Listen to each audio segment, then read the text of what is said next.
Chapter 165. As Thea's actions became faster and faster, he became more and more anxious. He looked at the few staff members around him with a murderous gaze and pulled out a throwing knife at lightning speed. With a few dull thuds, he killed everyone in the room except for himself and the woman beside him. "Father, what are you doing?" The woman asked her father, who she used to worship, with a puzzled expression. Vandal walked over and gave her a loving hug. He whispered in her ear, "Daughter, I'm sorry."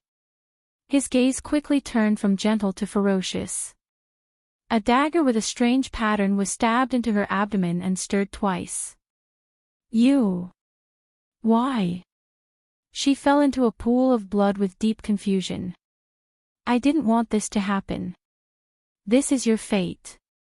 Vandal closed his eyes and turned his back to his daughter, who admired him. Not long after, he returned to normal.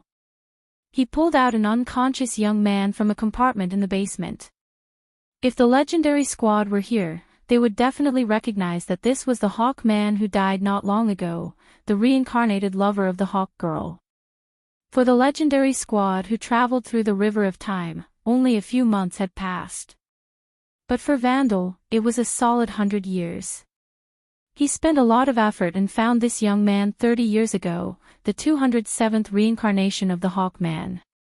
Listening to the vibrations outside the door that were getting clearer, he did not hesitate anymore. He lowered his head and dipped it in his daughter's blood and drew an unusually complicated circle on the ground. Time passed by slowly. Vandal's daughter had completely breathed her last. The blood that flowed out of her body turned from bright red to dark red. Finally, just as the blood was about to coagulate, he finished drawing the circle. Panting heavily, this circle consumed a lot of his energy. There was no room for mistakes. Even with his 4,000 years of experience, he drew it with trepidation. Fortunately, he finished it successfully. The blood of a loved one. Vandal chanted the first half of the ritual softly. As his voice was transmitted to the circle, the pattern drawn with blood instantly came alive. There were bursts of light flashing in it from time to time. Thea, who was still digging outside, immediately felt that something was wrong.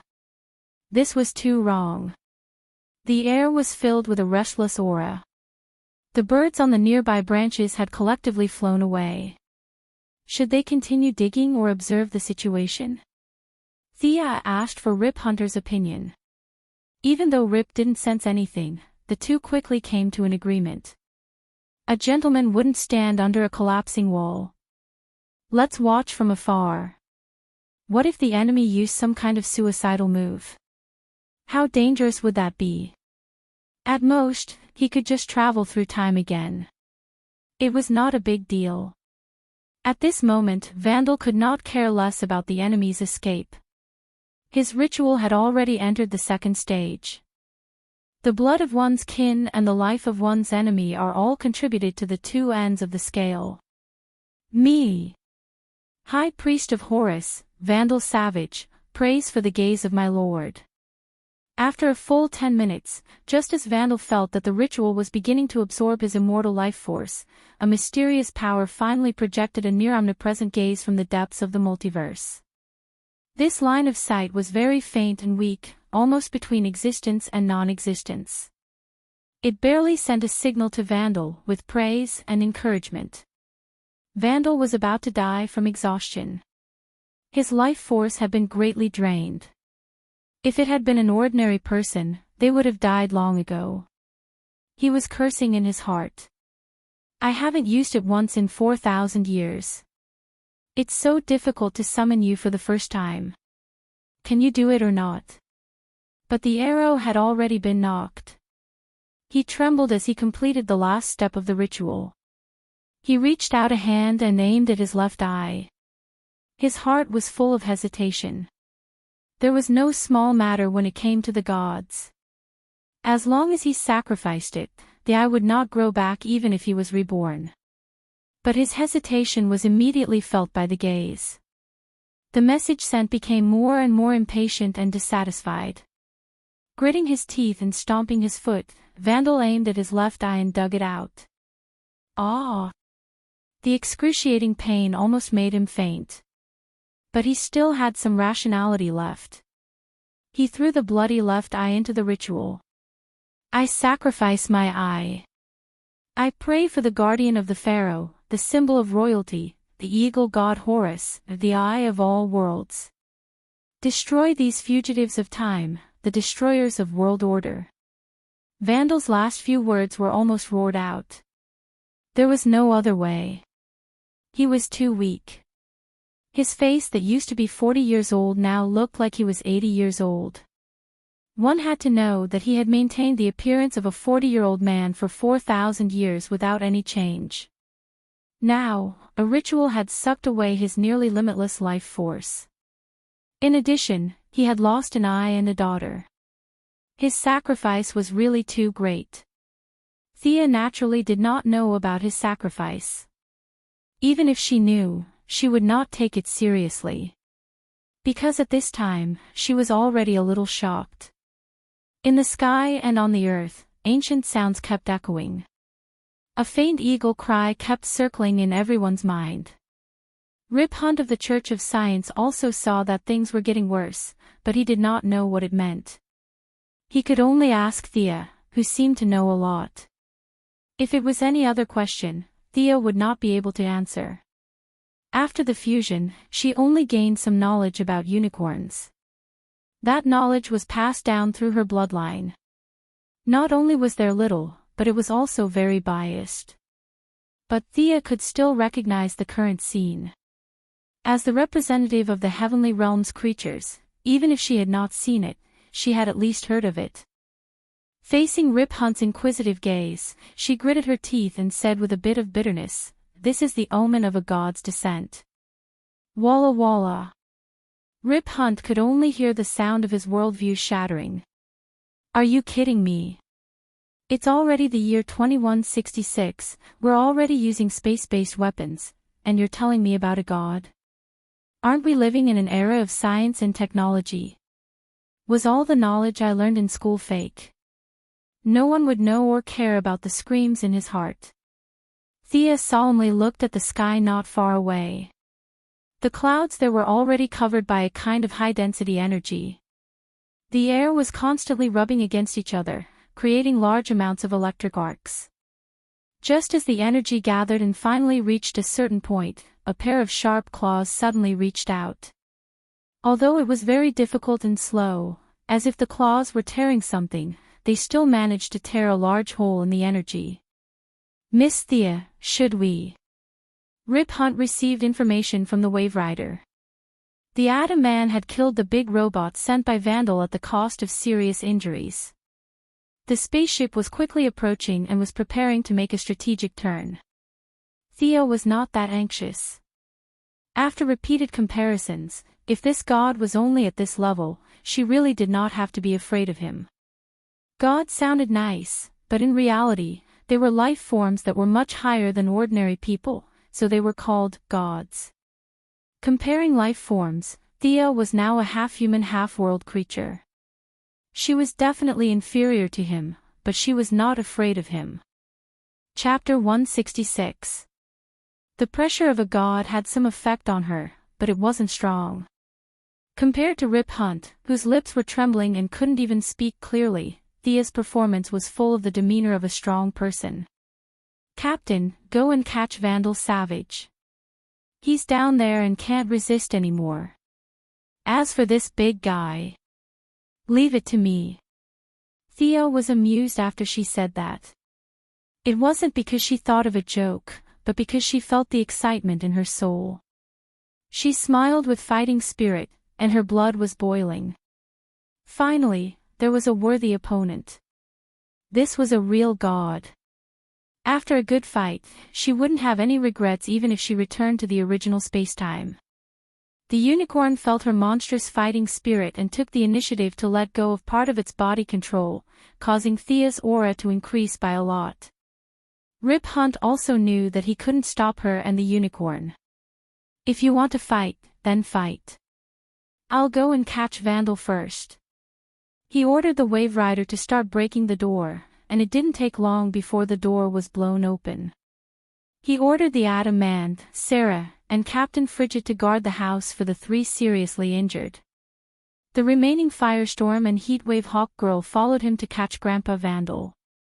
The cumulus clouds in the sky were getting heavier and heavier. Although the pair of sharp claws used all its power to dispel spells, the effect wasn't significant. At this time, it didn't care about the dignity of a god. A hairy leg stretched out from the space and began to squeeze out with all its hands and feet. Thea naturally couldn't just stand by and watch. The villain could do whatever he wanted. She wasn't that stupid. Yes, she felt that she was justice, and the enemy was naturally the villain. That was what she thought and did. After communicating with the unicorn, the original unicorn pattern on the back of the cloak was replaced. Now, 2 large Chinese characters were displayed: Justice. Anyone who went against him was a bad person or a bad god. Run over and kick the enemy back. After thinking about it, she gave up on this tempting idea. The enemy's strength was unknown, and if she was dragged in, she wouldn't be able to cry. Since she couldn't engage in melee combat, she would have to fight from a distance. Although Thea looked like a holy knight with her golden armor, that was just a facade. No matter how strong a unicorn was, she was still a magical creature. Her powerful magic was her only source of strength. Decruin Ce, Agusakasha. Thea immediately cast the strongest spell in the unicorn's memory. Not only did she use hand gestures, even the incantation was much longer than before.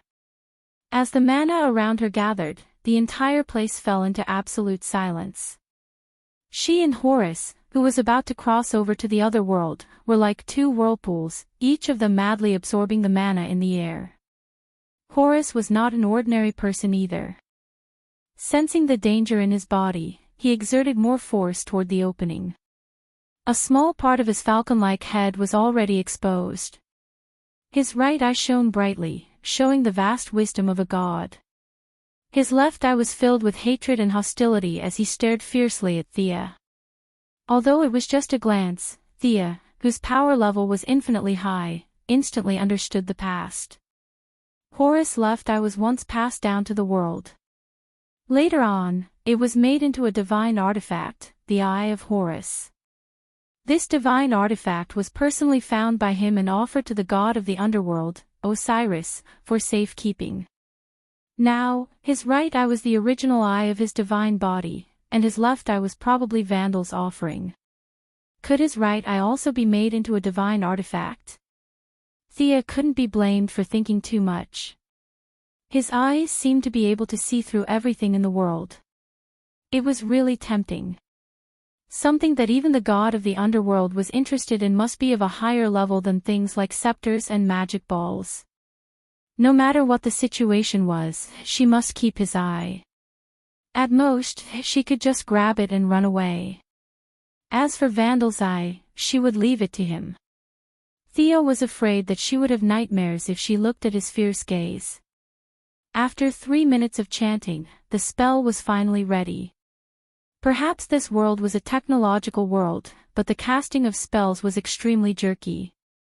Otherwise, even if it was the first time Thea cast it, it wouldn't be so strenuous.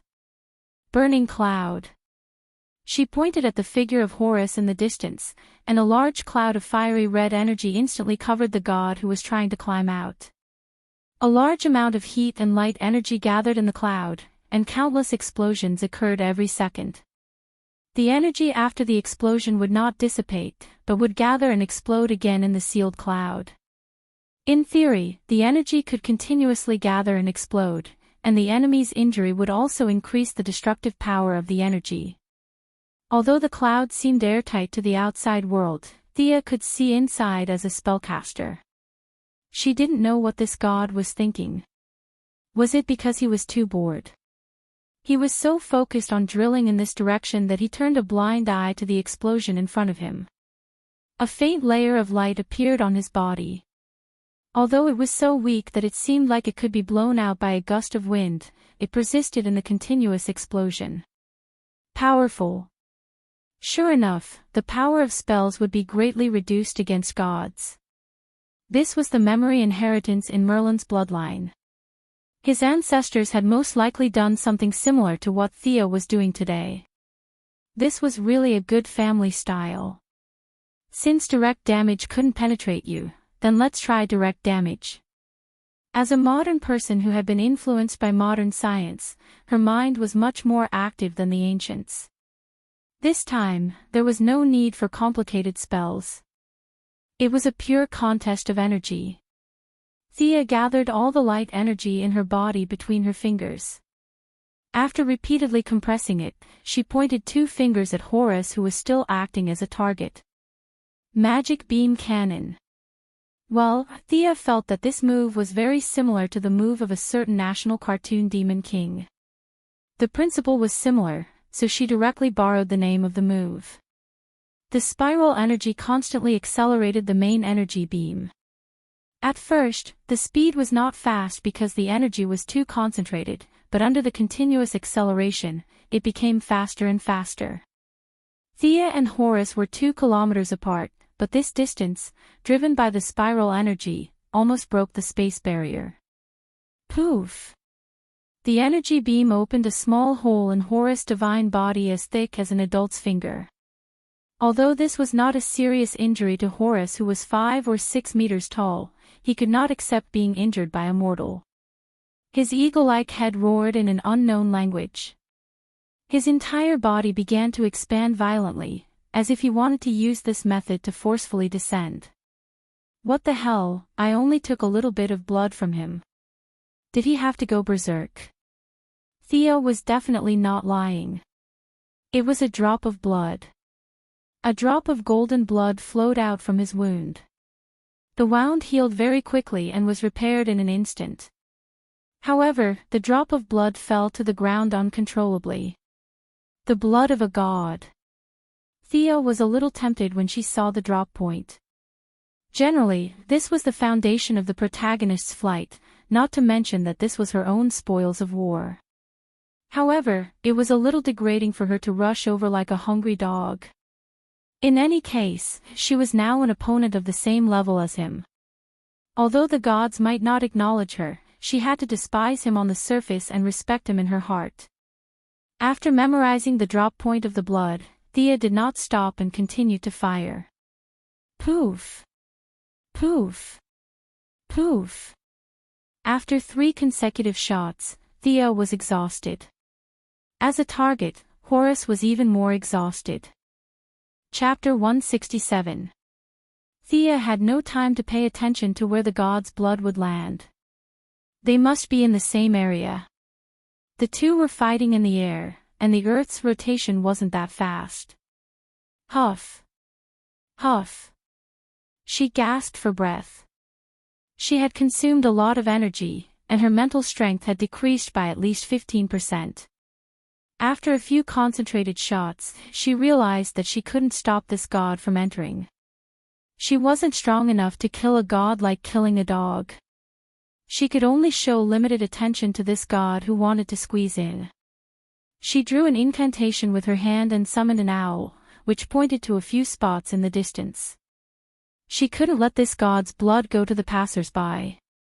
There were too many such scenes in novels. 2 max-level characters fought until the ground shook and the sky shook. In the end, both of them were seriously injured, and the main character went to take advantage of the situation. Thea wasn't so selfless. She didn't care about people in 2008, let alone people in 2166. She would be angry if anyone dared to fight with her. She silently stopped in the air to recover her strength.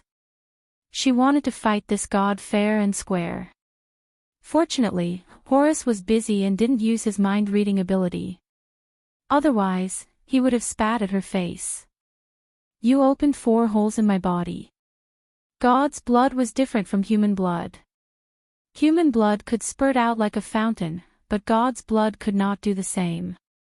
Every drop of God's blood was extremely precious, and some could even affect a god's godhood. To a certain extent, this was an important indicator of a god's combat power.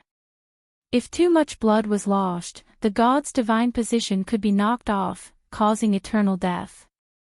Horus saw that Sia was silently controlling her chi and preparing to fight with him in a fair and square manner. He thought that she was holding back her ultimate move. Although he looked down on human beings, he knew that he was now a target. The woman in golden armor opposite him could totally kill him. He didn't know that Vandal was currently being chased by Rip Hunt like a dead dog, and was still secretly hating the priest for not being helpful enough. Seeing the god in such a difficult situation, he didn't continue to provide support. As long as he recovered a bit more strength, he would be able to enter the prime material plane from this place where the god slumbered. He finally made up his mind to cut off the connection with his original habitat and break through by force. With a roar, Horus's divine power circulated wildly. His god's body, which was one size larger, swelled up again. Ah, ha! Ripples visible to the naked eye rushed in all directions. The sky, the earth, and the sea all felt an inexplicable tremor. Countless eagles and falcons all over the world soared into the sky and cried out loudly. Countless signs indicated that a true god had once again returned to the world after experiencing the twilight of the gods. Naturally, Thea could also see these strange scenes. She could only say, "What the F***CK? What's the big deal about the background music?" The special effects of this person's appearance were enough to touch the heavens and the earth. My name is Horus. I am the son of Osiris and Isis. I am the patron saint of Letopolis. I am in charge of all justice and law in the world. You should bathe in the glory of the gods and worship me under the supreme sovereignty. This is the gift of the gods, this is the only contribution of your humble life. As for this person who didn't come out to fight, he first introduced himself and talked about his 8 generations of ancestors. Sia came to watch with the attitude of watching a show. But when he talked about worship, the humble life Thea was a little unhappy. Was he talking about her in a roundabout way? With a true god here, what are you waiting for if you don't bow? Hey, Birdman, it's a democratic society now. Your sovereignty was gone 4,000 years ago. Thea didn't dare to get too close. She didn't know what kind of attack this guy had. But looking at his bird head, no, eagle head, she could roughly guess that this guy must be very fast. Horus, who was 10 meters tall, dark, with the head of an eagle, naked upper body, and a linen sheet wrapped around his lower body, was stunned by her words.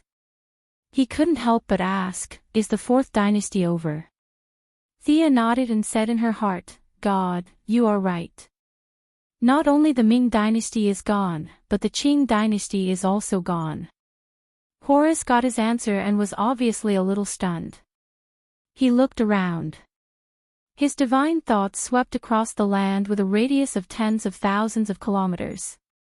The thousands of years of human civilization development and knowledge accumulation were all analyzed by him. He shook his huge eagle head with some dissatisfaction. It seemed that the development of this world was somewhat beyond his expectations. Thou art the most powerful person among the humans.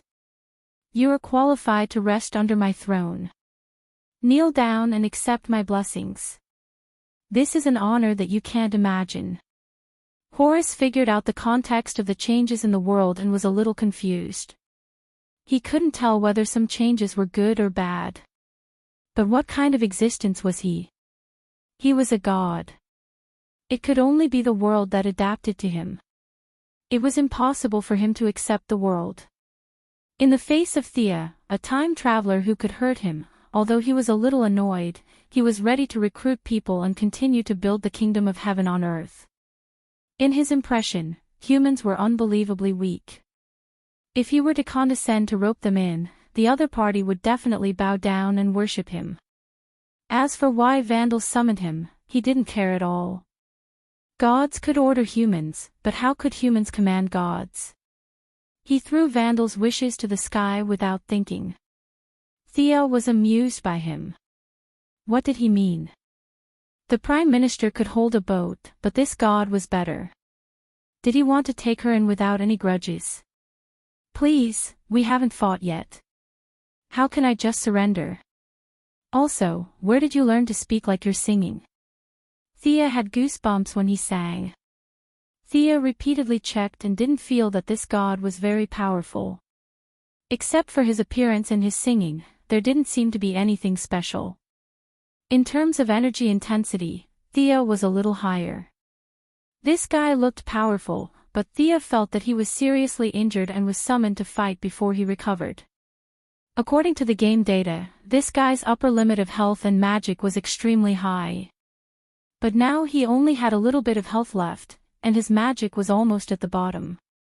Compared to Thea, who had full health and magic, it was not certain who would win if they fought. Thea was too lazy to talk nonsense with him. They couldn't talk on the same channel. She mobilized all the magic in her body, accumulated momentum, and prepared to arm wrestle with this guy. Her sudden surge of momentum surprised Horace a little. Shouldn't this person kneel down and kowtow? Why did she look like she was going to fight? I've already forgiven you. Why are you so stubborn? Although he didn't understand, the majesty of gods couldn't be blasphemed, and he didn't bother to explain. If you want to fight, then let's fight. Thea could see that he was very weak. Of course, he knew better. After being awakened from eternal sleep, he was in a very bad state. Even if an ordinary priest used the right process, at most it would attract his attention. The priest's ability was not enough to bring him to this world. Fortunately, Vandal Savage was not from Class 1. He was from Class 3.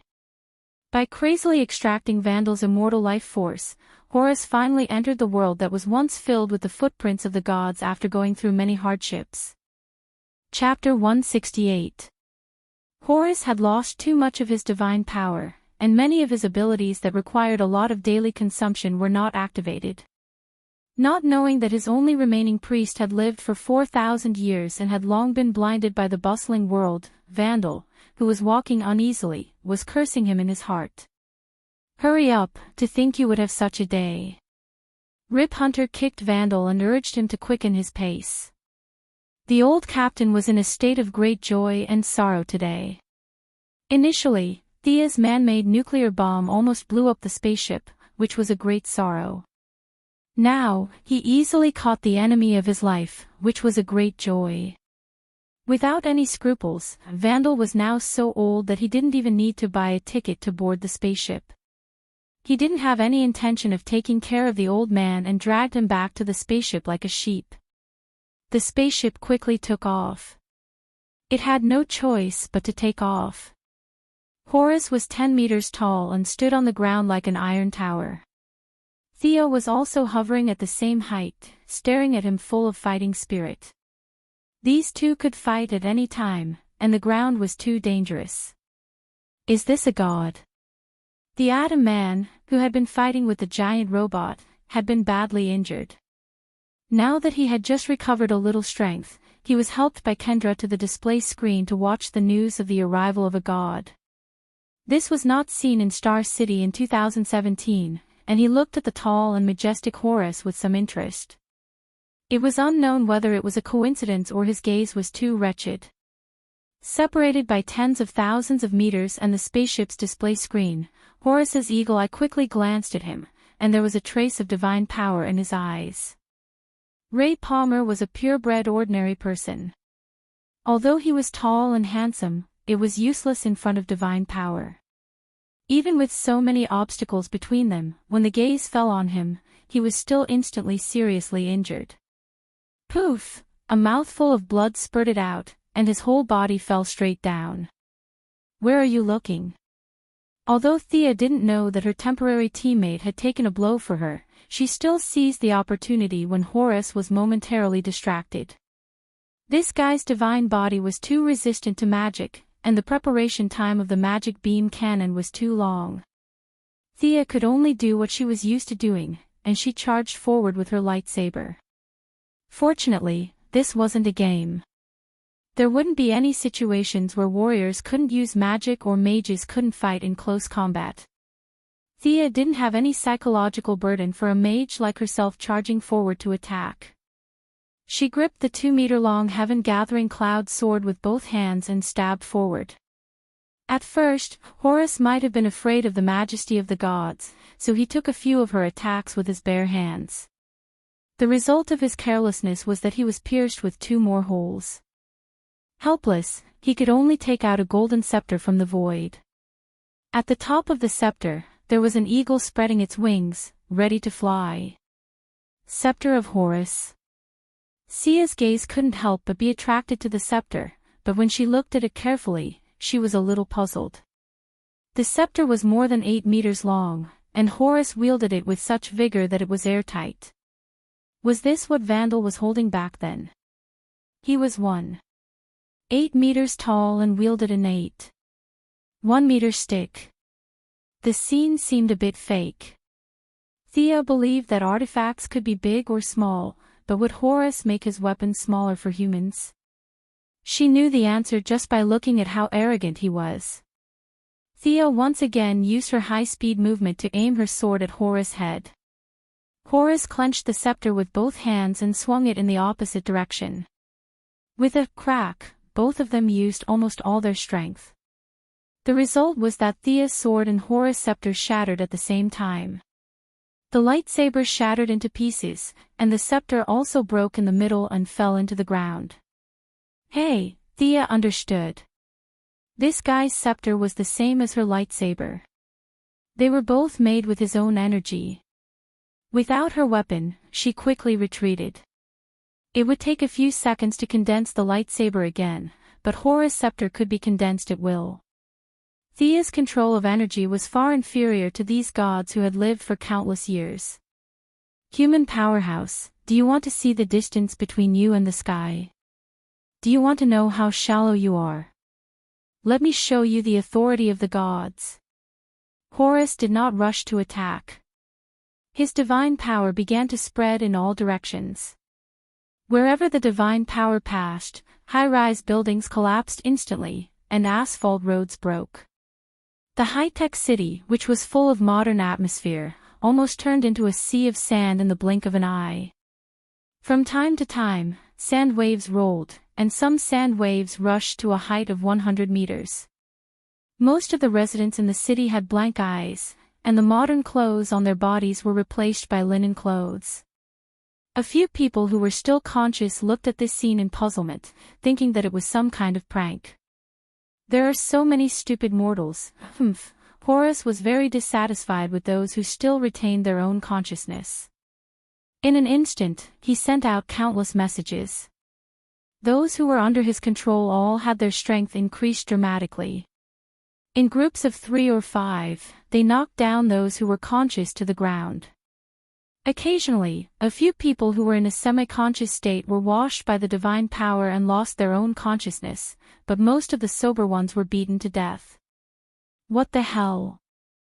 Thea watched the city turn into a sea of sand, and the former city's inland river turned into an oasis. Countless low bungalows rose from the ground, and the surviving citizens were all bare-chested and surrounded by sheets, kneeling and kowtowing to Horus. Was it really that exaggerated? Thea watched in horror as a building slowly rose from the ground in the center of the so-called city. It was a huge pyramid that she had never seen before. As it rose, the surrounding crowd showed a fanatical expression, and many people were so excited that they shed tears. Do you see? This is the power of the gods. Change at the fundamental level of things. This is a field that you can't touch. Horus looked at the fruits of his labor and was very happy. It was a joy that came from the bottom of his heart. That's more like it. Those messy high-rise buildings just now were too messy. If humans lived 100 meters in the air, wouldn't they look down on me, a god? This was not normal. Thea did see his so-called power of change. The city turned into a sea of sand, and the inland river into an oasis. Given some time, she could also do it. It was nothing more than a few topographical changes. Turning the citizens into idiots could also be done with a large-scale suggestion spell. However, the changes of some animals made her a little frightened. She saw a few dogs turn into camels, and a kitten turn into a leopard.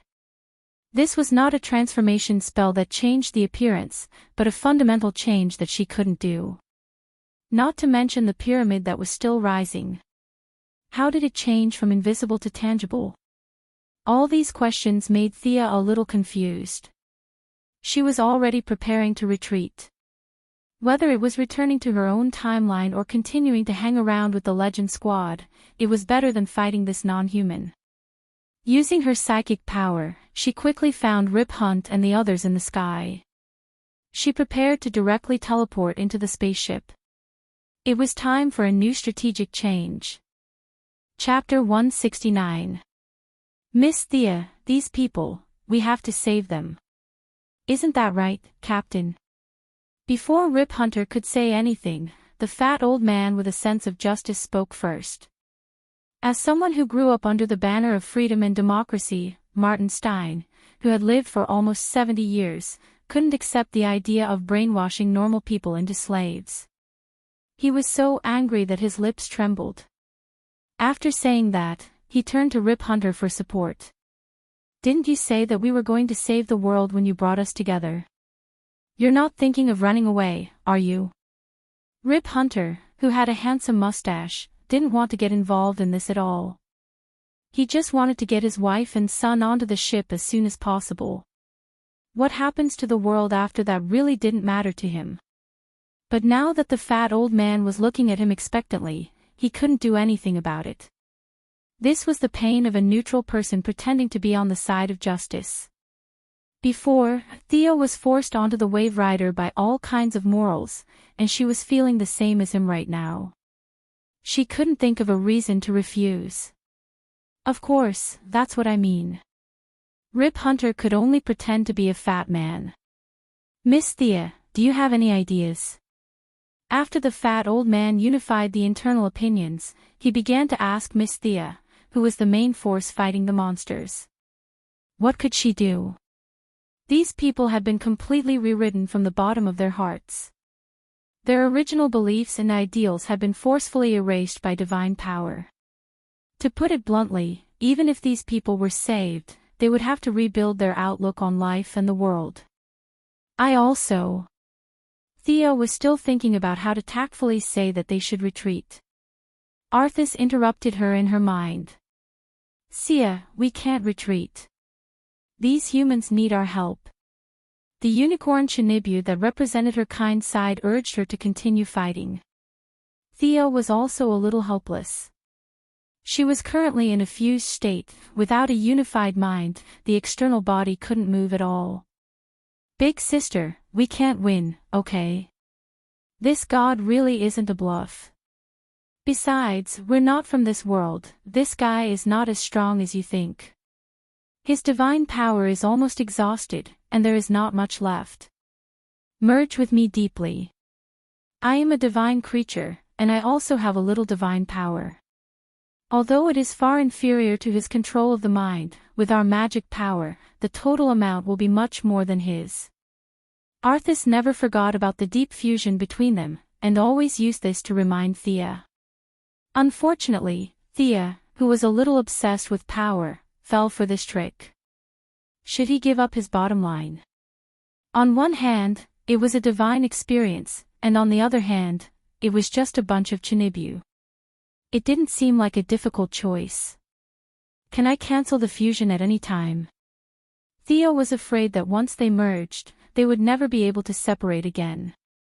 If she had to fight criminals every day like a retard, she would go crazy. Of course, I am also you, or rather, a part of you. We are a whole. You can accept it or reject it. All right. What should we do? Thea finally made up her mind. Let the world have a taste of her righteous fire. Thea stared blankly at the bright silver helmet that fell into her hands. There was a shining horn in the middle of the helmet. Was she really going to wear it? Also, where did this strong sense of déjà vu of a Lich King wearing a helmet come from? By the way, is there really no harm in wearing this? Stop talking nonsense. Hurry up, that god has already begun to reorganize his army. Thea sighed and secretly said in her heart, I hope that the humiliation later won't be too great. Buzz, after putting on the helmet, Thea's senses instantly froze, and countless real emotions appeared in her mind. There was the warmth of a family, the support of a lover, the growth of children, and the peace and serenity of an old man. All kinds of beautiful thoughts emerged from the depths of her heart and soul. I can do it. No matter what thorns lie ahead, I can cut through them. I am that's. After putting on the helmet, Thea automatically obtained a trace of divinity.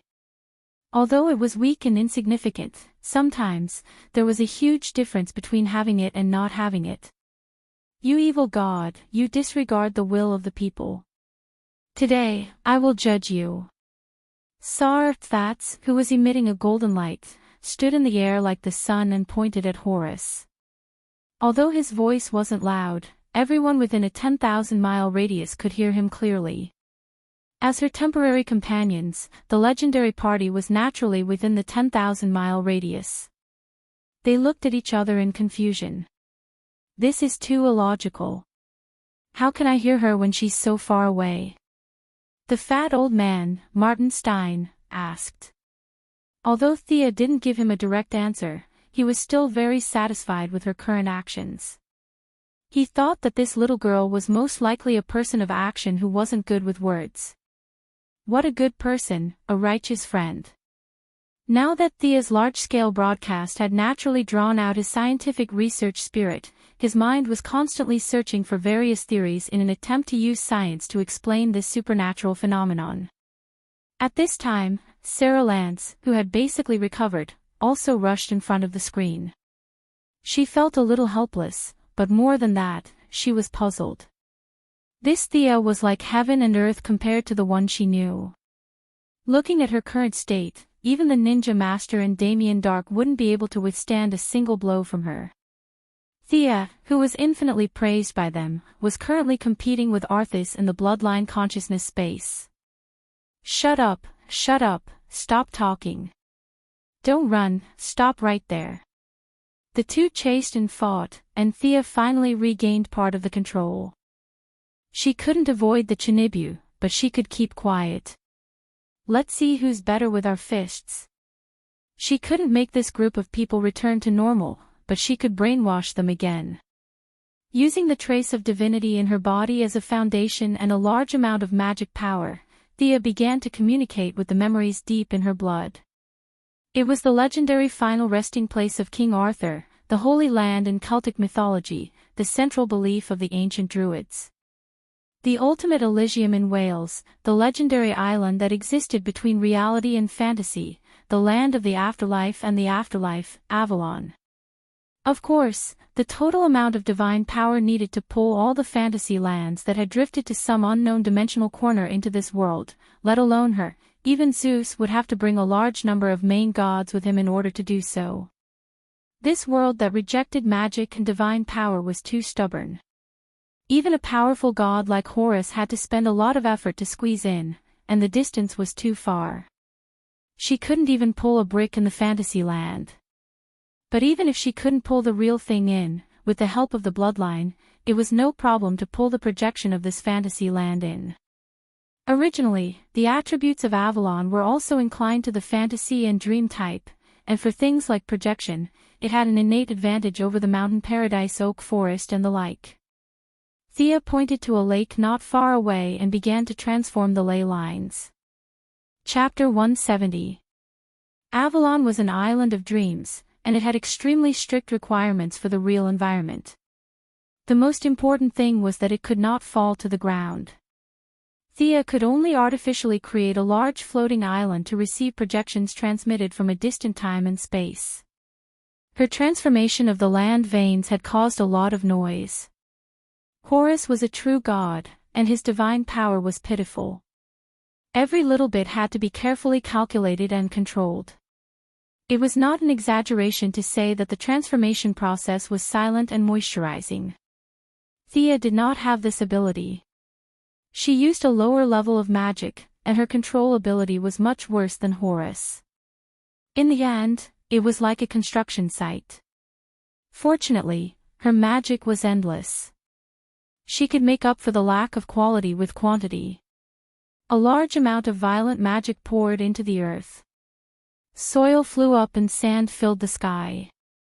30 kilometers from east to west and 15 kilometers from north to south, with a total area of more than 200 square kilometers, she dug out a large piece of land and made it into a floating island.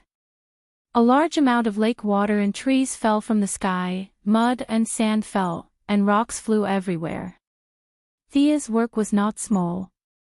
Just as she was preparing to deal with the enemy's counterattack, she glanced in the direction of Horus.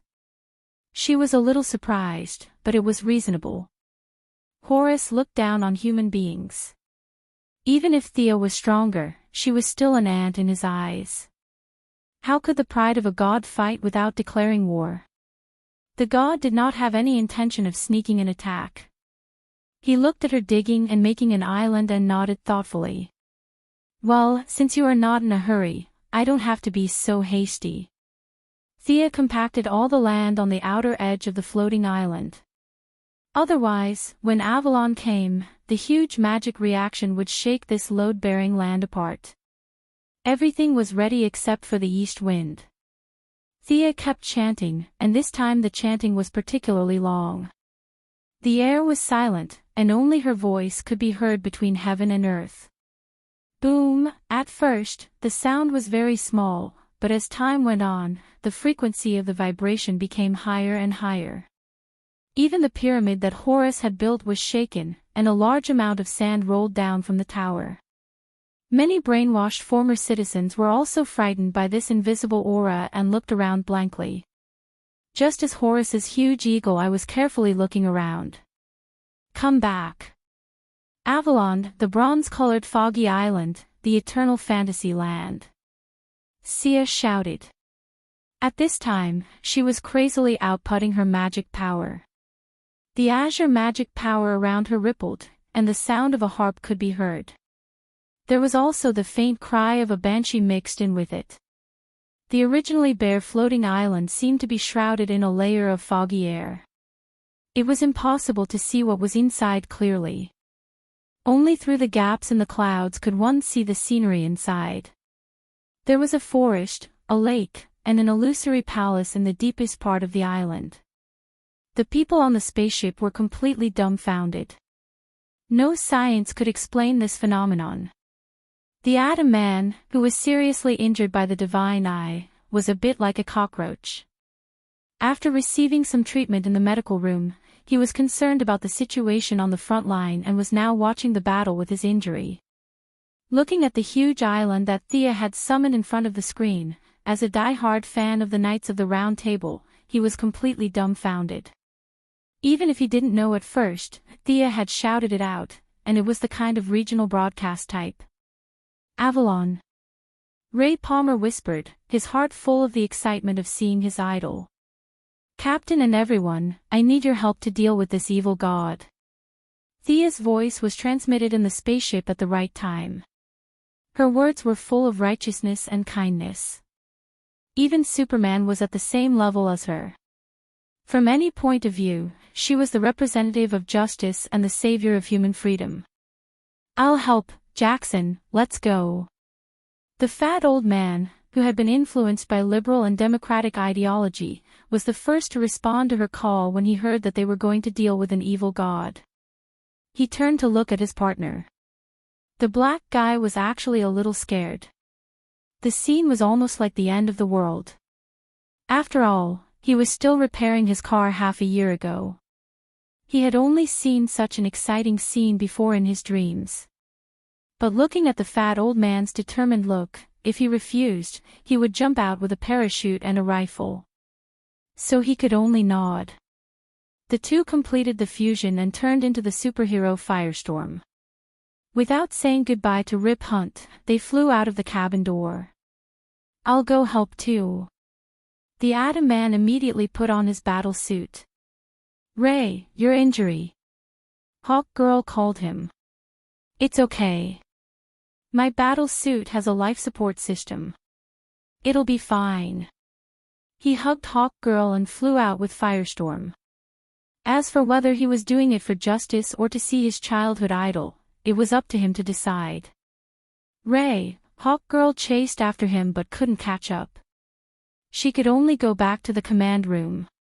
She found Sarah Lance looking at her. "Send me down. I'll go help too." This was the helplessness of an ordinary hero with no abilities or technological equipment. If they wanted to help, they had to ask others for help. Rip Hunt played dead again and the team broke up. He said awkwardly, "We'll all go. We're legends." The bad guys didn't ask for their opinion, and they didn't object. It was an honor to be able to personally experience such an epic battle. It was indeed epic. Horus had organized an infantry phalanx. He had also summoned many fantasy creatures. Several 3-meter-tall eagle-headed giants that looked quite similar to him were wandering behind the team. Thea's side also had a large group of knights coming out of the swamp, forest, and fog. They were all in bright armor and had different weapons. There were long swords, short axes, and chain hammers. The two chose to fight in this way at the same time. Horus relied on his own control, while Thea relied on her massive magic power. Both sides were full of confidence. "What can we do to help? Just tell us." Several members of the Legends team came to Thea's side. In order to take care of their necks, Thea also landed from mid-air. Hearing their declaration of war, she lowered her head and thought. In fact, to be honest, the strength of the people here was only Firestorm and the Atom Man. The others could only say that they had no problem fighting ordinary people and wanted to participate in this kind of divine battle. "Horus, who are you? What kind of divine battle is this?" They were far from qualified. Glancing at Ray Palmer, who didn't care about his injury at all. He stared intently at the knights coming out of the forest and carefully identified them. "What the hell can you see?" Thea was a little speechless at his behavior. This was all a projection, and only a rough outline of a character could be seen. If the real person was transmitted, the magic power consumed would be completely disproportionate to the strength of the character itself. An ordinary medieval knight couldn't even defeat Sarah, so what was the use of him? She reached out and pointed at the Atom Man. Bursts of white light surged. "I'll suppress your injury first. Let's go back and treat it." After waiting for 10 seconds, the Atom Man didn't respond at all. Thea covered her head. This guy didn't hear it at all. Of course, she couldn't pour cold water on their help. Thea thought for a moment and said, "How about each of you play a Knight of the Round Table? I'll attach their soul projection to you." Before they could react, the Atom Man, who was in a daze, suddenly became energetic. "Really? Can I do it too? Why not?" After all, the Atom Man was the second to support her, and he came with a serious injury. His spirit was too precious. Thea pondered for a moment, drew a black fog from the forest, and pointed at Ray. "Knight Gawain, it's you." Chapter 171. Before Ray could understand what was going on, a cloud of black mist sprayed all over his face. It didn't take long for the fog to disperse. He was still the same person, but the frivolous and funny look in his eyes had faded a lot. His back, which had been hunched due to years of research, had straightened up. His entire appearance had changed greatly. Ray stood in place and kept moving his limbs. Soon, he shouted excitedly, "I know swordsmanship now. I know how to use a spear." Ha! Thea face-bombed. He was still the same Joker. Thea could understand his excitement. This was a benefit. If Ray was in the game, he would have received a lot of cold weapon specialization notifications. This joker was so obsessed with the Knights of the Round Table. This gift to him must be in line with the wishes of those heroes. Her magic was a dual-level spell. The caster had to make the initial selection. This was the first step. The combination of the hero and the main body was the second step. If the hero and the main body did not match, the skills obtained would be very few. It seemed that Ray met Knight Gawain's standards. He was also a Prince Charming, tall and handsome. Their attributes should be very compatible. Do you guys need it? Thea looked at the others. The effect was so good. She could learn so many skills in an instant. Even she was envious. However, they rejected this kind of enlightenment. According to Captain Lang, he could not be a knight, and he did not want to be one. Thea glanced at their faces. Indeed, these guys, or rather, people in the modern era who had the character of a knight were rare. People who had seen too much would naturally lose their reverence. The 10-meter tall guy on the opposite side who had activated his halo to brainwash them probably thought the same. Thea suddenly saw the hawk girl in the team and was stunned. You? Don't you feel uncomfortable? It did not make sense. She was the priestess of Horus. She was probably the only priestess in the world besides Vandal. She should have flown to the other side long ago. Why was she not summoned? This was not in line with the principle of divine power. Kendra was stunned by the drastic change in her expression. It took her a while to understand what she meant. She lowered her head and said uncertainly, "There seems to be a voice saying something, but the voice was too soft. I thought I was overheated. Did something happen?" Eagle Girl had always been a little afraid of Thea. Now that Thea had threatened to kill gods and saints, she, who was still washing dishes in a cafe half a year ago, was so scared that she used all her brain cells to come up with an answer. She was afraid that Thea would not be satisfied, so she asked carefully in a low voice.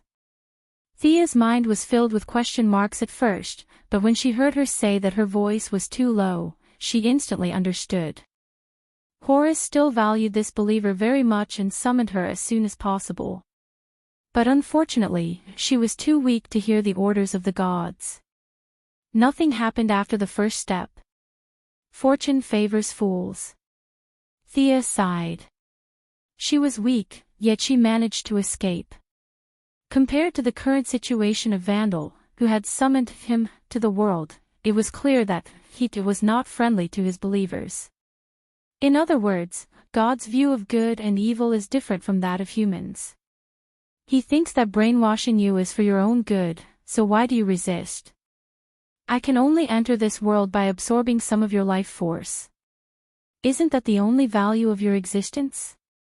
The two sides did not even have a basis for discussion.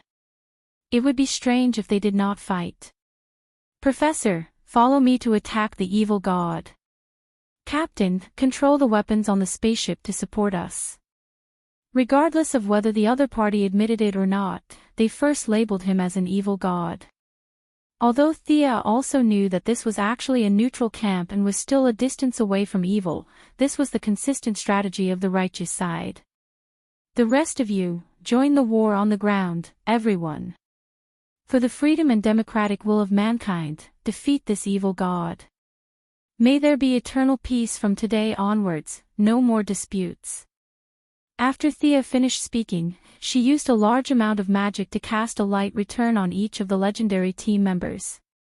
After receiving fatal damage, they would be instantly teleported back to the original casting point, which was Thea's side.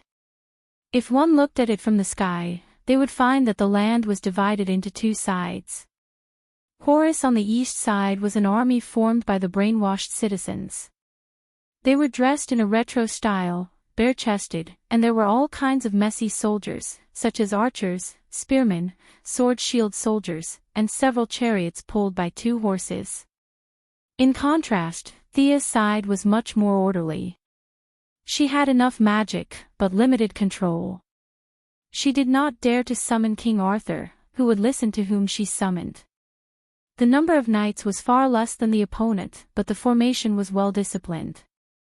Ray, full of chivalry, was imitating Theoden's pre-battle mobilization in The Lord of the Rings, flying in front of the formation with a sword.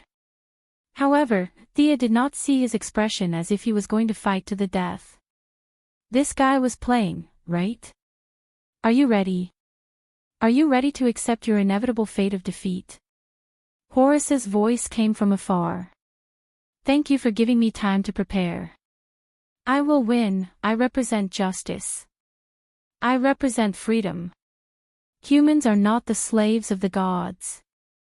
Thea almost roared in the end. I appreciate your belief, but it is meaningless. Horace did not wait for her reply and began to operate his divine power. Desert, raise your sand and block the light of the sun. The sea of sand on the side of Horace began to boil violently. Large amounts of yellow sand were lifted up to a height of 1,000 meters and continued to rise higher and higher, covering the entire sky. Over 100 huge eagle men made of obsidian were the first to charge out. The citizens who were controlled also slammed their weapons against their shields and followed closely behind them with a menacing aura. Hey, this god is a little smart. He knows that my power is drawn from the sun, so he wants to cut off the source of my power first. Good idea, but how is that possible? Thea silently operated her magic, and her body rose straight to a height of 10,000 meters. Spirits of the wind and the sky, spirits of the earth and the earth, living beings in the sea, free will in the world, heed my call. Let light and justice protect this continent, let the light of humanity illuminate this dark night. Let the world bathe in light again. The large amount of mana output caused countless elemental creatures to rush out from all directions and launch an assault on the tall eagle men. Kill!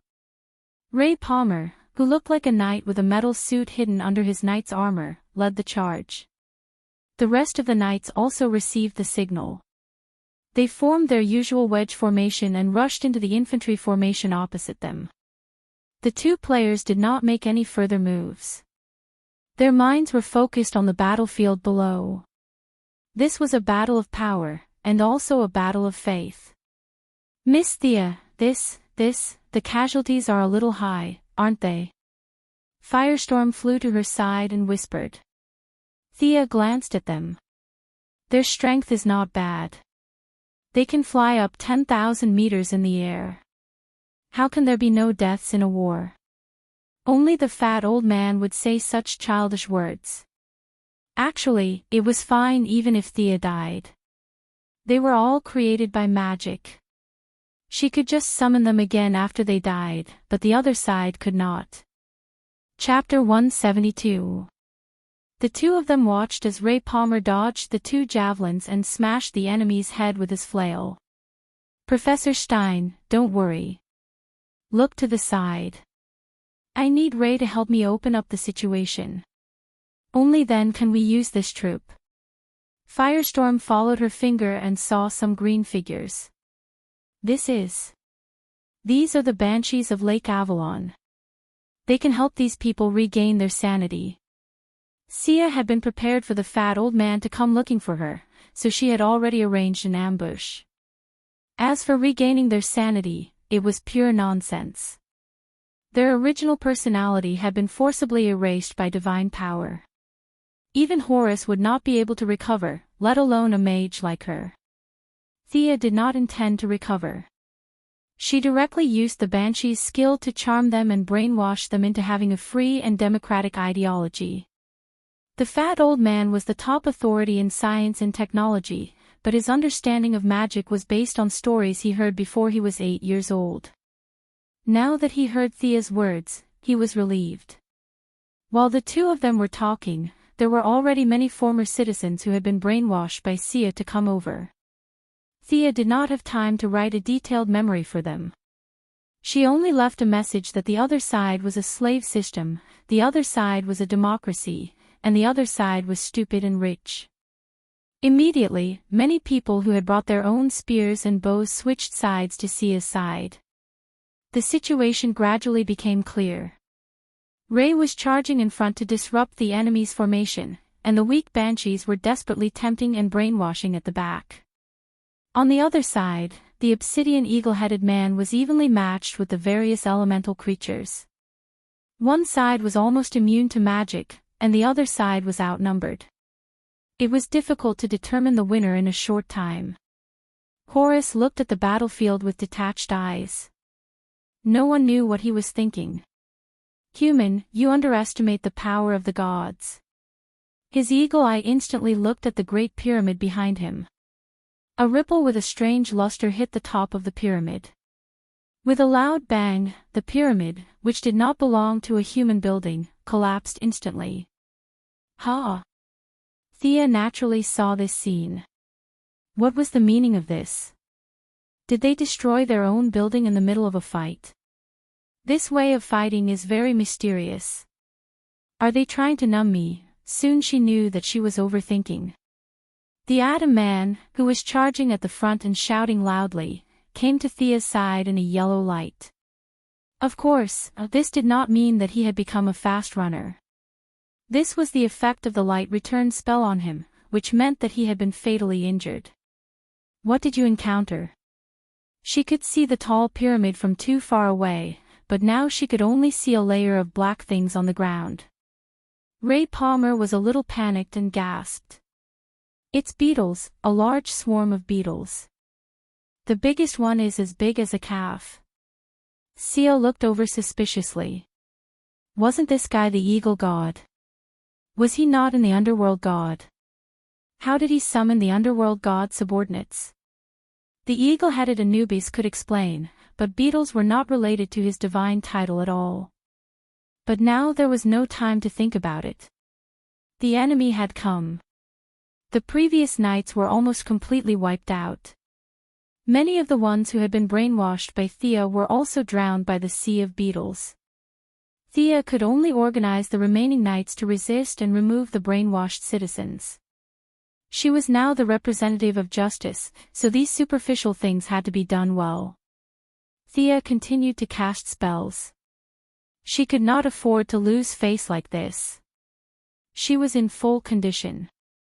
She could not lose to a boss with only a little bit of health left. Since the enemy had begun to destroy her own building, she was not going to hold back. Thea's whole body emitted an extremely hot light.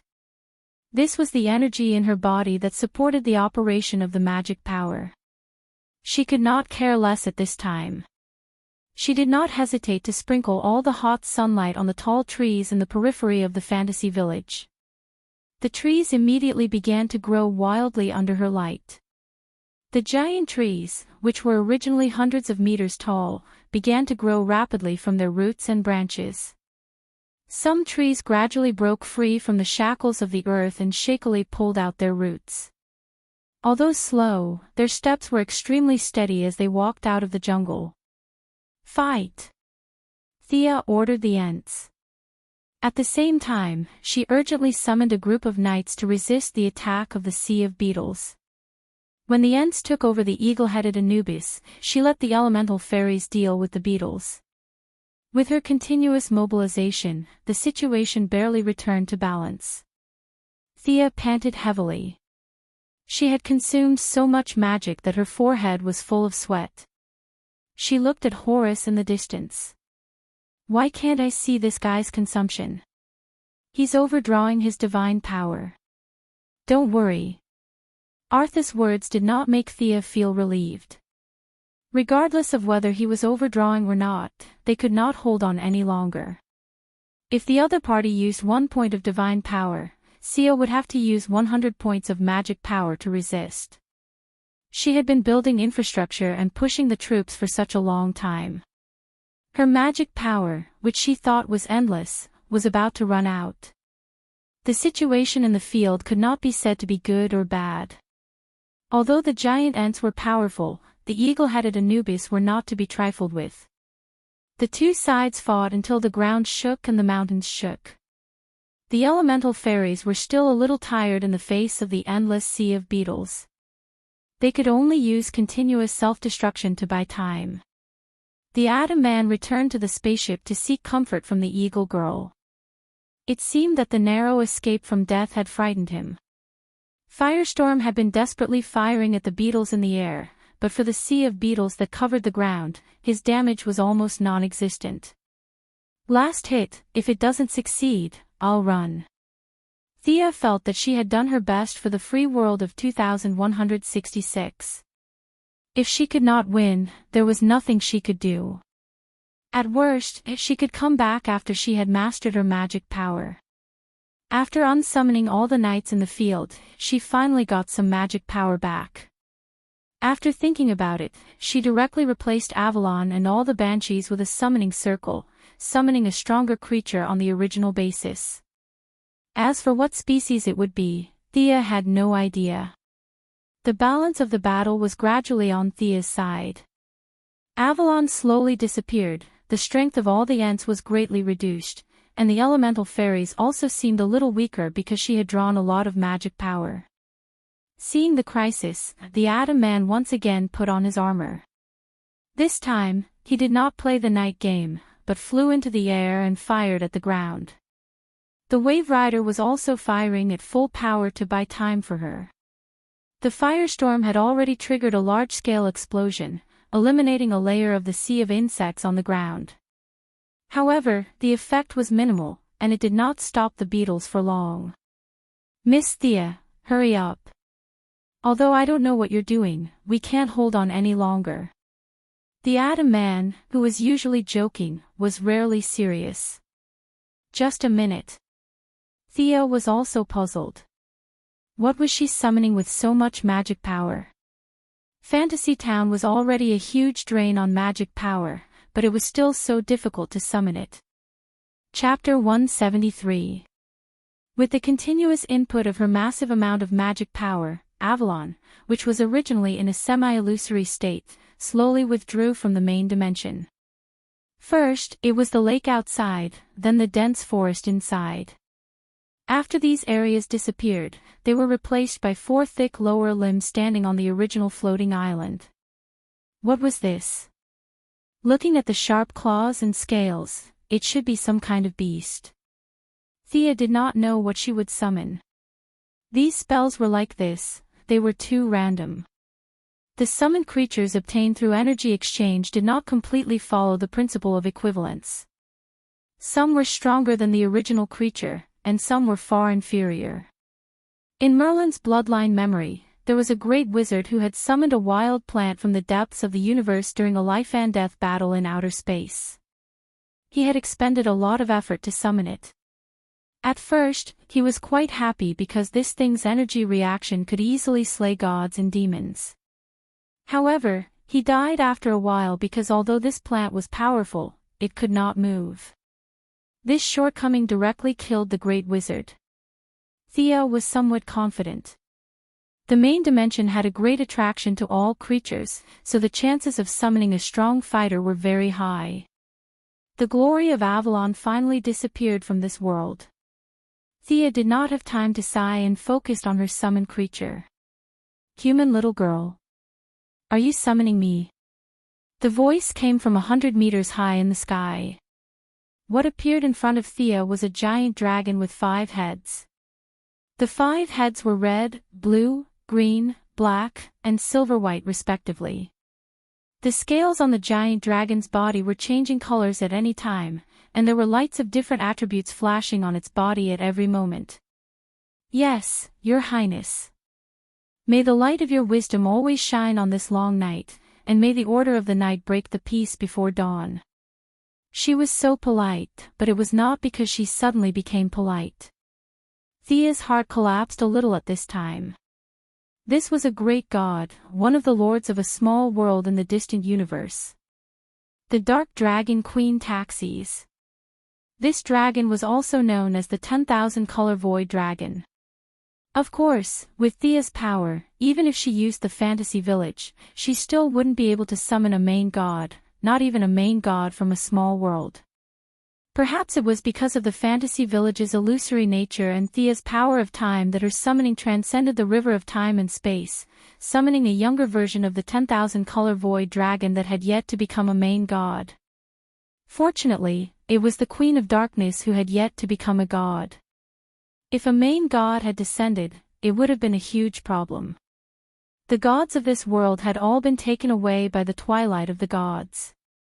It was now the era of mortals. Moreover, in the year 2166, the few mortals who could fight had all died of old age. A main god's power would have no problem sweeping through this place. Thea had originally thought that it was a dragon when she saw the 4 limbs and wings. She even had the idea of becoming a dragon knight, but she instantly dismissed that idea when she realized that it was this big sister. What a joke. Ride her. A fireball mixed with energy would instantly kill her. Fortunately, the dragon queen that was summoned was a younger version. Her strength was only at the level of a demigod, and she wasn't as temperamental. She was at an age where communication was still acceptable. Another god, huh? No, not yet. Horus, who was not far away, naturally saw the changes here. At first, he was really shocked. He had never seen the Dragon Queen before, but that power was not fake. After observing for a while, he was sure that the other party was only a projection. Her real body had not really entered this world, and she was in the state of a child. But he could no longer retreat. When he rushed out of the hibernation with all his strength, he had no intention of going back. Feeling the waves of pressure from the Dragon Queen, he also wanted to prove his authority as a true god. Thea's magic could be returned, so could his divine power.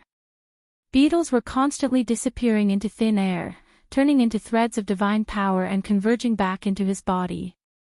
Don't even think about it. Thea immediately activated her backup plan. All the elemental spirits flashed with different colors and rushed into the sea of beetles to explode collectively.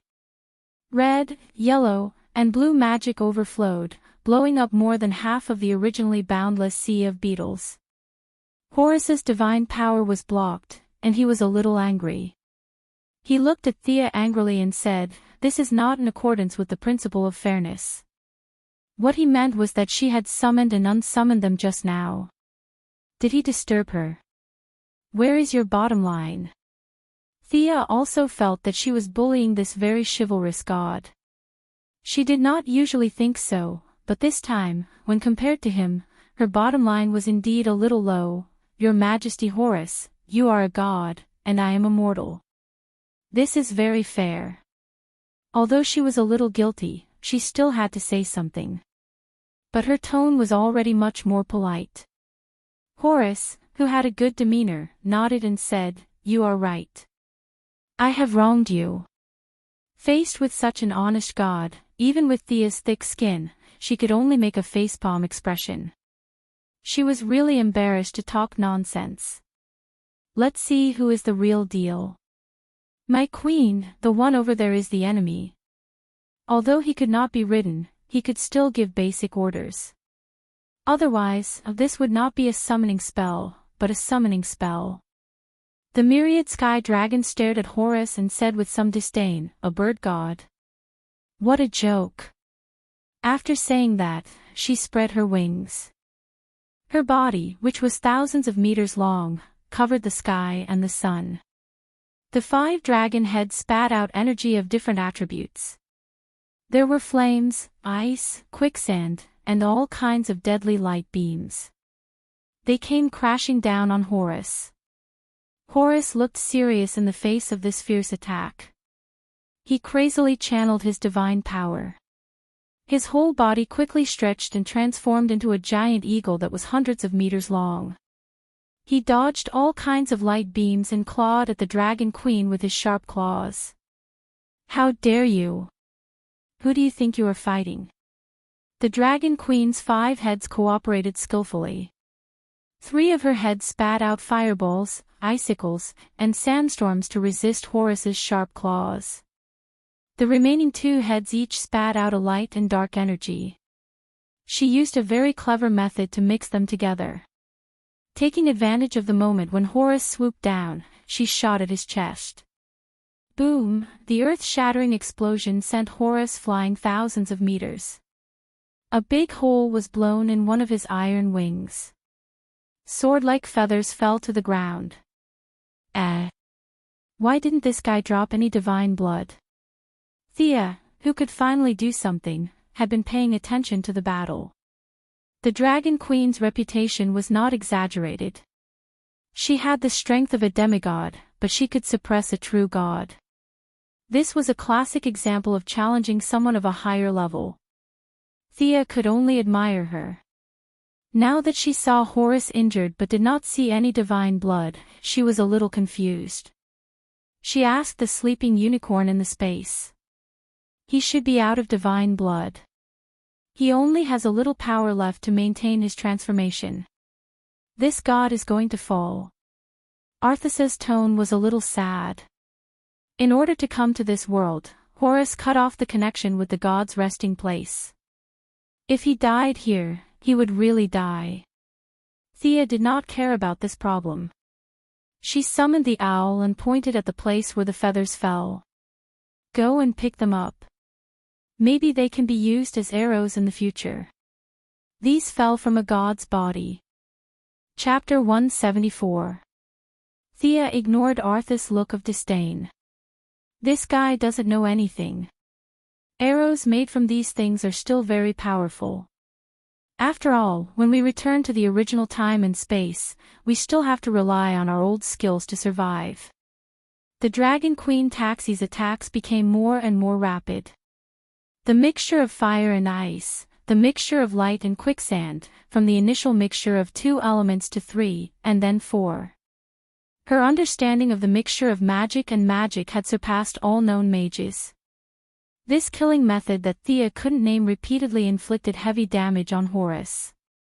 Every time Horus was heavily injured, the eagles around the battlefield would collectively wail. The sound was so miserable that it made people cry. One of Taxi's dragon heads looked at these birds coldly. She didn't seem to be chanting any spell, but an invisible shockwave swept across in all directions, killing all the birds within a radius of 10,000 miles.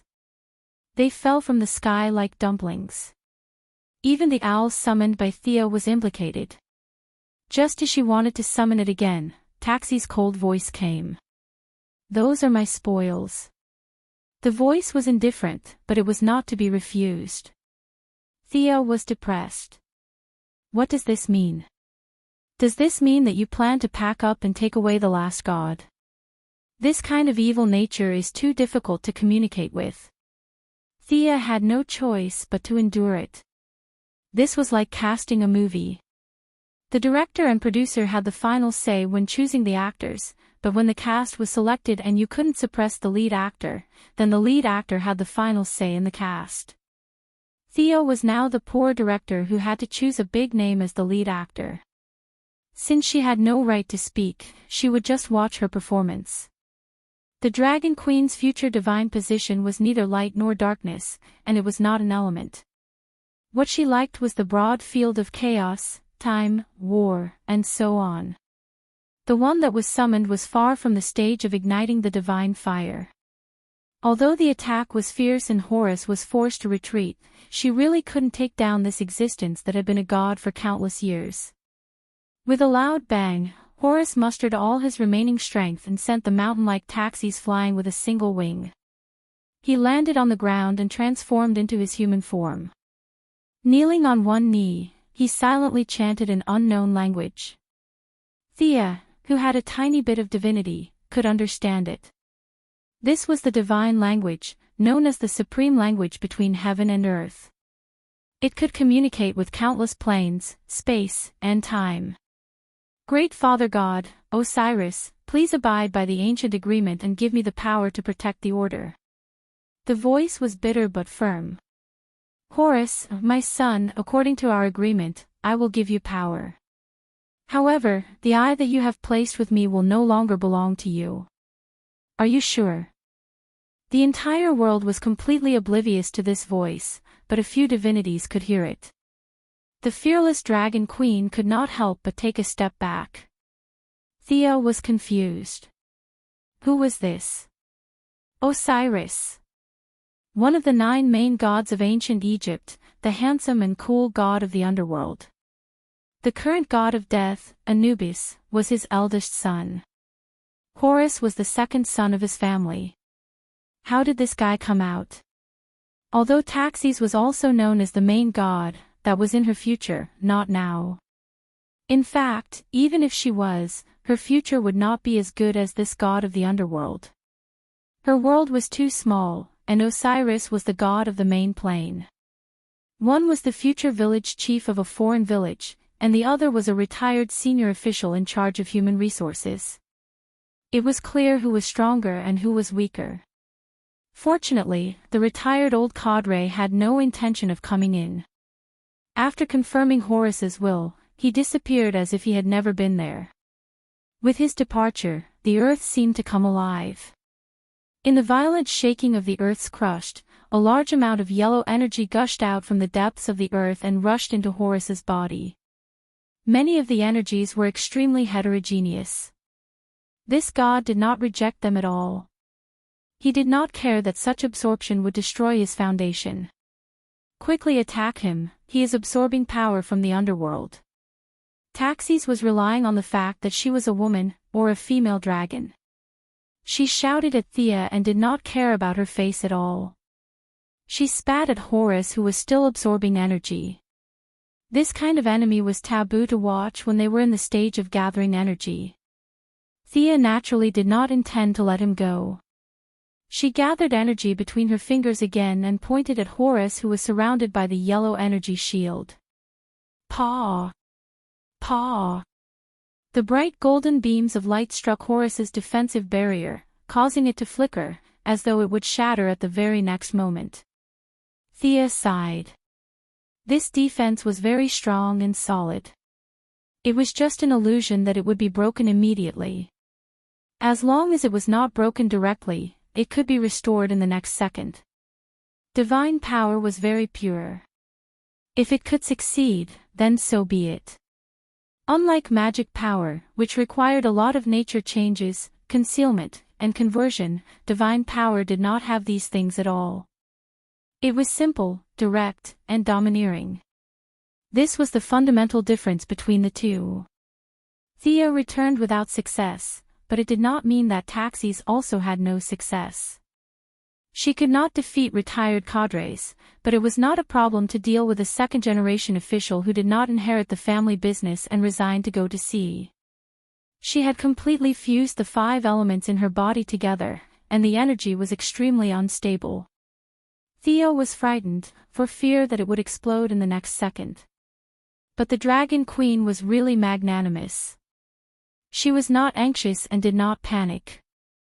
She compressed the almost pure white magic power ball in her hand twice, until the magic power was almost in a liquid state.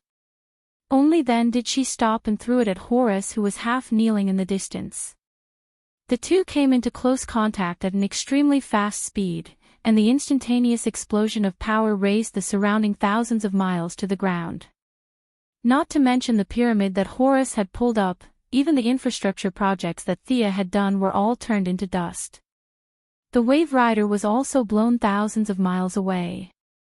Rip Hunt only had time to tell her to be careful, and then the two sides could not contact each other. Thea was also blown back hundreds of meters by the aftermath of the energy. She tried to stop herself and watched with rapt attention. The smoke dissipated, and Horus slowly stood up. At this time, he could be said to have changed a lot. His originally well-muscled body had become extremely rough, and there was a trend of deformity. His legs were disproportionately large, and his upper body seemed to have shrunk a little compared to before. His huge eagle head had also changed from white hair to red hair. His sky-blue beak seemed to be covered with a layer of thick ink. From time to time, corrosive liquid dripped from the corner of his mouth and fell to the ground, melting into a deep pit. The left eye that he had taken from Vandal had completely disappeared, leaving only a terrifying hole. The only thing that hadn't changed was perhaps his right eye. It was still so arrogant and able to see through everything, but the fatigue in his eyes couldn't be concealed. Stupid guy. In order to recover his strength, you actually gave up your godhood. Horus' transformation did not scare Taxis away. The five-headed dragon queen carefully looked at him for a while and made a contemptuous comment. Yes, No, it's me. I'm no longer a god. I've given up my godhood. I'm no longer the guardian of the pharaoh. Without the pharaoh, the world doesn't need me. What else can I do? I just want to prove my ideals in the end, my justice. Horus, who was surrounded by black gas, said resolutely. Chapter 175. A god who came down from the throne. Ha! I need your power so much. Let me prove to you that you are on the wrong path. Taxis's 5 dragon heads were laughing, and it could be seen that she was really happy. She did not expect to meet a fool when responding to a random summon. Just to prove her own ideas, she did not want to be a god and took the initiative to retreat to the level of a demigod. Horus was the second son of Osiris. His elder brother Anubis had long wanted to take over his father's priesthoods, so he had no choice but to start from scratch. In his long life as a god, he also pieced together a few priesthoods, namely, Sky, Guardian, and War. Guardian was his main priesthood, and the rest were all scattered. Take War as an example. War had a special god, and what Horus had only gave him the qualifications to inherit it. There were 7 or 8 other gods with the same qualifications. The god of War died in battle, and only those who were somewhat related to War could inherit the priesthood of War. Taxis was not interested in Sky Guardian, but she was a little envious of War. This was one of her main priesthoods in the future. She could only say that she was very lucky to be able to come into contact with it in advance as a demigod. The idea was wonderful, but the reality was that she could not defeat Horus at this time. Although both of them were demigods at this stage, she was just a projection into this world. Horus was the real Horus, and he was in a dark state with full health and mana. Although she was slightly better in combat skills, she could not compete with him now that he had more health and mana. Little girl, come and help, I'll give you a share of the spoils. Taxis was still very generous, and she called Thea from afar. Sia was now trying her best to communicate with the unicorn. She had no choice. This cute pet did not like the evil dragon queen no matter how she looked at it. Sia was afraid that if she was distracted, the dragon queen would control her body and rush up to her for a whirlwind. At this time, when she heard the dragon queen's call for help, she quickly comforted the unicorn in her mind, fearing that the unicorn would do something that would hurt her and please her enemies. After obtaining the unicorn's silent approval, she flew to the dragon queen's side and bowed slightly. She spoke in a tone that was neither close nor distant. My queen, I will assist you. Focus your attacks on his head. He is no longer a divine body. He will be injured. He will die. After saying that, Taxi swung her tail arrogantly and went up to meet the attack. TSK, Thea pursed her lips. Of course, you don't hit people in the head. How stupid would I have to be to hit his feet? He wasn't Achilles. Although she was slightly displeased, she still followed up with an attack. Actually, it was just a ranged attack. Close combat would be slightly dangerous. Looking at Horus, who was covered in black mist and surrounded by a dark aura, it would be best to avoid touching such a thing. With Taxis as the main force, she happily took up the promising job of long-range DPS. The Dark Dragon Queen went all out at this time. Her combat talent and combat awareness were far superior to Horus, who had never fought seriously before. She used all her skills to continuously wear down the defensive barrier on his body. Sia also released a few finger of light at the right time, hitting the earthen yellow barrier with a sizzling sound. As time passed, Taxis became more and more impatient. Her summoning time was almost up. After all, Thea's summoning was still at the level of a mortal. Summoning a demigod of her level, her existence time was rapidly passing. If it wasn't for her main body desperately maintaining the channel in another world, she would have been sent back. Damn it. Taxis then spat out several mixed light beams at Horace's defensive shield. Of course, she was not worried about the world being ruled by the evil gods. She just felt that the duck in her hand was about to fly away, and she was not happy. Little girl, do you have any other moves? In desperation, with her pride, she could only try to ask this mortal for help. Although she was a very strong mortal, the light aura on Thea's body had always made her uncomfortable. In the end, she really had no choice but to ask her. Of course, Thea still had one move that she did not use. She believed in the principle of keeping a backup plan and not revealing it until the end. Using special magic to transmit her voice to the Dragon Queen, when Taxis first heard her words, her 5 dragon heads and 10 dragon eyes instantly stared at her with a vivid expression, as if she was pondering whether to eat it raw or roast it with fire. But after constantly weighing the pros and cons, she finally gritted her teeth and made a decision. She nodded and motioned to Thea. Come on. I'm going all out today. Thea couldn't wait to look up to the sky and laugh. What did this mean? A dragon knight, and a future main god. If she wanted to express her current mood, she could only use the word awesome to describe it. She chanted a spell in a low voice. She needed an enlargement spell, and at the same time, the Dragon Queen also shrank her own body size. Thea grew to 10 meters tall, and the Dragon Queen shrank to 300 meters. My queen, I'm going. Thea took advantage of the situation and even pretended to be obedient. She was very happy. The expressions of Taxi's several dragon heads were different, but they were all unhappy. Come on, Arthas. The two in their consciousness synchronized again. This time, they needed to fuse the ultimate weapon of the unicorn. The horn had a powerful anti-magic function, and it was the weapon of choice to deal with Horace, who was wearing a turtle shell at this time. The horn was usually long, half a meter, but it was too small for this kind of size. The two of them combined a part of their magic and created a 40-meter-long sword. No, it was a long spear.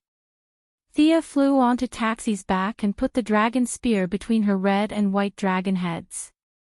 There was no other way, she had too many heads and it blocked her vision, so she had to bear with it for a while. The Dragon Queen was also very uncomfortable. It was like a thermometer in the armpit of a person's arm, but she had to bear with it for the sake of the divinity after the battle. The next scene was a little strange. A righteous knight with a long spear rode an evil dragon to deal with a demigod of the neutral camp. Your Majesty Horace, give up, your eternal life should not be wasted here. The unicorn said this while controlling Thea's body. She had always felt sorry that this original true god was going to fall here. Young humans, come on, I have no regrets, I'm very tired. Even if I die today, I won't hate you. Horace's voice was full of fatigue. Although his body was protected by a protective shield, his insides were almost collapsed. It was not that easy to dethrone himself. He had sacrificed much more than Thea and the others could see. This guy can see that there are two of us. In the space of consciousness, Thea chatted with the unicorn in surprise. Nonsense, that dragon can see us too, you really have no common sense. The unicorn was still dissatisfied with working with the Dragon Queen, and despised her for no reason. Chapter 176.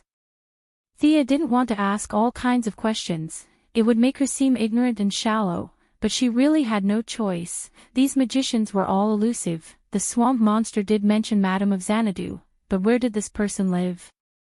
That big guy didn't say. Madame of Xanadu was obviously an internal title. Thea couldn't go to the TV station to post a missing person notice. Her subordinates were also unreliable. She couldn't ask the Owl Court to send a few claws to look for her, right? The claws who received the order must have a confused expression. There was no photo, no address, not even a real name. It would be a miracle if they could find her. Little girl, hold on tight. Taxis interrupted her thoughts at the right time and began to climb higher. Thea could only hold on to one of the dragon's heads tightly. She didn't have the courage to make a saddle and put it on the dragon's back, so the current riding method was extremely primitive and crude. In fact, there was also the advantage of her female identity, if it was a man who wanted to ride the Dragon Queen. Let him try. In 1 minute, it would be digested in 3 minutes, and it would turn into feces in 5 minutes. Hula, hula, the dragon's wings flapped violently, and soon it had stopped at the highest point. Are you ready? One of the dragon heads turned back and asked. Come on, Your Highness. Thea stared intently at Horace's empty eye socket. That should be the only flaw in his body. Taxis quickly turned around in the air. Her movements were vigorous and full of the beauty of power. Her wings kept flapping behind her, accelerating her speed. Thea could only hold on to the dragon spear tightly. She didn't intend to add any buffs to the Dragon Queen, not to mention the dragon's natural magic immunity skin. The other party was a top master in the field of magic. She could just forget about her self-taught skills. Horace also noticed their full sprint. After absorbing too much power of the underworld, he had lost the ability to transform into an eagle. He could only stand quietly on the ground and prepare to deal with the next thunderous attack. At this time, Thea and Taxis had already turned into a bolt of lightning, and the huge kinetic energy and acceleration allowed them to pass through a white fog, accompanied by a loud sound, and with the momentum of Mount Tai, they rushed down towards Horace. 5,000 meters, 4,000 meters, as the altitude continued to decrease, Thea's heart also jumped to her throat. This was slaying a god. Although this person was a little silly and took the initiative to drop a level, it was still very worthy of praise. Since ancient times, how many people had been able to do this? Thea only hated that her friends on the Wave Rider hadn't flown back yet. It was a pity that her heroism had fallen to the point where no one could appreciate it. As the distance between them grew closer and closer, Horace's strategy was very simple. He would avoid attacking them from the front and attack from the side. Sia and the others, on the other hand, were to kill him with all their might, regardless of everything else. Both sides were competing in terms of vision, speed, and strength. Perhaps there were also some small tricks mixed in. 800 meters. 500 meters. Raise your spear. Taxis shouted sternly, and Thea also raised her spear with all her strength, concentrating all her energy on this spear, hoping to kill him in one shot. One person and one dragon had their backs to the rising sun, breaking through thousands of miles of clouds, and with the belief to challenge the true god, they slammed into the giant below. When the distance between them was less than 20 meters, the two sides could already see each other's expressions clearly.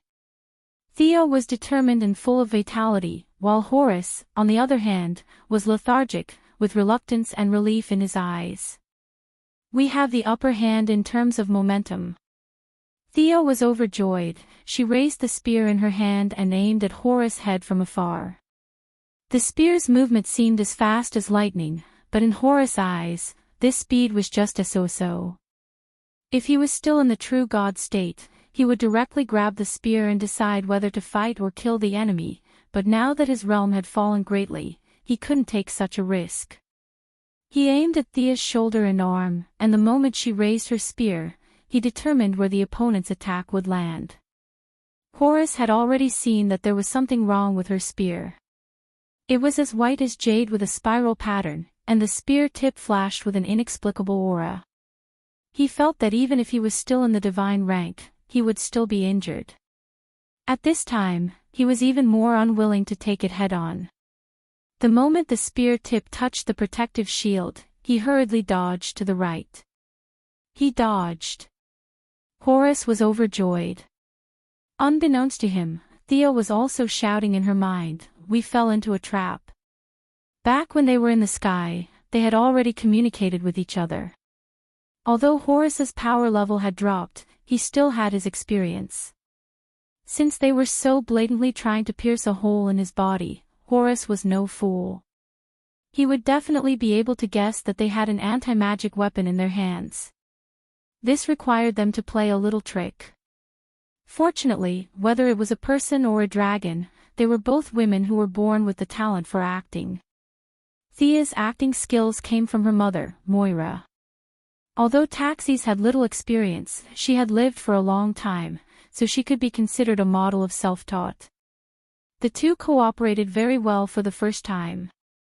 Thea's focus and the Dragon Queen's ruthlessness successfully deceived a former true god.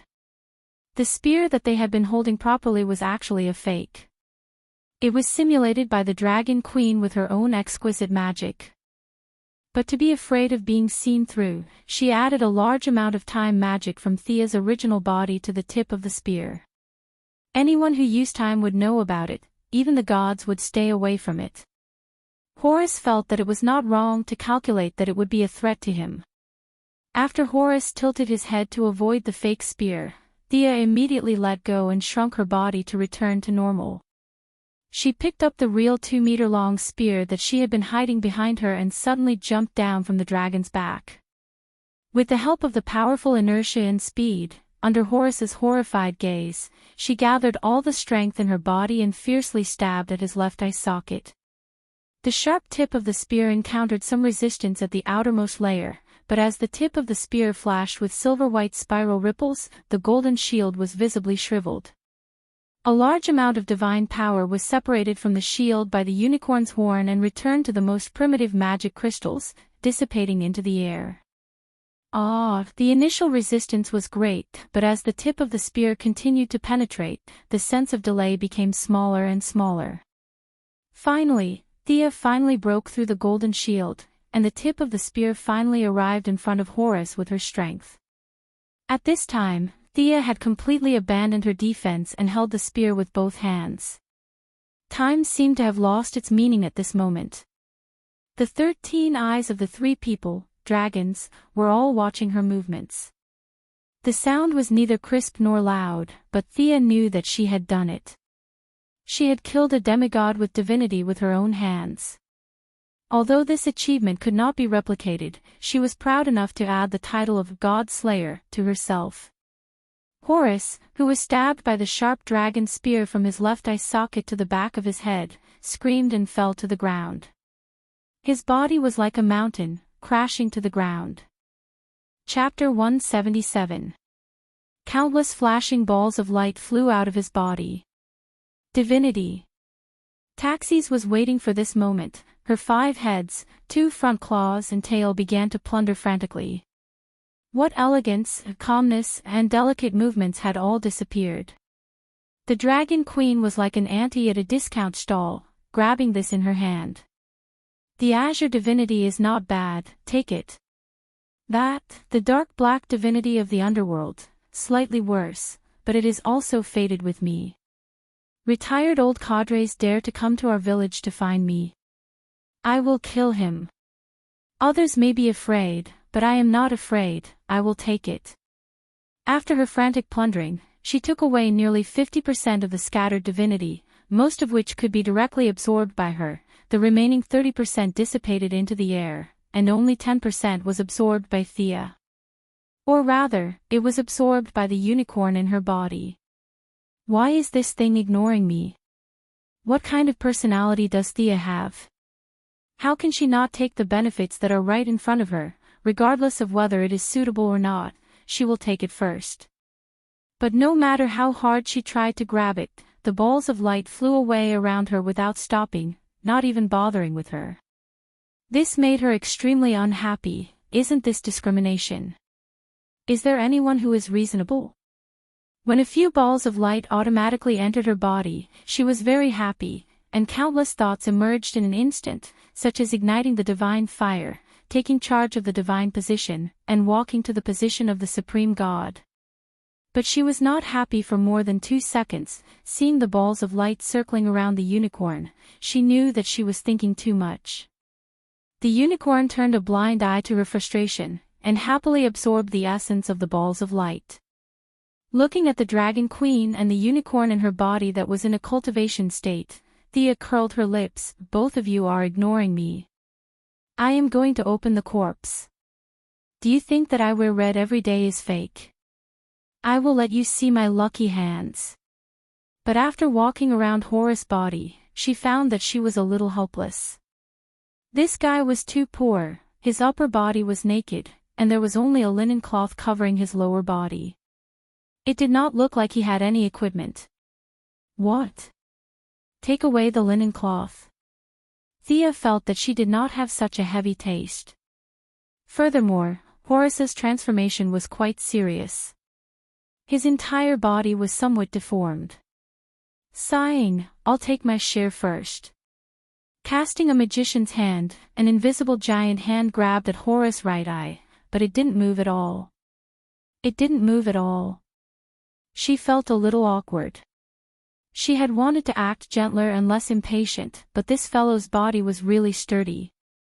Thea could only do it herself. She walked to the side of the corpse. No matter what, Horace was a good opponent.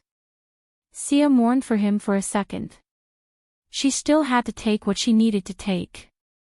She had spent a long time casting spells but still couldn't take out the eye. Thea rolled up her sleeves and prepared to use force. These eyeballs are really big. Horace was 10 meters tall, and his head was more than 1 meter tall. Including his long beak, it was more than 3 meters long. She pulled out Thea's anti-magic spear from her left eye socket. Her right eye was still shining, but it was getting darker and darker. Just the part of the right eye was the size of a square table. How was she going to take such a big eye back? The Atom Man's nanotechnology must be ineffective on it. Thea thought about how she looked like carrying a huge travel bag and felt stupid. But anyway, she had to get it first. She had made a lot of mental preparations in advance, but she did not expect that as soon as her palm touched Horace's right eye, she felt that the delicate balance was broken. Horace's right eye seemed to have been turned into sand, and it turned into fine sand that flowed down from Thea's fingers. What the hell? Thea immediately turned back to look at Taxis, wondering if she was the one who did this. If you don't want me to take it, just say so. The Dragon Queen was stunned by her angry eyes. Can't you see that I'm busy? Looking carefully at the scene, she suddenly realized. His eye chose you. You're lucky, but you can take your share of the spoils. After that, without waiting for her reply, her long dragon tail rolled Horace's body under her and she sat on it. The meaning was clear. The rest was mine. Thea was a little speechless when she saw her anxious look. She lowered her head and pondered. The Dragon Queen's words were simple and clear. Horace, I chose her. Did this mean that it was her eye? She touched her eye socket. It was still her eye, but her field of vision had become extremely wide. Other abnormalities could not be seen for the time being. There were no bloody things like gouging out or changing eyes. Considering that the Dragon Queen was such a big village official, she would not lie to a small shrimp like her. She probably was not lying when she said that her eye was on her. However, Thea originally intended to put it together with Horace's orb to see if it could form a set. Now that it had become her eye, she immediately gave up the original idea. Even if it could form a super artifact, she would not gouge out her eye. Perhaps it was because the Dragon Queen had fought side by side with her before, but the unapproachable aura around her had dissipated quite a bit. The 5 dragon heads scanned the battlefield from 360 degrees. Whenever they found the fragments that Horace had dropped during the previous battle, they would immediately fly over to pick them up and keep them in a small pocket. This should be a space bag, right? Thea looked at it enviously. This technology had long been lost in the main world. She really wanted one, but she knew that she did not have any bargaining chips now. She could only watch the Dragon Queen loot the battlefield. After a full 10 minutes, Taxis finally scanned the entire battlefield from all angles. Unless there was a protagonist with extraordinary luck, there would not be anything left in this battlefield. She wrapped Horace's body on the ground with a piece of purple cloth, licked her lips, and waved at Thea excitedly. "I've remembered your spacetime coordinates. Call me next time." Carrying the big bag, she drew a light curtain on the ground and the entire dragon flew in happily. So urgent. Thea could not help but complain.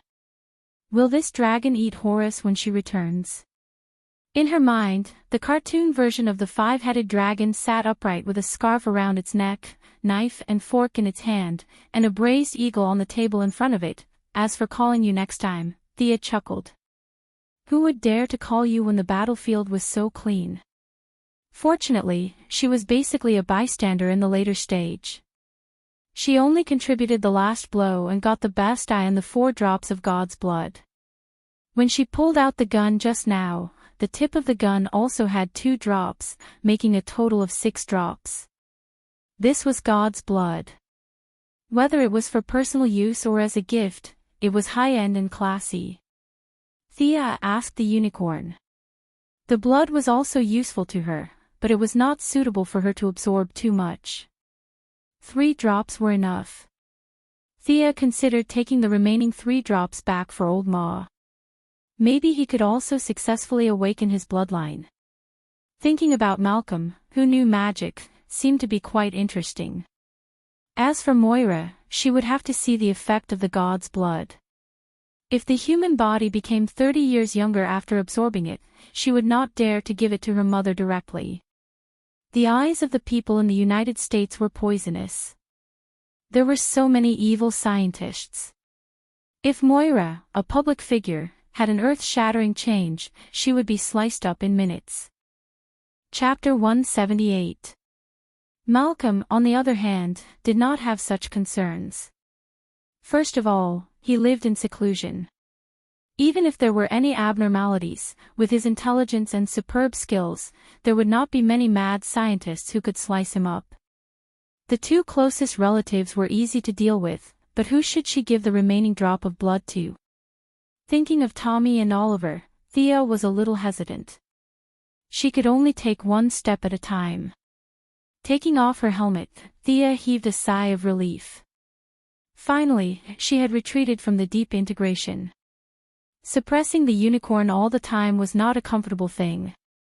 This guy was too stubborn. Indeed, being herself was the most comfortable.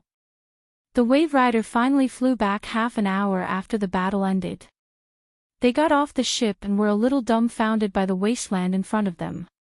It was said that this place was from a big city in 2166, right? Now, forget about big cities, even poor villages were more prosperous than this. Fortunately, some of the citizens who had been brainwashed by Thea came back intermittently. It was believed that they would rebuild their homes on this wasteland, right? The Wave Rider was a spaceship, not a rescue ship. It could only leave some necessities for them to survive for a few days. The rest would have to wait for the government to rescue them. Thea now deeply understood why Superman was not popular. Too much destruction was a sin. The battlefield had been reduced to a barren land. Deep pits could be seen everywhere. It was fine if Thea's light element was the light element, but if you encountered the fireball and acid pit that Taxi spat out, you could only admit that you were unlucky. Just think of the scene, falling down with a splash and vaporizing a living person in an instant. What kind of F***king thing was that? Captain, where are you going next? Thea followed them onto the ship and turned to ask Rip Hunt. His 1,000-year-old enemy was finally caught, and his wife and son were not in danger of dying. It could be said that his initial mission of assembling the legendary squad had been successfully completed. Rip Hunt had probably thought of this question as well. He answered with certainty, I'm going to send Vandal back to the prison of the Master of Time. That's where a tyrant like him should stay. Thea heard this and secretly curled her lips. I'm afraid you want to go back to being an official. It's a pity that your dream can only remain a dream. The Council of the Masters of Time had already reached an agreement with Vandal. If you send him back, he will be released in minutes and you will be locked up. In the end, Rip Hunter and his companions blew up the Time Master's base, sweeping this so-called time management organization into the trash heap of history. Of course, Thea would not stop this. In fact, she was even prepared to help. Just thinking about it made her excited. Even the Master of Time had been blasted into the sky. Wasn't she the only one left who could be considered a proper worker? As long as these people didn't die, she would have to be careful of these people coming out to kill her whenever she did something that was different from history. She would carry out the so-called revision of the timeline and completely erase all traces of their existence in their base camp. This was a good thing that would be very profitable. As for whether Vandal ran or not, she did not care. So what if he ran? What bad things could an 80-year-old old man do? Even if he were to live another 10 years, he might not have the courage to do so. Captain. Ray's injury has worsened. Come and take a look. Oh, Miss Thea, come and take a look too. As soon as they boarded the ship, they were stopped by Kendra, who hurried over. She pulled Rip Hunter into the ship. After taking 2 steps, she saw Thea turn around and pull her back. Thea stared at Kendra with cold eyes. Her gaze was a little scary, completely shocking the silly hawk girl. She stopped her hand halfway, not knowing what to do. Thea, of course, was not giving her a hard time. She just found it strange. Your god is dead, how can you still be alive and kicking? How can a proper priestess like you be fine? This doesn't conform to theology. Look at those eagles. They fell from the sky like dumplings. I don't dare to say anything about other animals, but in this world of 2166, eagles should be considered a protected animal from today onwards. There was no other way, they had basically all committed suicide. Do you know who the enemy we just fought was? Thea asked seriously.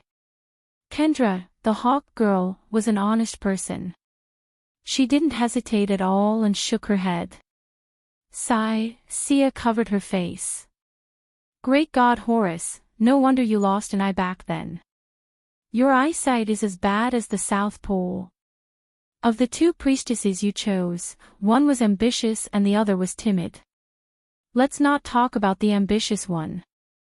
It's understandable that the timid one didn't hear your call. Now that you, the god, have died, she didn't even realize it. This only shows that her faith was extremely undevout. After being reincarnated 206 times, there was nothing left of her. Can you still extend your wings? Thea asked the last question. This question was a bit abrupt. Under normal circumstances, it was taboo to ask others about their abilities. However, the hawk girl and Thea were not normal people. The hawk girl carefully felt it and smiled embarrassedly. It's not always effective. I can't use it now. Theo looked at her carefully and said word by word, Horus has fallen. Who is this? Go back and look it up in the dictionary. What I want to say is that after he fell, the 4,000-year battle between you and Vandal has ended. Your superpowers have disappeared, and you can live a normal life again.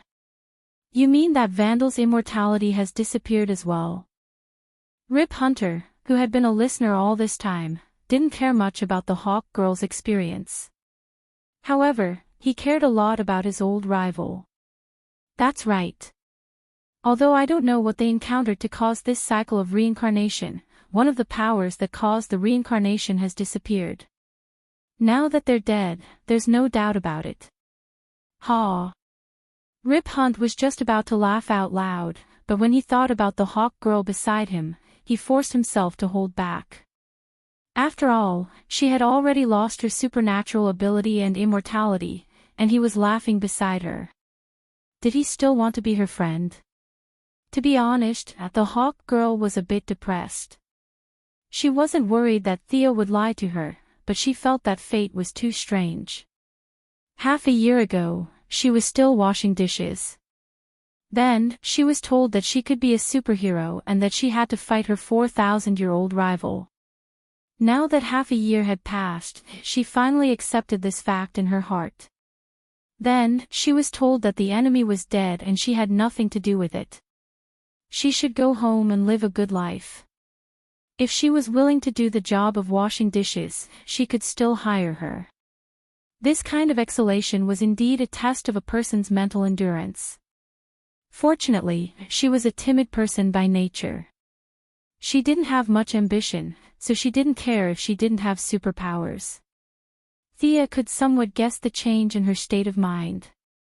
To be honest, being able to let go of things was also a good trait. This was also because the Hawk Man was dead. This time, he was completely dead. If he was still alive and heard Thea's words, vomiting 5 liters of blood would be considered light, and he might even be paralyzed. Chapter 179. Let's go see Ray first. His injury suddenly worsened, and Gideon couldn't do anything about it. The Eagle Girl, there was no more Eagle Girl. She would be called Kendra from now on. She collected her thoughts and did not dare to hold Thea's hand this time. She led them to the medical room. It doesn't make sense, Thea thought as she walked. She had treated more than half of Ray Palmer's injury at that time, and the rest was suppressed. It shouldn't have rebounded so quickly. When she saw the atomic hero with doubts, she was indeed shocked. His handsome and sunny face was shrouded in a black mist, and even though he was fixed in the medical chair, his body was shaking violently from time to time. What the hell, Thea understood at a glance. When Ray Palmer was hit by the eye of Horus, he, who was still a god at that time, could not help but have a trace of divine power in his eyes. This trace of divine power was so weak that it could be blown away by a gust of wind. Even if Ray was an ordinary person, without magic treatment, he could recover in a year and a half. But the bad thing was that this trace of divine power formed a very small connection channel. When Horus borrowed divine power from his retired father, the power of the underworld connected to Ray Palmer through this channel. Fortunately, Thea had treated him once before and left a lot of light energy in his body. This light energy and the power of the underworld offset each other, and with the help of Gideon's future technology, he barely survived until now. But at most half an hour left, he would be completely dead. Of course, her little power was far from enough to compete with the underworld. If Taxis could be regarded as a village chief, then Miss Thea could not even be regarded as a village committee member. She wanted to wrestle with a retired old cadre. She was dreaming. Fortunately, she had a winning magic weapon in her hand. According to her calculations, as long as a drop of divine blood connected with the original trace of Horus' divine power in his body, Ray Palmer would be fully recovered. Because of the blessing, he would even have some mysterious talents. But it was definitely not her style to give it away for free. Although she had a good relationship with Ray, it was far from the point of giving him treasures. Even if they wanted to discuss the reward, how could they discuss it when he was unconscious? However, she couldn't just watch him die. It wasn't easy to be a hero of justice. Thea pondered for a while, and a simple plan emerged in her mind. He shouted anxiously, "Gideon, I need you to scan his body with your primary authority. His condition is not optimistic." The artificial intelligence hesitated for a few seconds and reported a number and symbol password. Just like how Thea was afraid of her terrifying calculations, she also did not understand Thea's magical abilities. 2 people, 1 human and 1 machine. Thea had never asked for permission, so she pretended not to know and didn't give it to her. Now that Thea suddenly spoke, of course, it wasn't because she had full confidence in dealing with this artificial intelligence. She had obtained this authority and returned to her original spacetime. If she remembered correctly, Gideon's primary body had already been built by reverse lightning in Star City's cutting-edge technology laboratory. She couldn't deal with the emotional version of herself in front of her, but wasn't it easy to deal with the almost newborn version of herself? In fact, it was best to catch reverse lightning and brainwash him. This person was a real transmigrator, a visitor from the 25th century. In his original spacetime, he was a scientist. After transmigrating to this spacetime, he lost his speed and could only focus on cultivating the Flash in order to return home. Shouldn't it be easy for Sia to deal with a scientist without superpowers? But these transmigrators made her very afraid. Their ability to travel through time at will was too terrifying. As long as Sia put her plan into action, it might only be a second for her, but for those who traveled through the river of time, this was history that had indeed happened to them. Time was a line for them, and there was no distinction between the past and the future. They could travel through it at will. As long as something happened, they could plan carefully, bring their equipment, and jump to the day before the point of time to stop and counterattack. What the F***ck was this? She didn't want to directly confront the transmigrators, so she had higher requirements for Thea. But fortunately, she didn't plan to directly move Gideon in her spacetime. As long as she had permission, she could get a lot of source code. She could give it to Felicity and let her slowly write it. Now that she had obtained initial permission, she of course had to pretend. She took out all kinds of scanning equipment and scanned Ray Palmer 10 times. Whether it was useful or not, at least she looked like an old expert. The Atom Man originally had half an hour to live, but she wasted another 10 minutes. After the scan, he couldn't be treated immediately. Thea began to show off her acting skills again. She lowered her head and looked up. She walked in circles around his hospital bed and sent a golden light into his body from time to time. After observing his reaction, she shook her head and sighed. Her behavior scared Kendra. She was just an ordinary person now. Even if she was saved, it was hard to say if the Atom Man would still like her. She was now waiting for Sia's diagnosis report anxiously. During this time, the other people on the spaceship also came to the infirmary. The Atom Man was really popular. Even the villainous duo showed some concern for him. Sia looked around from the corner of her eyes. Since everyone was here, it was about time for us to start. It was convenient and fast to drink directly from the bottle. It took 3 seconds, and the person could run and jump in 10 seconds. But if it was obtained easily, it didn't show how precious it was. The reason why Buddha wanted Tang Sanzang to go all the way to get the scriptures was also because of the process. Thea naturally wouldn't be so unwise to make the scene bigger. If the Atom Man woke up in front of everyone, he would owe her a big favor. Although she didn't use the technology of the Atom suit, she could use it as a reference. She pointed a finger at his forehead and used her own light magic to suppress the dark power of the underworld. Untie him, quick!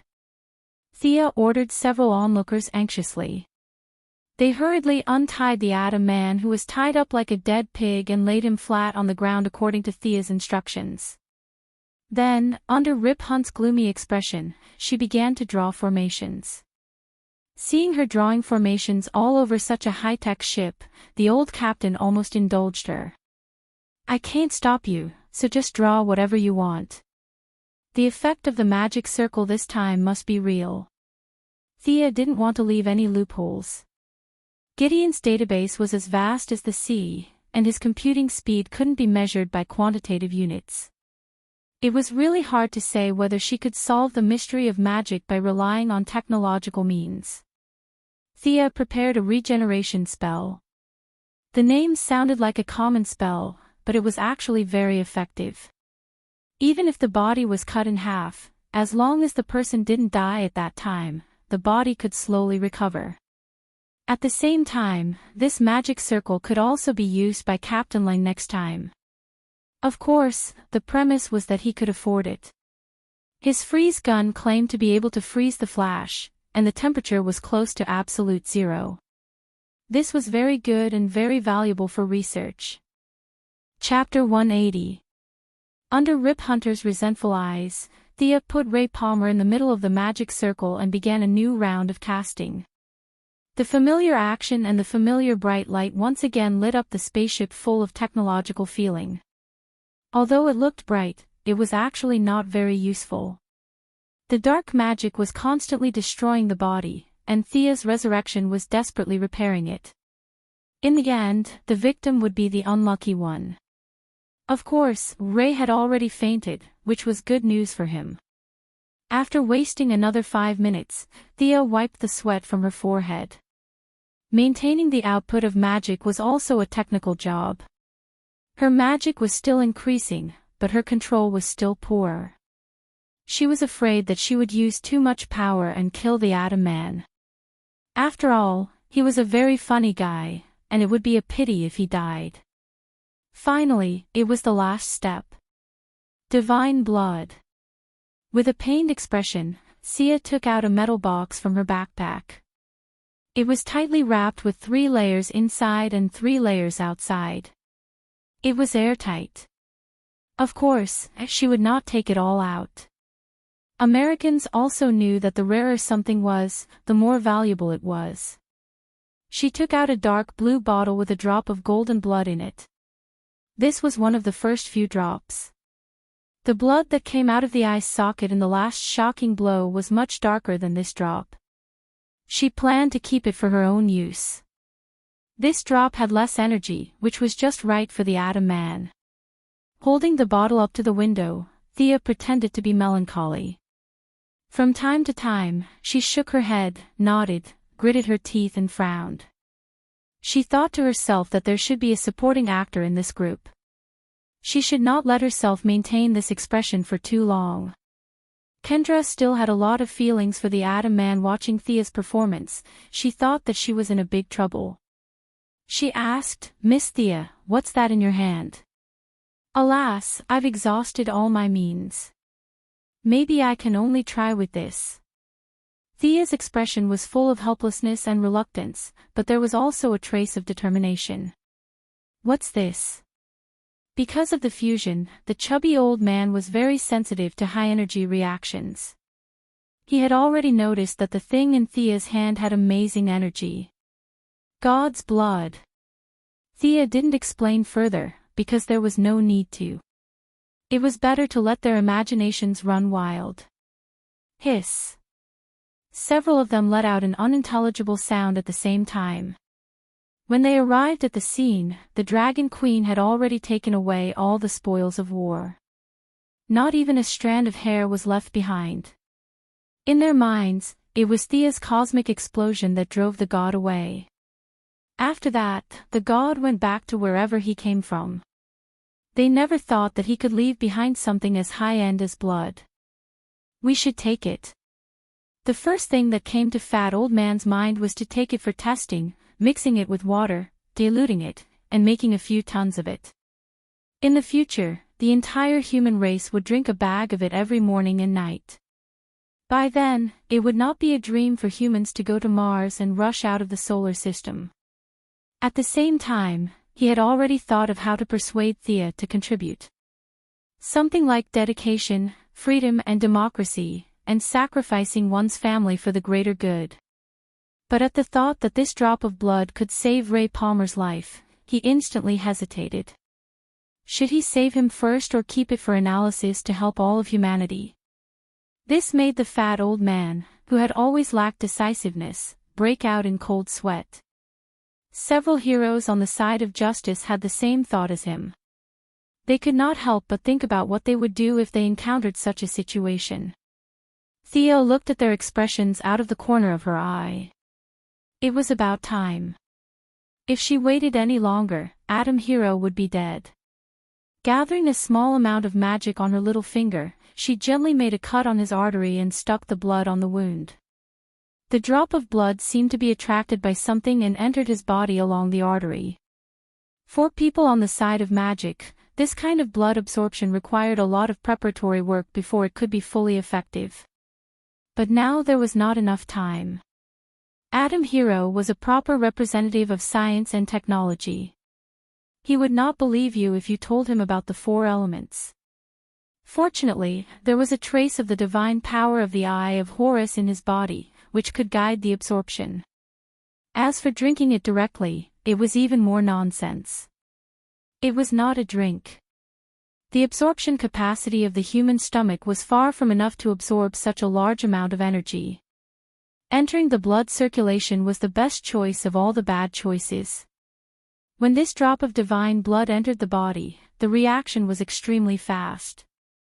Adam Hero, who was an ordinary person, was directly given such a powerful tonic as divine blood. Even if he trained to the level of Oliver, it would be useless. His consciousness was instantly defeated. The energy of the divine blood began to wash over him unscrupulously. Fortunately, he still had the dark magic of the underworld in his body. The divine blood automatically found these dark energies, and the two sides began to fight fiercely in his body. Thea at this time was doing her best to open the magic circle outside, repair his damaged body, bones, and protect his brain with her own magic. The whole process lasted for an hour, and the two energies finally ended with the divine blood winning. The black gas was constantly squeezed out of his body and dissipated in the air. Ray Palmer's fluctuating body finally calmed down, and Gideon also timely reported his physical indicators. Except for some weakness, his actual physical fitness had been greatly improved. Let him rest. He should be able to wake up at this time tomorrow. Thea glanced at Adam Hero. He was 2 centimeters taller than before, and his skin looked smoother. Some of the bruises and scars he had suffered in the past few years as a superhero would also be healed. It was impossible to completely remove the marrow, but a slow transformation was possible. Thea then left the infirmary. She was exhausted after the day. She wanted to find a place to bask in the sun.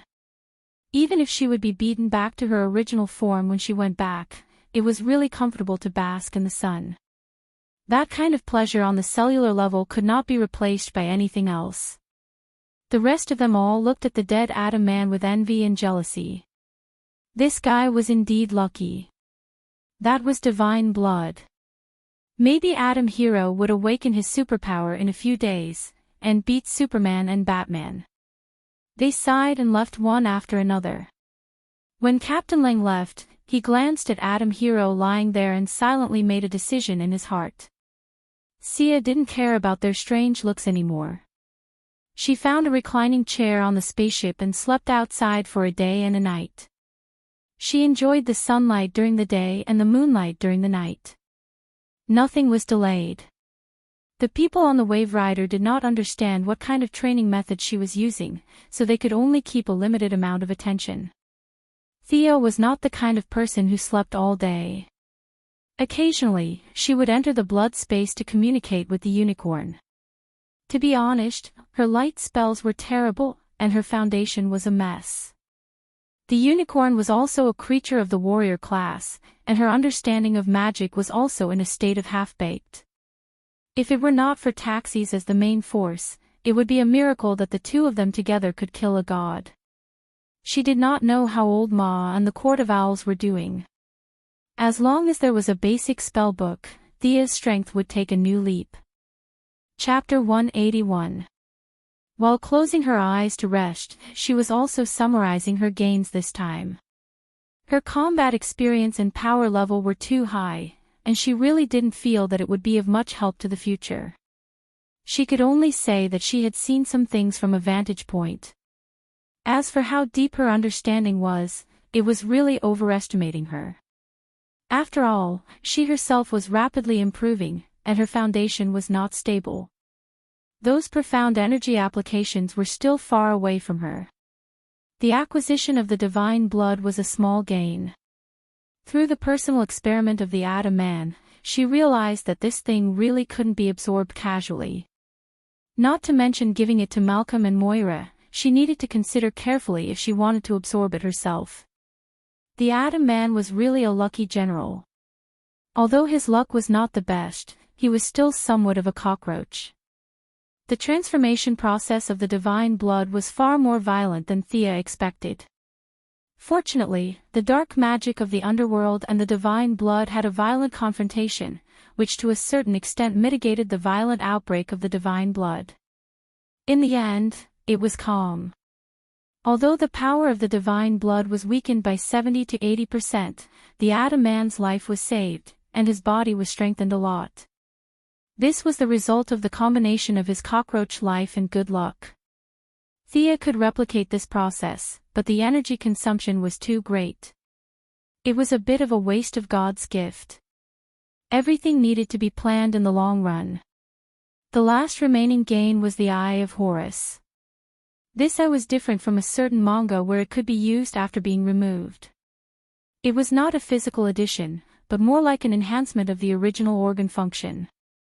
Thea once covered one eye and looked into the distance, and the result was gratifying. This Eye of God was indeed amazing. Thea's eyes were strengthened, and she avoided the tragic future of Kakashi, who had to wear an eye mask and pretend to be half-disabled. Originally, she could see objects within 100 meters, but now... She flew into the air and looked carefully until the blood vessels on her forehead burst, but she still couldn't see the limit of her vision. The effect of looking at the starry sky at night was even more amazing. The magic in her body was running wildly, and she was so scared that she quickly closed her eyes because she could already clearly see the craters on the surface of the moon. She believed that she could see them further away, but the consumption of magic was too great. The main purpose of Horus's eyes was to distinguish right from wrong, good from evil, but Thea's eyes did not have these functions at all. Instead, they gave her the ability to identify magic lines. In the past, she used to draw magic circles by feeling, but now it was very clear and easy to see. As for whether there were any deeper functions, she felt that there was definitely one, but she had yet to discover it. Why would different individuals have different abilities? The only explanation was that the divine power was adjusted according to the individual's will. Now that he was able to see all the hidden lines of mana, the ability to see through everything could be considered a bonus. Damn, Thea was very happy to receive this ability. But while she was happy, she kept feeling that she was unknowingly on the path of Superman's Supergirl. Previously, it was already shocking that she could absorb sunlight. Now, she even had X-ray vision. If Batman knew about this, her reputation would drop again, and she wouldn't be able to explain it. As a top scientific figure, Batman would have to believe you even if you tried to explain to him about slaying gods and demons. Thea already felt that the day when she would leave Batman and automatically join Superman's camp was getting closer and closer. Fortunately, she was a woman, so no matter how unhappy he was, he would not overreact. It was just that it was inevitable that she would get into his little black book. But when she thought about how Batman even wrote down the method to deal with her, she knew how serious his condition was. Thea shook the magic ball of Horus in her hand. The originally glittering magic ball now seemed to be covered with a layer of shadow. She had fused with the divine eye, and the power of both sides came from the same source. She could see very clearly that the magic on the magic ball was fading every minute and second. Needless to say, it must be related to the fall of Horus. The main character was dead, and the divine power on the Eagle Girl and Vandal was quickly dissipating. This equipment that had been passed down for countless years was about to die. It would be a pity to just wait for it to break. Thea referred to the information that Gideon had translated for her and the brief information in the Eye of Horus. She was ready to absorb the fire magic and the ruby at the top of the magic ball, but unfortunately, her body was now full of light magic, and she could not accommodate any other power for the time being. Thea could only use a simple method to temporarily seal the magic ball until she returned to the original time and space to officially absorb it. As for the scepter of Horus, she did not need to ask anyone. She could feel that the scepter was indeed not in this time. In fact, even if it was, she did not need it. The scepter also had the problem of dissipating divine power. Other than selling it for a few coins, it was useless. The night passed uneventfully. The next morning, Sia joined them for breakfast. This was the advantage of their high-tech spaceship. Everything depended on imagination. As long as one could think of something that had existed in human civilization before, Gideon could synthesize it. Thea had enough of the American breakfast, which was inherited from the British style of dark cuisine, so she automatically made a Chinese meal. There was millet porridge, a tray of soup dumplings, and delicious salted vegetables. She bit into the steaming filling of the dumplings, which overflowed with the fragrance of the meat. It was a refreshing taste.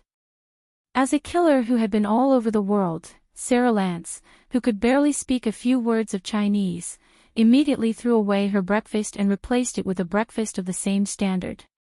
She went to the side and ate happily.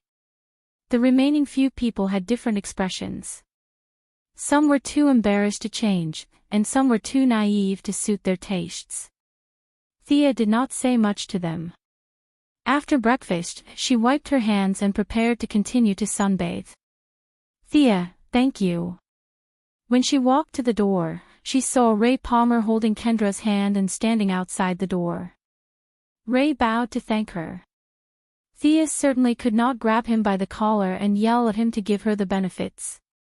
She was calm and collected. How's your recovery? Any new abilities? Ray shook his head. I don't feel like I have any special abilities, but my strength, speed, and stamina are now ridiculously strong. It was obvious that he was very satisfied. He smiled brightly, showing his 8 teeth. Oh. No new abilities awakened. Thea took him to the test room to see how his physical fitness was now. The other members of the legendary squad also heard the noise and followed to see what was going on. Everyone was very satisfied with the results of the test. Ray Palmer was the most satisfied.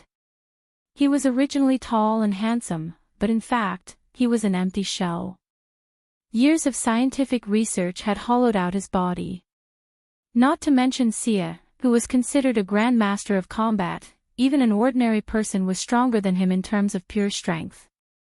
Now, although more than half of the energy of the god's blood had been consumed halfway, it had still reborn his body. Combining several data, his physical fitness had exceeded the limit of human beings. In a horizontal comparison, his body was similar to that of the American team next door. They were the kind of people who could get up after a few seconds after being shot. That was to say, he had left the original timeline. Otherwise, he would have automatically joined Superman's team, whether he liked it or not. Chapter 182. Looking at the test report, the Atom Man, who had written dozens of papers, naturally understood what had happened to him. Although he was not a medical major, the test report was easy to understand. Just by looking at a few important indicators, he understood how important this matter was to him. The frivolous look on his face disappeared, and he asked with uncertainty, "May I ask, what were you planning to do with that drop of blood?" Thea knew that the Atom Man had taken the bait, so she immediately put on her act and said with a bit of melancholy and a bit of relief, "The original plan was to give it to my mother. Since my father and brother disappeared, she has been in poor health. But seeing your reaction yesterday, fortunately, I didn't give it to her. You're lucky, don't worry about it." Then she turned around and left, pretending to be relaxed and gave him a smile. But her half-true and half-false words made Yuan Man very sad. It would have been fine if she had kept it for herself, but she had left it for her mother. As the CEO of the Palmer Group, who would acquire Quinn's company in the future, he was very clear about the Quinn family's mess. As for being a guinea pig, he had no complaints. Seeing that he was about to die, it didn't make much of a difference whether he was a guinea pig or not. After all, Sia had given him a chance to be a guinea pig. After weighing the pros and cons in his heart, the Atom Man finally made up his mind. He quickly caught up with Thea, took out a USB flash drive from his pocket and handed it to her. "These are some schematics of my armor design. I'll give them to you as compensation." After saying that, the handsome man ran away without looking back. Seo looked at his back with a solemn expression, but in fact, she was overjoyed in her heart. An artificial intelligence and an atom suit, these were arguably the two most valuable pieces of equipment on this ship. Even Inverse Lightning, who came from the 25th century, was full of praise for the Atom suit. Although his words were somewhat flattering, it was still a great invention. Thea put it in her bag. When she returned to Star City, she could start the preliminary preparations for the Iron Man suit. After all, the original spacetime was different from 2166. There were many heroes and villains who could fight. He could not be as high profile as he was at this time. He was not going to join the Dark Justice League. He still needed a superhero identity that could be seen in the light. The Iron Man could fight and fly. His image was good, and he would not arouse the hostility of the citizens. He was the most suitable choice. Before she could think further, another human-shaped gift bag came to her. Captain Lang Han is a straightforward person. He doesn't need Thea's performance. He hands her a USB flash disk and says that this is the blueprint of his freeze gun. He doesn't have the blueprint, but this is the blueprint of the real thing. Thea was not surprised. The original design was designed by Cisco Ramon to prevent the flash from going berserk. However, before the gun could be fired, it was stolen by Captain Frosty. After that, he used the gun to torture the Flash for 3 years. However, Captain Lang Han, who only had a high school education, was actually able to take the real thing and draw the original picture. He even added his own changes. It was a strange thing. It had to be said that this world's technological equipment was weird. For example, the black guy in Firestorm could repair a spaceship after half a year of repairing cars. If that was the case, Captain Lang Han's high school education was not too low. Thea was not uninterested in his freeze gun, but she was not that interested either. She had studied Mr. Freeze's freeze gun in Gotham, so the two should have some similarities. However, she had to put in some effort to get the item. She dragged Captain Lang, Heatwave, and Sarah Lance, who volunteered to follow her to the magic circle yesterday. She told him to go in. In order to show that it was worth the money, Thea put in her best performance for another 20 minutes.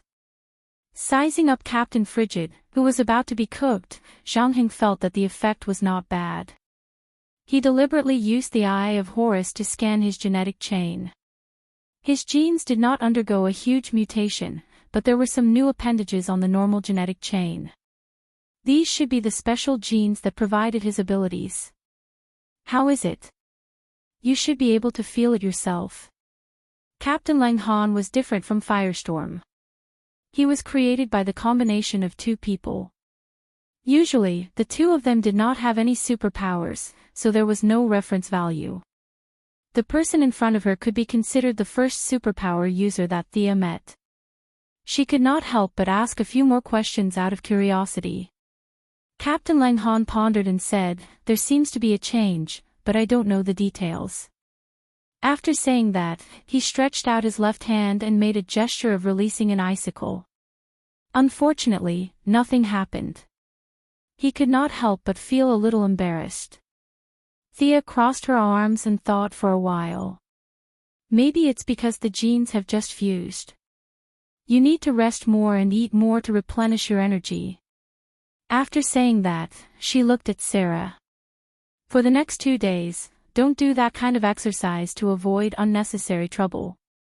Bear with it for a week. After saying that, she did not look at their ugly faces and went to bask in the sun. The Wave Rider stopped for a week in the year 2166. Rip Hunt had arranged for his wife and son, fully expecting that the Time Council would send someone to find him, but in the end, everything was calm and there was no movement at all. This made him a little puzzled. In the past, the people of the council were like hunting dogs, chasing him until they never stopped for more than 3 days at the same time. What happened recently? Since he could not figure it out, he might as well take the initiative to attack. The few people on the Wave Rider happily boarded the ship. They thought that this was their last trip, but in fact, there were many stories to be told. If there was anyone who was the happiest recently, it would be the old Captain Rip Hunt, who got his revenge. His wife and son were safe, and he was ready to return to his official position. The second happiest person after him was Dr. Ray Palmer. The sunny and cheerful Atom Man was now radiant with a second spring. His physical fitness had greatly improved, and after a short time with Knight Gawain, his dream of becoming a knight was ignited again. His first step was magical modification, abruptly changing the original high-tech atomic suit into a medieval armor. This made the fat old man, who was also a top authority in science and technology, lament. He did not know if it was for the purpose of experiencing life, but he wandered around wearing that armor every day. Anyone who saw him would not think that this person was a doctor from the 21st century. He also coaxed Gideon to get a piece of alloy steel from the spaceship and made a very flashy-looking two-handed sword. One day, Thea reminded him that his face was too smooth, and Captain Lang assisted by the side, saying that he looked like a eunuch in armor. The former Atom Man, now the Atom Knight, began to grow his beard again. In just a week, he had already begun to show results. Here, it had to be said that his mentality had changed the most. The armor could only bring protection, but it was the heart that was strong. That short period of cooperation with Knight Gawain allowed him to finally break through the defenses in his heart. He was able to bravely face himself. There was no need to shrink or escape. Giving Thea the information on the Atom suit was perhaps a way for him to say goodbye to yesterday. As for the title of Atom Knight, it was a self-mockery, and everyone tacitly agreed to it.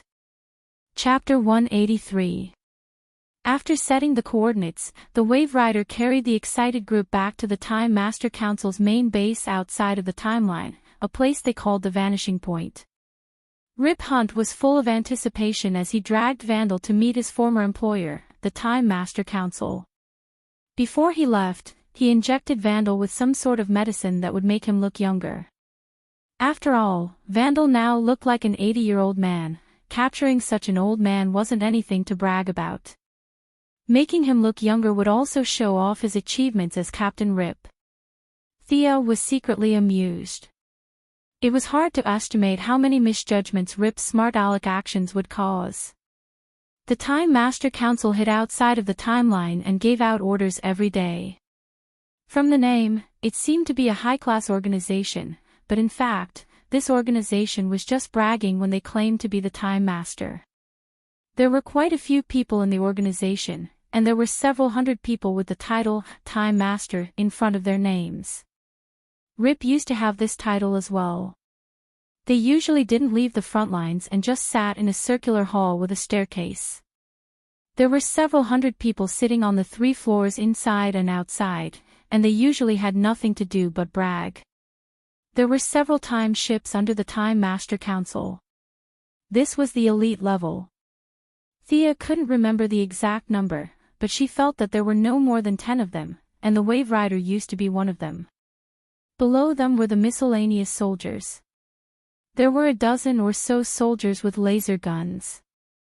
These soldiers, other than guarding the door, were also responsible for serving tea and water to the several hundred old masters so that they wouldn't starve to death. This was their scientific way of governing, a complete inverted pyramid structure. 90% of the people in the organization were just there to get by.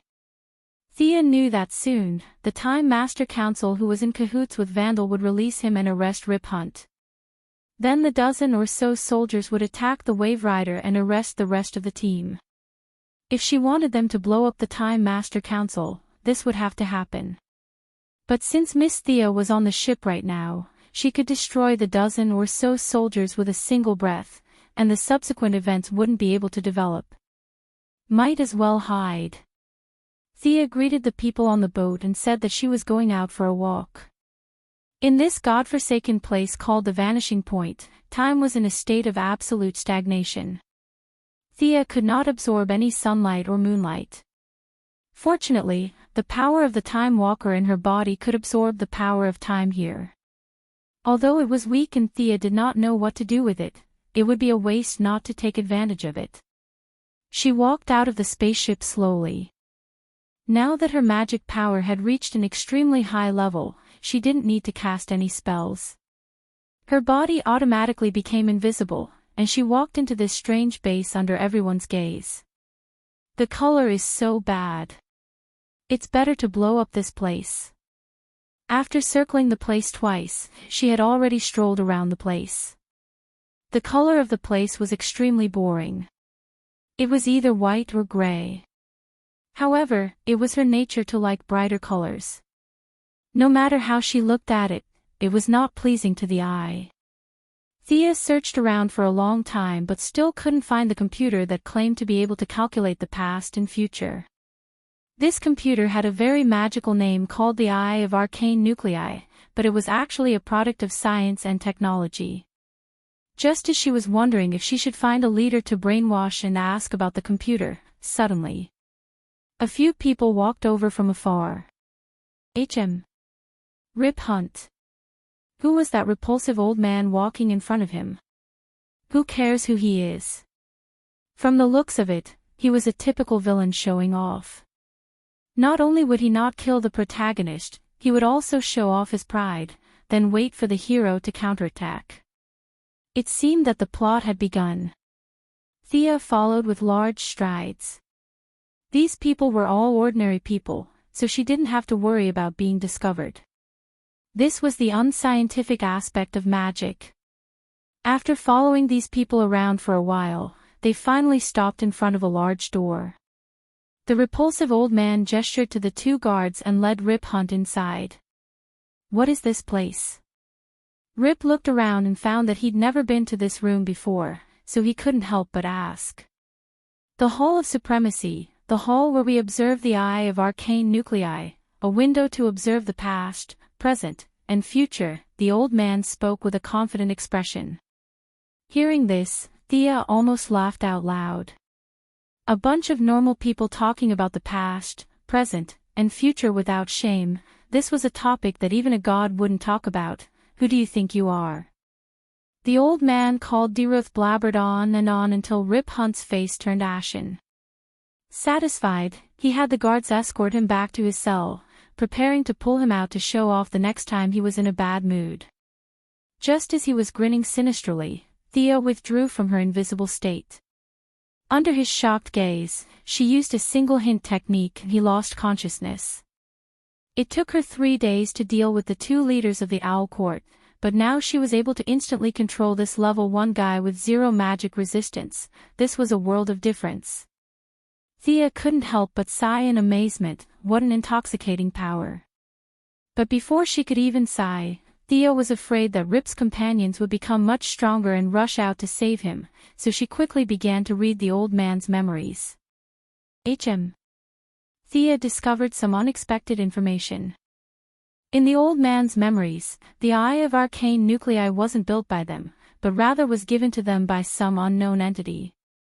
They had searched for countless years, but still couldn't find the time of this exchange. Thea's heart was pounding. This seemed like the work of a god, not to mention a god who had the ability to travel through time, a main god. This made her instantly give up on the idea of taking him away. Fortunately, she didn't need to be the vanguard. There were people like Rip Hunt who were fated to take the thunder. She had something more important to do. And that was to join them. She was someone with a certificate. As long as she was registered, once this Vanish Point base was blown up, she would be completely free in the timeline. As one of the highest leaders of the council, it was very easy for Deruth to do this. Controlling the back-end computer, he easily completed Thea's so-called joining application. In theory, she would be able to arrest the group of people she saw in the future, but of course, she had to be able to catch them first. Increase my access to the Waverider's central computer, Gideon, to the highest level. This was her real goal. The Vanish Point central computer was able to control the AI of the ship. Although Gideon had personal feelings, she couldn't remove this basic rule. This wasn't a problem. If Thea needed access to the entire stronghold, she would have to hold a meeting to discuss it, but now it was just a small ship central computer, so Deruth could do it himself. Master, it's done, the old man said flatteringly. Chapter 184. Thea tried to enter the system and observed for a bit. Sure enough, she was already ranked 3rd in terms of authority. The only ones above her were the Council and Rip Hunt's authority. In fact, Gideon most likely had a hidden highest authority, but she didn't need to completely control her. As long as she had the authority, it was enough to control the mindless AI in her own timeline. She quickly entered Gideon's historical records and began to search. 2100, 2050, 2008. Here it is. She finally found her initial login password in 2005. This should be the original password set by Reverse Lightning. As long as she had this, she would be halfway to obtaining the AI that she needed the most. Very good. Thea praised. Bring me your laser gun. Thea had always regretted that the Time Wanderer had destroyed her skateboard and blown her gun to smithereens. Now she had to get back at him. The laser gun was quickly obtained. The bad old man always carried one with him. Thea waved her hand. You're no longer of any use. Tell this lackey to do whatever he wants. She looked at the gun again and again. The firing mechanism was no different from a traditional gun, but the energy block was something she had never seen before. It was blue, had no radiation, and didn't show any absorption reaction. It shouldn't be in the category of natural light. She put it in her bag and prepared to study it when she had time. As for the Eye of Arcane Nuclei, it was actually a computer that used supernovas as its energy source. She had only observed it from a distance and had no clue. The knowledge contained in it was far beyond her comprehension. The Time Council had obtained it for countless years but still couldn't understand it. She didn't have the confidence to understand it with just a few glances. She would go back to her hometown and build it herself, so it was safest to have Rip Hunt blow it up. Time passed quickly. Suddenly, Thea felt that the psychic power she released was missing. Did that mean the bad old man was killed? She cast invisibility on herself again, sensed her surroundings, and ran in the direction of the gunshots. Hurry, we have to hurry to the Eye of Arcane Nuclei. Rip Hunt's expression was currently extremely ugly.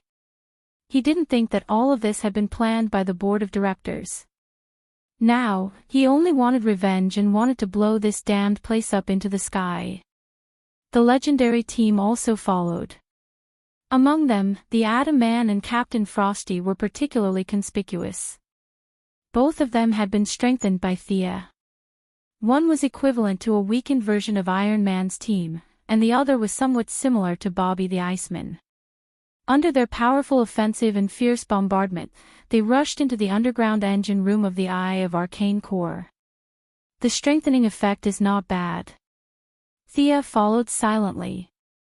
She was originally afraid that the legendary party would change the storyline after being strengthened by her. Now, it turned out that they were back to their old ways.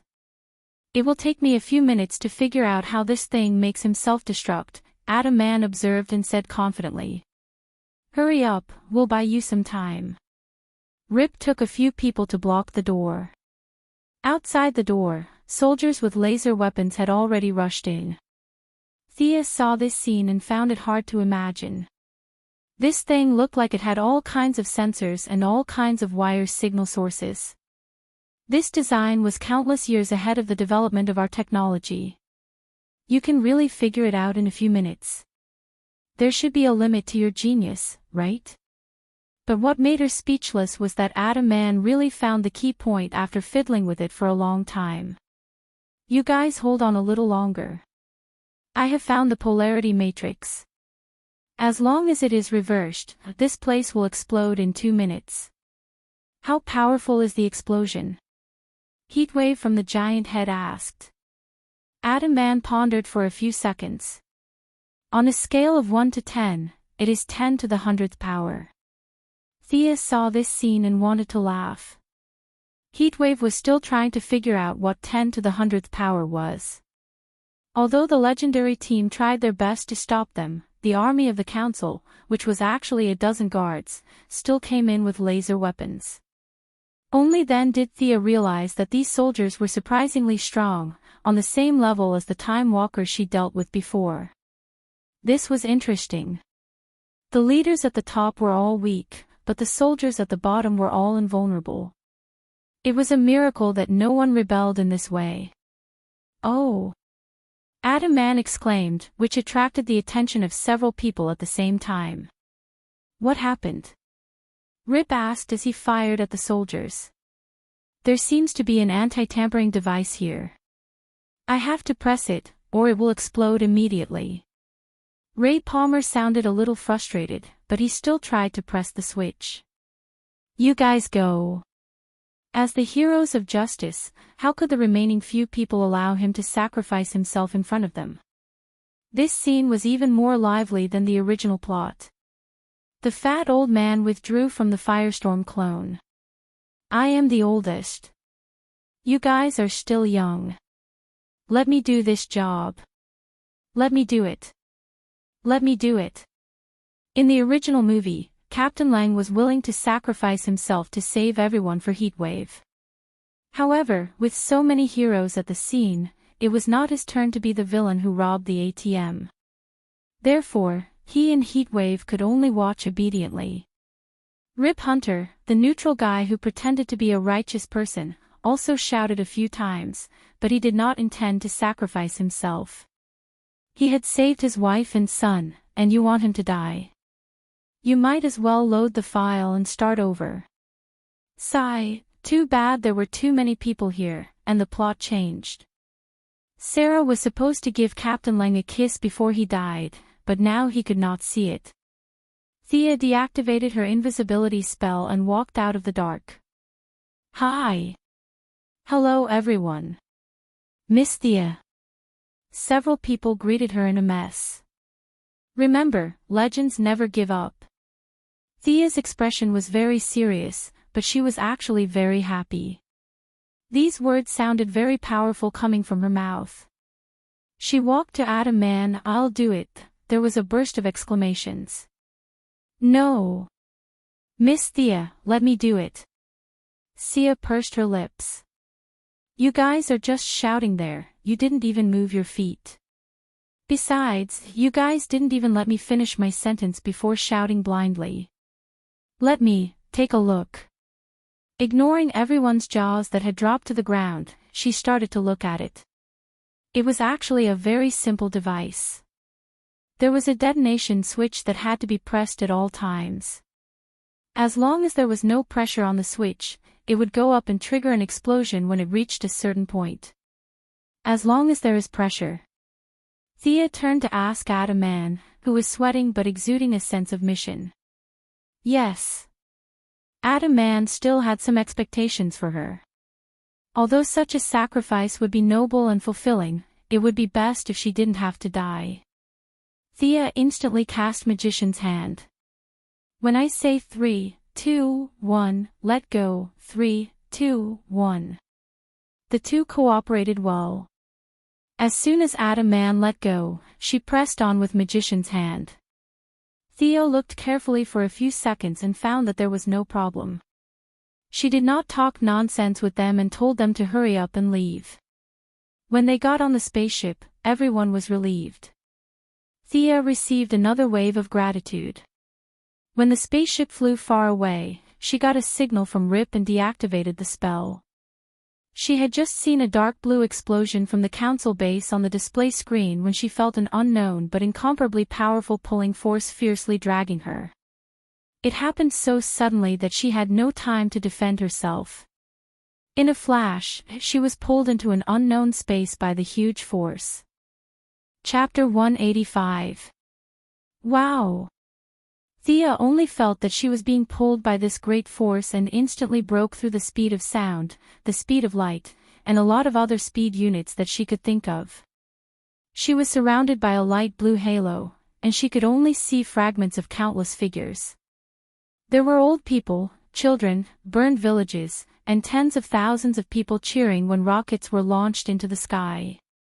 But when she wanted to take a closer look, there was no time to distinguish. The great force was pulling her too fast. She only felt as if countless years had passed. Just when she finally regained some control of her body, she only felt that the great force suddenly exerted force and threw her out of the void. When she broke through a thin layer of sticky substance, Thea finally saw something familiar. White clouds were floating in the air, changing various shapes from time to time. Thea glanced at them and didn't care anymore, because she found that she was in mid-air and was falling at an exaggerated speed. Originally, even if she was thrown from the moon, with her magic power, she wouldn't be hurt because she could fly. But now, she found that the environment she was in seemed to be covered by a legendary anti-magic domain. She couldn't use any of her magic power, and the fusion state had automatically ended. The original red Kevlar returned to her body. Although the situation was critical, fortunately, her mind was still flexible. She began to search for her skateboard in the rapid fall. It was indeed convenient to carry the nano version, but it was difficult to find when she really needed it. It was too small. She couldn't find it for a while. She searched her trouser pocket, mobile phone, credit card, and a lot of other things. When she saw land, Thea found a skateboard the size of a cigarette box. She pressed the switch on the side, and it instantly grew bigger. She laid her whole body on it and hurriedly turned on the skateboard suspension function. Finally, she stopped more than 7,000 meters above the ground. Phew, Thea let out a long breath. She was no longer the naive girl she used to be. She vaguely understood that most likely, the explosion of the arcane cores opened a time tunnel, and maybe there was more than one. She was pulled into the time tunnel by the psychic force of the hand of magic and arrived at this seemingly desolate island in front of her. That's not right. Who has nothing better to do than to set up a large-scale anti-magic domain on a deserted island? This person's condition was too serious. Looking around, all he could see was blue seawater. Using the full power of the Eye of Horus, he could not see any signs of land other than the island beneath his feet. After inspecting his body, he discovered that both the Yang mark and the Yin mark had been completely sealed, and he couldn't sense his originally shocking magic power. Should I leave or go down first? As Thea was pondering, she noticed that many people had gathered on the island below. A group of people was pointing at her. Thea focused her eyes and looked over. When she saw the appearance of this group of people, her heart skipped a beat. There were more than 100 people standing in the open space below, all of them wearing metal half-body armor, leather skirts that only reached their knees, and short boots that were less than 30 centimeters long. Their arms and thighs were exposed, and they all stared at Thea, who was floating in the sky with a dignified expression. Many of them were even holding spears and bows in their hands. Thea was not afraid of these people who were holding bows and arrows. Although her magic power had disappeared, her technological equipment was still there, and the Eye of Horus was also operating normally. She would not be afraid even if there were twice as many people, let alone 100 or 80 people. Even if she couldn't beat them, she could still kite them. But what made her collapse was that these 100 or so people had bulging chests, and they were all women. Looking at them with sharp eyes, they were all women who were very good at fighting. On the outside of the crowd, there was one woman who stood out the most. Thea was too high to distinguish her exact height, but this woman was obviously taller than the people around her. Her temperament was also very different. Like a sharp sword, she faced everything proudly. As if she felt Thea's gaze, she even waved at her. What the hell, she can see me from so far away. Considering that this tall woman was obviously not of Kryptonian descent, and the surrounding environment and the women who looked very valiant, the name of this anti-magic island was obvious. Paradise Island. The blessed land of the gods, the hometown of Wonder Woman Diana. This tall woman who can see me from 10,000 meters up in the sky can't be Diana, right? Thea decided to go down and ask about the situation. Now that she was considered a traveler, the first thing she needed to do was to ask about the era and location.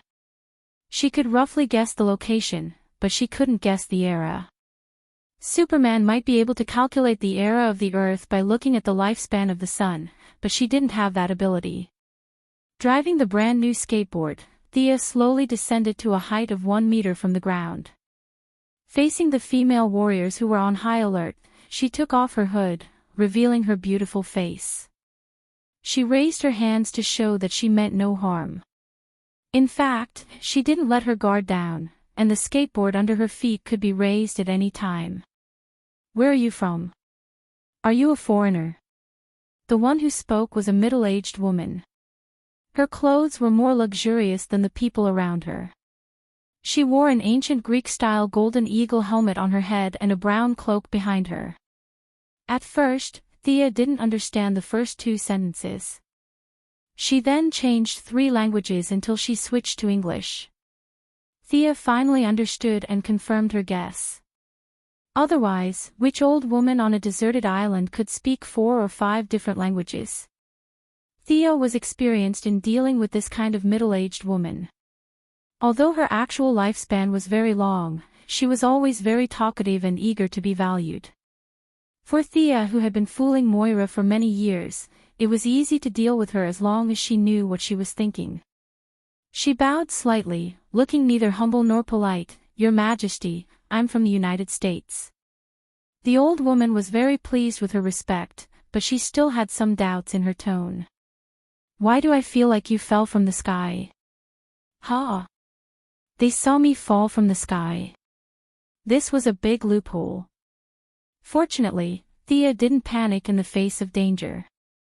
She pretended to be silly, acted cute, and said with a confused and uncertain tone, "I don't know how I came here. I was fighting criminals in my city when I suddenly fainted. When I woke up, I was already falling." Her words were ambiguous. These women were indeed isolated from the world, but as the queen, the old woman could receive all kinds of information. She was obviously not a normal person. Besides, the skateboard was too eye-catching. She couldn't hide the fact that she came from the future for long. She deliberately obscured the era she was in and shamelessly labeled herself as a defender of the city to boost her reputation. Sure enough, these people believed her words.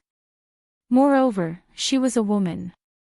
The estrangement between them suddenly disappeared. "Well, welcome to Paradise Island. I'm Hippolyte. What's your name?" "Thea Quinn." Chapter 186. The Queen didn't want to introduce the others. "Miss Quinn, let's go to our residence and have a rest first. We have little contact with the outside world." After that, she smiled gently. This old woman was very similar to Thea's mother in some aspects. On one hand, she loved her daughter, and on the other hand, she was full of lies. She said that all the gods were dead, and when Diana believed it, she said that it was all in the story. She said that the sword was the ultimate weapon, and that it could kill the gods and destroy the world with one strike. In the end, it was pure nonsense. If it weren't for Diana's sudden outburst, she would have been fooled by her. Thea didn't want to expose her, so she nodded and said, "Thank you for your help, Your Majesty. Please call me Thea." Hey, this little girl is really good at talking. Hippolyte was tortured by the naughty child Diana every day for 5,000 years. Now that she saw the good-looking, gentle, and polite Thea, she immediately had a good impression of this girl. When she walked to the horse, she realized a problem. They all rode here. Does this outsider know how to ride a horse? She also knew that the outside world had entered the mechanical age. She turned around and asked, "Miss Thea, do you know how to ride a horse?" This question stunned her. She had already jumped off the skateboard to clear the misunderstanding. In order to avoid shocking the world, she didn't use the nano device.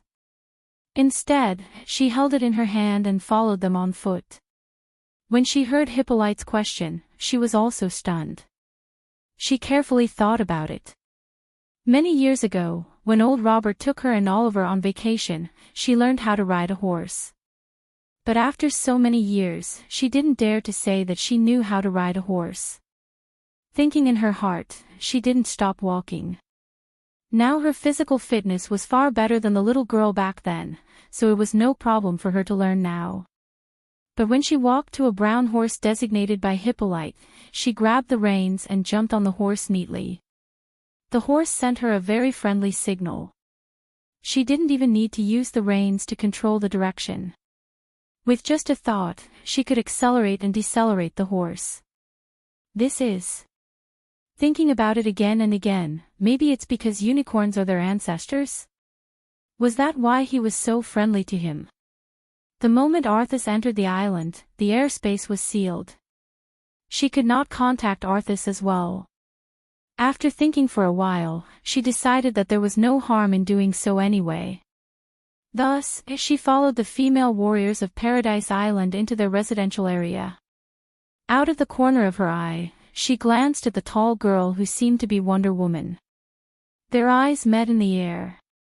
Perhaps it was because Thea's eyes were a little aggressive. The young Diana quickly retracted her gaze and looked straight ahead with a serious expression. Thea is a little amused. While casually responding to Hippolyte's seemingly concerned but actually probing questions, she lowers her head to communicate with the horse. The communication was extremely smooth. Thea finally confirmed that this was Paradise Island. Not only the horse she was riding, but the horses of more than 100 people around her were all female. There was not even a single male horse. When she asked them how they reproduce, the signals transmitted by the horses were very vague. It seemed that they did not know how to express themselves. They had the consciousness of reproduction in their nature, but there were indeed no male horses on this island. They seemed to have entered a cycle of birth, growth, death, and birth again. As for where they were born, they did not know. They were just born naturally.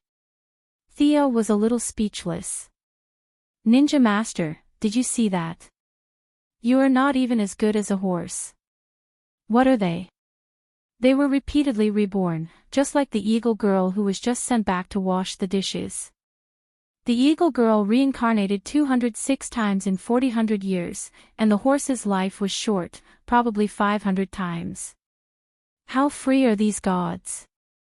These divine powers were squandered without restraint. They created an island of Amazons, set up an anti-magic domain that would last for an unknown number of years, and gave them immortality. After that, they forgot all about this group of people after a night's sleep.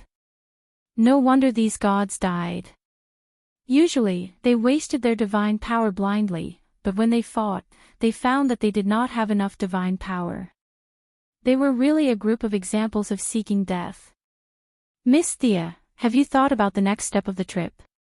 If not, why don't you stay on our island for a few days? We have gatherings and competitions every day, and there is a bonfire party in the evening. It is very lively. Hippolyte had roughly confirmed that Thea was not a local by constantly beating around the bush. There were no other secrets that needed to be further confirmed. Thea was also very helpless. No matter how good her acting was, there were some things that could not be hidden. This shrewd old woman specifically asked questions that seemed to be common sense, but were actually very tricky. For example, the bill submitted by the American senator was very unreasonable. The advertisement for America's participation in the war was very well done. Was that person a star or a real soldier, and so on. Thea reluctantly confirmed that the current era was not bad. The plot of Wonder Woman had not yet started. It was now March 1918, a few months before the official start. But she did not dare to answer Hippolyte's question. Her history score was average. She might remember the president of 1918, but senators. How could she remember the names of so many senators? As for the war advertisement, she had never even seen it. The only person she knew who was a soldier and a star was Captain America. But that was in World War II, or the next universe. The result of her being unable to answer was that it triggered Hippolyte's above words, which seemed gentle, but in fact, it was irresistible. Of course, Thea could run out. At this time, Wonder Woman was not confident, or the time was not up. There was no absolute strength to stop her. She could certainly run if she wanted to. But if she ran out, where could she go? How could she go back to the original time and space? Waiting for the Wave Rider to find her was one way, but could they find her? The Eye of Arcane Core was blown up, and Gideon could no longer receive the signal transmitted through the time stream. How could they find her at any point in time? Even if they had the intention, Thea did not have the patience to wait. If she stayed on Paradise Island, the land blessed by the gods, she might be able to find a way back. If she did not leave, what awaited her was definitely the truth lasso. This artifact could make anyone speak the truth, and it had never failed. She had a lot of secrets, and she could not let them know. No matter how hard she thought about it, she still couldn't make up her mind. Just when she finally made up her mind and was about to get on the skateboard and slip away, a huge beam of light shot up into the sky from a building not far away. The light was different from the fierce and direct sunlight. Instead, it had a hint of tranquility and serenity. This is... Before Thea could understand what was going on, Hippolyte's expression changed drastically.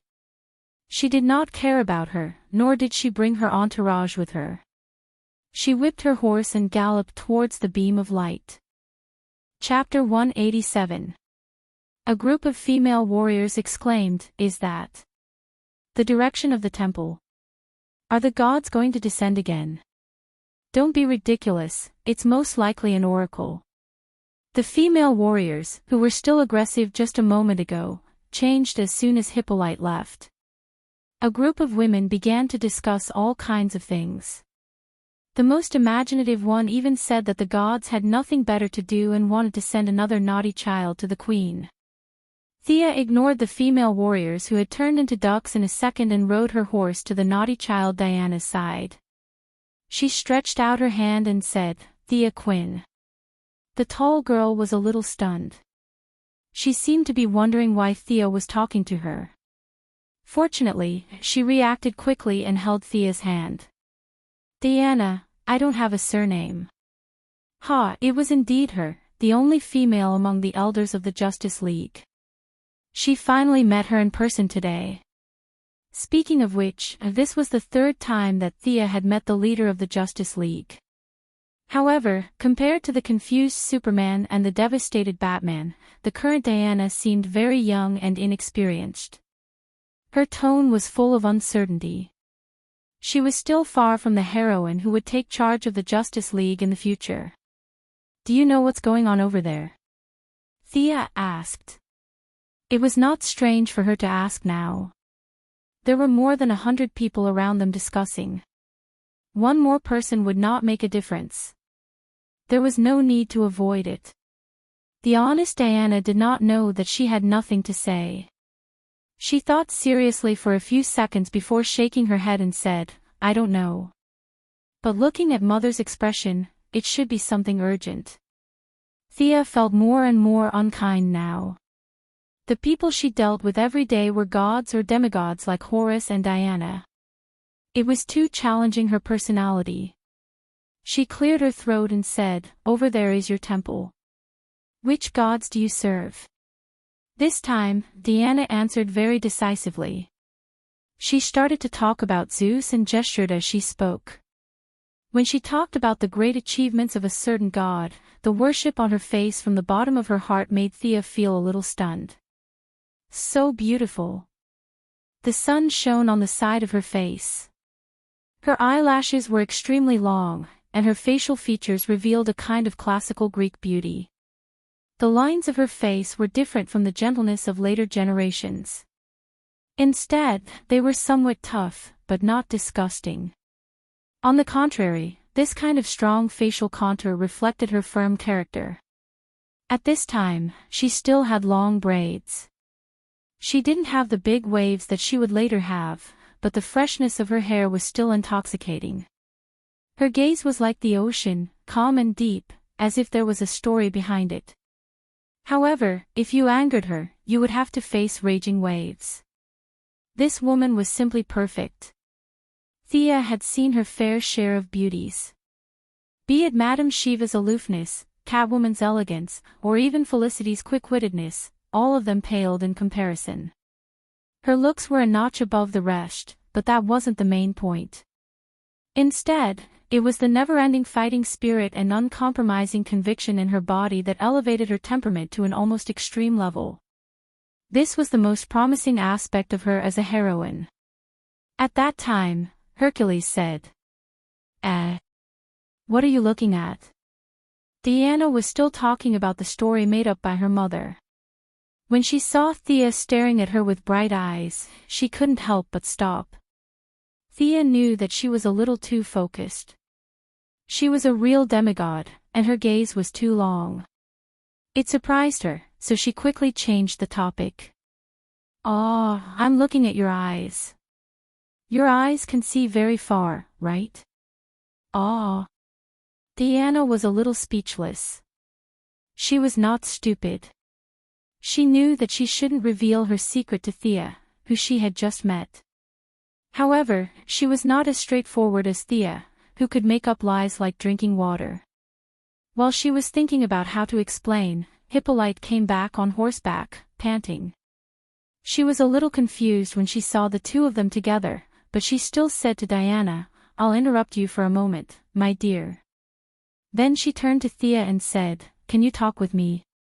Thea certainly couldn't say no. She obediently followed Hippolyte to a corner. At the same time, she thought to herself, "Why did this old woman call me? Is she going to do something dirty? She doesn't look like it." Although her body has been trained for a long time, she is far from Diana's oppressive aura. If they really fought, Thea would win. "Are you from another world?" Hippolyte didn't give her too much time to think and asked suddenly. Thea's face changed instantly. She found out so quickly.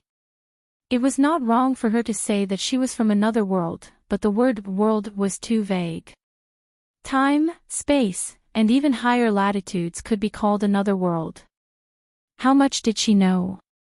The dramatic change in Thea's face couldn't be hidden from the queen who had been working in human affairs for 5,000 years. Hippolyte was very satisfied with the result of her test. At this time, she completely let down her guard and said, "It's our temple that sent an oracle to announce your arrival. From now on, you are our distinguished guest." In fact, the oracle was extremely vague, and the voice transmission was too weak. Hippolyte combined her various guesses and finally came up with such an answer that was a little far from the truth. Thea scratched her head. It doesn't matter if she is from another world. Maybe their god was afraid that she would say too much and change history, so he gave her a little change. She had to say that because of the power of Horus in the other world, she misjudged the era when the gods were lying at home and eating subsistence. She felt that the gods knew everything and were omnipotent. She carefully tested Hippolyte for a long time, but she didn't get the answer she wanted. She only got the conclusion that the gods had a premonition that she was coming. "Diana, come on, you take Thea for a walk around. I have to go back and prepare for the ceremony." She didn't know how many years had passed since she received the oracle again. Hippolyte was very happy and was a lot nicer to her daughter. She didn't treat Thea as an outsider at all, so she took the army back first. Thea was a little confused. "I haven't said anything yet, and I'm already cleared of suspicion." Although she didn't understand what the gods had eaten wrong and let her in without asking, it was a good thing that she didn't have to escape at night. She began to run around the island with Diana. At first, Diana was afraid that her riding skills were not good enough, so she slowed down. But after running for a while, she found that she was almost one with the horse. There were only a few people on the island who could match her riding skills. Thea was competitive and said that she wanted to compete with her riding skills. She could feel the emotions of the horse from time to time. She only felt that the horse was as if it had taken stimulants, and it was always transmitting signals like it was very happy and comfortable. In any case, they didn't need to run on their own. If you want to compete, then so be it. The 2 men and 2 horses began to run in circles around the island. Chapter 188. After half a lap, Thea automatically slowed down her horse. She could tell that Diana was an excellent equestrian. Besides, the horse she was riding was much better than hers. She would be asking for trouble if she wanted to race with her. Thea did not need to be so outstanding. As she slowed down, Diana slowed down and started to introduce some landmarks to her. The total area of Paradise Island was quite large, but the central residential area was much smaller. There were only a few simple buildings, a temple, a sacrificial square, a training ground, and a residential area for the warriors. Thea rode her horse slowly. She saw that all the women were training hard, such as javelin throwing, fighting, and archery, which Thea was most familiar with. Is there no one on your island who is involved in production? She went around the island but did not see a single farmer or herder. Everyone was busy practicing martial arts. When they met their relatives, they would use muscle break, and when they greeted their friends, they would use shield bash. Thea was not used to this kind of daily communication. Production. Are you talking about animal husbandry? I've read a paper written by Dr. Michel in 1915 about animal husbandry and professional feed. Thea crossed her arms and listened to Diana's long speech about how to raise chickens, ducks, and geese, and how to plan the site systematically and scientifically. She was speechless when she heard that. It was obvious that this girl had been stifled for a long time. She clearly had the potential to be a scholar, but she was reincarnated into a place where people used their fists more than their brains. It was not appropriate to interrupt her directly, so she had to listen patiently. Diana talked a lot, from climate to soil and water to environmental factors. Finally, she concluded, the food on our island is provided by God, so we don't have to waste our energy. Well, Thea's face twitched. To put it nicely, this girl was simple-minded. To put it bluntly, she was simple-minded. She looked curvy, but her mental age was still too young. No wonder she was charmed by Steve Trevor. Yes, a beautiful girl was charmed by a man because she had never seen a man before. Sia had seen Steve Trevor's photo in the original Spacetime. It was likely that he had some fortuitous encounter on Paradise Island. Almost 100 years had passed, and he still looked like a middle-aged man with a serious expression. He was still a distance away from being handsome. At least, Sia felt that he was far less handsome than Tommy and Oliver. As the leader of the Heaven's Eye Society, there were many people who attacked him openly and secretly. For example, Amanda Waller and Lila Michaels, who had already signed a treaty of friendship with Sia and were considered quasi-allies, would badmouth him for no reason, saying that he was dictatorial, undemocratic, and so on. Sia was more or less affected by it. Now that she thought about how such a white lotus had been bitten by a pig, she was even more upset. She was still a child. How could you do that? Steve Trevor must die. Well, I can't affect history. When the time comes, I'll just hide with Diana as far away as possible. Even if I meet him, Thea will do her best to break them up. Diana didn't know that Thea was thinking about her marriage. Looking at her solemn face, she thought that she was thinking about what she said about animal husbandry. For the first time in her life, she felt the joy of being valued. She happily pulled Thea and continued to walk around. The two girls walked around the island for the whole afternoon and finally rushed back to the residential area before dinner. For people who were used to modern sound and light effects, this almost primitive style of sacrificial ceremony was indeed a little different. All the residents of the island participated in this bonfire party to prove that the gods were still paying attention to them. Looking at them singing ancient battle songs and waving their limbs enthusiastically, Thea was a little sad. They probably knew that the gods had fallen, but they still had a little bit of hope in their hearts. Now that they had received the exact news, they could no longer suppress the excitement in their hearts. This was a kind of redemption of faith, excitement and joy. But in this grand ceremony, there was still a trace of disharmony. She's over there. She's sitting on a stone chair and wearing red clothes. Artemis, that's not good. She's the queen's guest. A few chaotic voices entered Thea's ears. Red clothes. Thea didn't need to look around to know who they were talking about. Within a 10-mile radius of this island, she was the only one wearing red clothes. Sure enough, there were idiots everywhere. Paradise Island was not a paradise. Just as she was wondering which weakling was here to pick a fight, a black tower-like figure stood in front of her. Her voice was not loud, but her words were not friendly. Outsider, don't think that today's sacrificial ceremony is held for you. This is our tradition, do you understand? Her voice was slightly suppressed at first, but as she spoke, her voice became louder and louder. Who is this? Thea squinted her eyes and looked at the humanoid creature standing in front of her. Oh my God, this is too scary. It was already night. Although many torches were lit, the light was still flickering. At first, Thea did not notice this person when she first walked up to her. It was not until she spoke that she realized that there was a living person standing in front of her. This person was too dark. But under the light of the fire, she found that she was not the kind of black people on the African continent. After all, it was still strange for a black person to be mixed in with a group of white Amazons. She did not know if this person was born with dark skin or acquired it after being tanned. At night, her body reflected the oily light, revealing a body that was considered exaggerated even among men. There were 4 or 5 women behind this strong woman. When they saw Thea's eyes, they avoided her gaze. You are. Thea never avoided challenges. On the contrary, she had the courage to face any challenge, but she did not want to be used as a tool for nothing. She did not believe that the person who instigated this fool to come here did not have any political demands in the dark.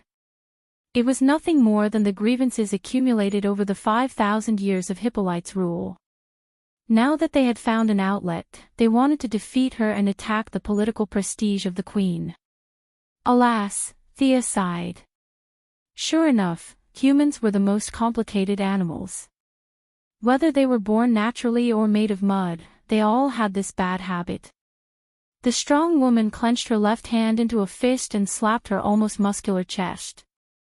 I am Artemis. Thea was stunned for a few seconds. Haha, I'm dying of laughter. She laughed until she was out of breath and pounded on the stone table in front of her.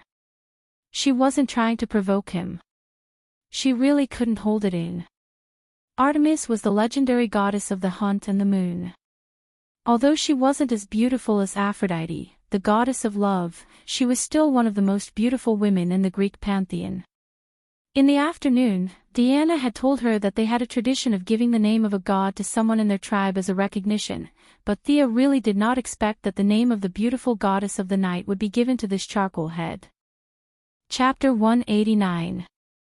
No matter how she looked at the person in front of her, she did not fit the image of someone who walked through the forest like the wind, quiet like a virgin, and moving like a fleeing rabbit. You guys think that God is not completely dead yet, so you chose this person. You guys are trying to anger him to death, aren't you? Thinking of this, Thea could no longer hold back her expression. She pointed at the brawny woman's dark face and laughed. Her provocation had achieved its desired effect. The brawny woman was so angry that she gritted her teeth. Her already huge eyes almost popped out of their sockets. She pointed at Thea with trembling lips. You. She could not finish her sentence for a long time. Thea laughed for a while and recovered some of her emotions. She covered her mouth and lowered her head. Sorry, I'm not laughing at you, haha. I'm really not laughing at you. Her explanation was insincere. The Amazons were simple, but they were not fools. Me? I want. The brawny woman thought for a long time but could not figure out what to do. At this time, someone behind her hesitated and whispered a few words in her ear. The brawny woman's expression changed drastically. However, under the persuasion of her companions, she still said to Thea with some hesitation, "I want to launch a divine name challenge. I bet on my divine name.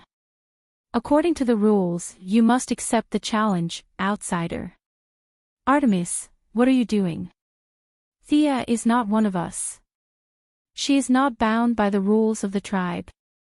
Before Thea could answer, Diana, who heard something unusual, had already separated the crowd and walked over. After hearing the brawny woman's words, she was a little surprised and then angry. "What do you think the honor of God is? Is this something that you can bet on?" Diana's last few words were a little loud. They involuntarily attracted the attention of the Amazons who were still singing and dancing nearby. A few people around her stopped dancing instantly, wanting to see what was going on. Under the collateral effect, the surroundings quickly quieted down. They looked at each other, gathered in twos and threes, and whispered to each other, exchanging what they knew about the incident. At this time, the tanned woman was also a little regretful. However, the arrow was already on the bow, and there was no way back. She would rather break than admit her mistake. She might as well kill her. At this point, she could only persevere to the end. She straightened her neck and looked at Diana without showing any signs of weakness. "This is the right that God has given me. I will bet everything I have, my life and honor." The tanned woman had completely calmed down at this point. She looked at Diana with a burning desire to fight. This made Sia a little confused. "Is he challenging me to a duel? Why are you looking at Diana? Could it be that the tradition here is that whoever comes to mediate a fight should beat up the mediator first? What a delightful tradition." She crossed her arms and didn't say anything. After staring at Diana for a long time, the tanned strong woman finally remembered who she was. She looked at Miss Thea unhappily. "What is the challenge?" Thea definitely wouldn't back down. Looking at the black woman's strong physique, she knew that it wouldn't be a competition of advanced mathematics or programming, but she still had to ask. "Wait a minute." Hippolyte interrupted their conversation in a timely manner. Although Thea's magic was now sealed, her spiritual power was still there.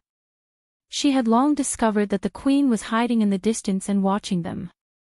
She didn't jump out until the situation was almost out of control. Fortunately, the people here were simple and honest, so they didn't shout, "Long live."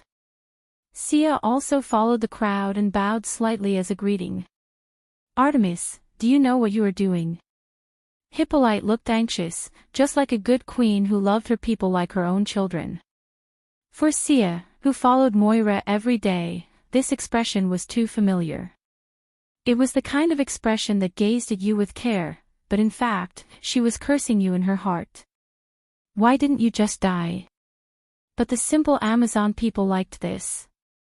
The tanned strong woman knelt on one knee and shouted with all the strength in her chest, "I know, I am willing to bear everything.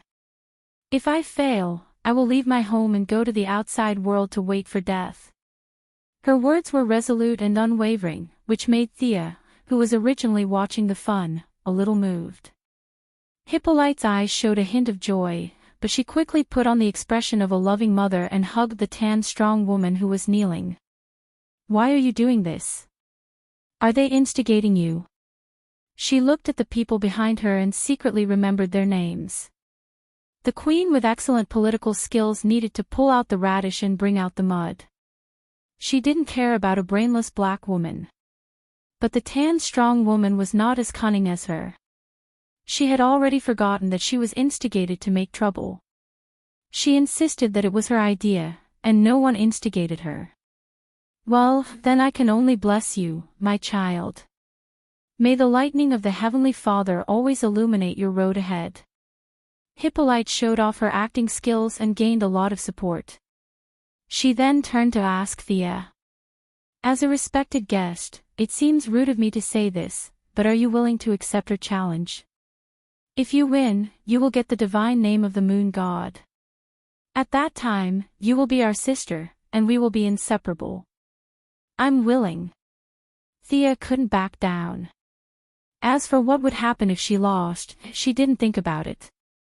According to the tan strong woman, if she lost, she would have to leave the island. For them, leaving the island was more important than losing their lives. But for Thea, all that was left was Hehe. In order to take care of the feelings of the people on the island, Hippolyte couldn't support her publicly. She secretly gave her a look that said, "I'm very optimistic about you." As for winning or losing, she didn't care about it. No matter what, it was beneficial to her. Hippolyte then left with a few guards. "Thea, you shouldn't have agreed." Diana, who was now a friend, waited for the crowd to disperse and said with some urgency. This simple child didn't know the intricate relationship behind this.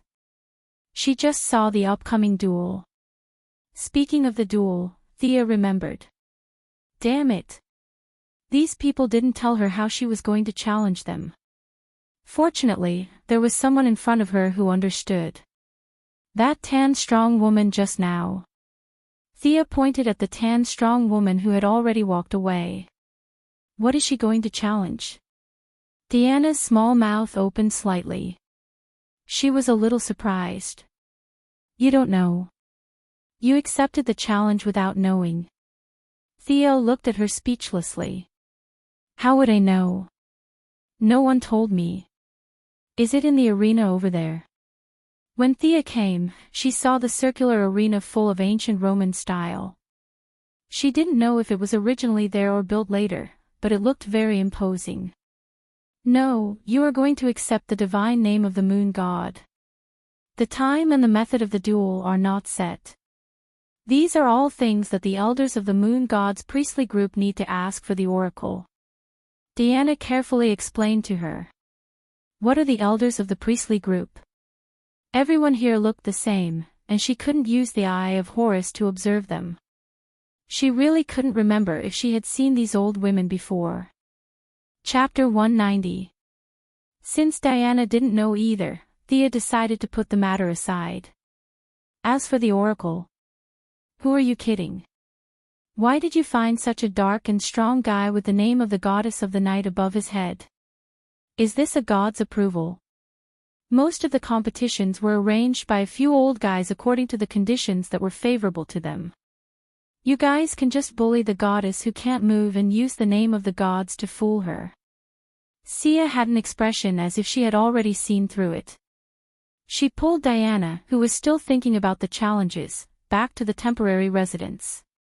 Diana, who was a warm-hearted person and also wanted to know what the outside world was like, told her mother and moved in with Thea.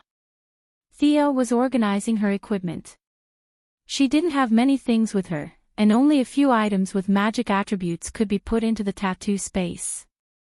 She wrapped the USB flash drive given by Captain Frosty with magic and sent it into the tattoo space. Now the tattoo space was completely sealed, and she didn't know what was going on inside. The Kevlar on her body had automatically appeared after the fusion was removed. The skateboard had been conveniently placed in the pocket of her combat suit at the time, and the mechanical arm had also been disguised as an accessory. These pieces of equipment had all escaped the disaster. The only pity was that the bow and infrared glasses that had been with her for almost 2 years were lost in the explosion. She was deeply regretful. Just as she was lamenting the lack of space, Diana came to her with a few sets of clothes. Is this for me? Thea raised the linen robe in front of her and looked at it carefully. It was just ordinary linen clothes, the kind that could be worn by any body type. The process of changing clothes was actually the process of taking off the combat suit. Diana exclaimed, "Oh. This is underwear, right? I've only seen pictures of it in books. It looks very smooth. Let me touch it. Hey, don't run away." Thea didn't expect to be teased by little white flower. She was a little depressed. She quickly put on the clothes that looked like a sack and tied a cloth belt around her waist. Where are we going? The two of them left the residence with Diana leading the way.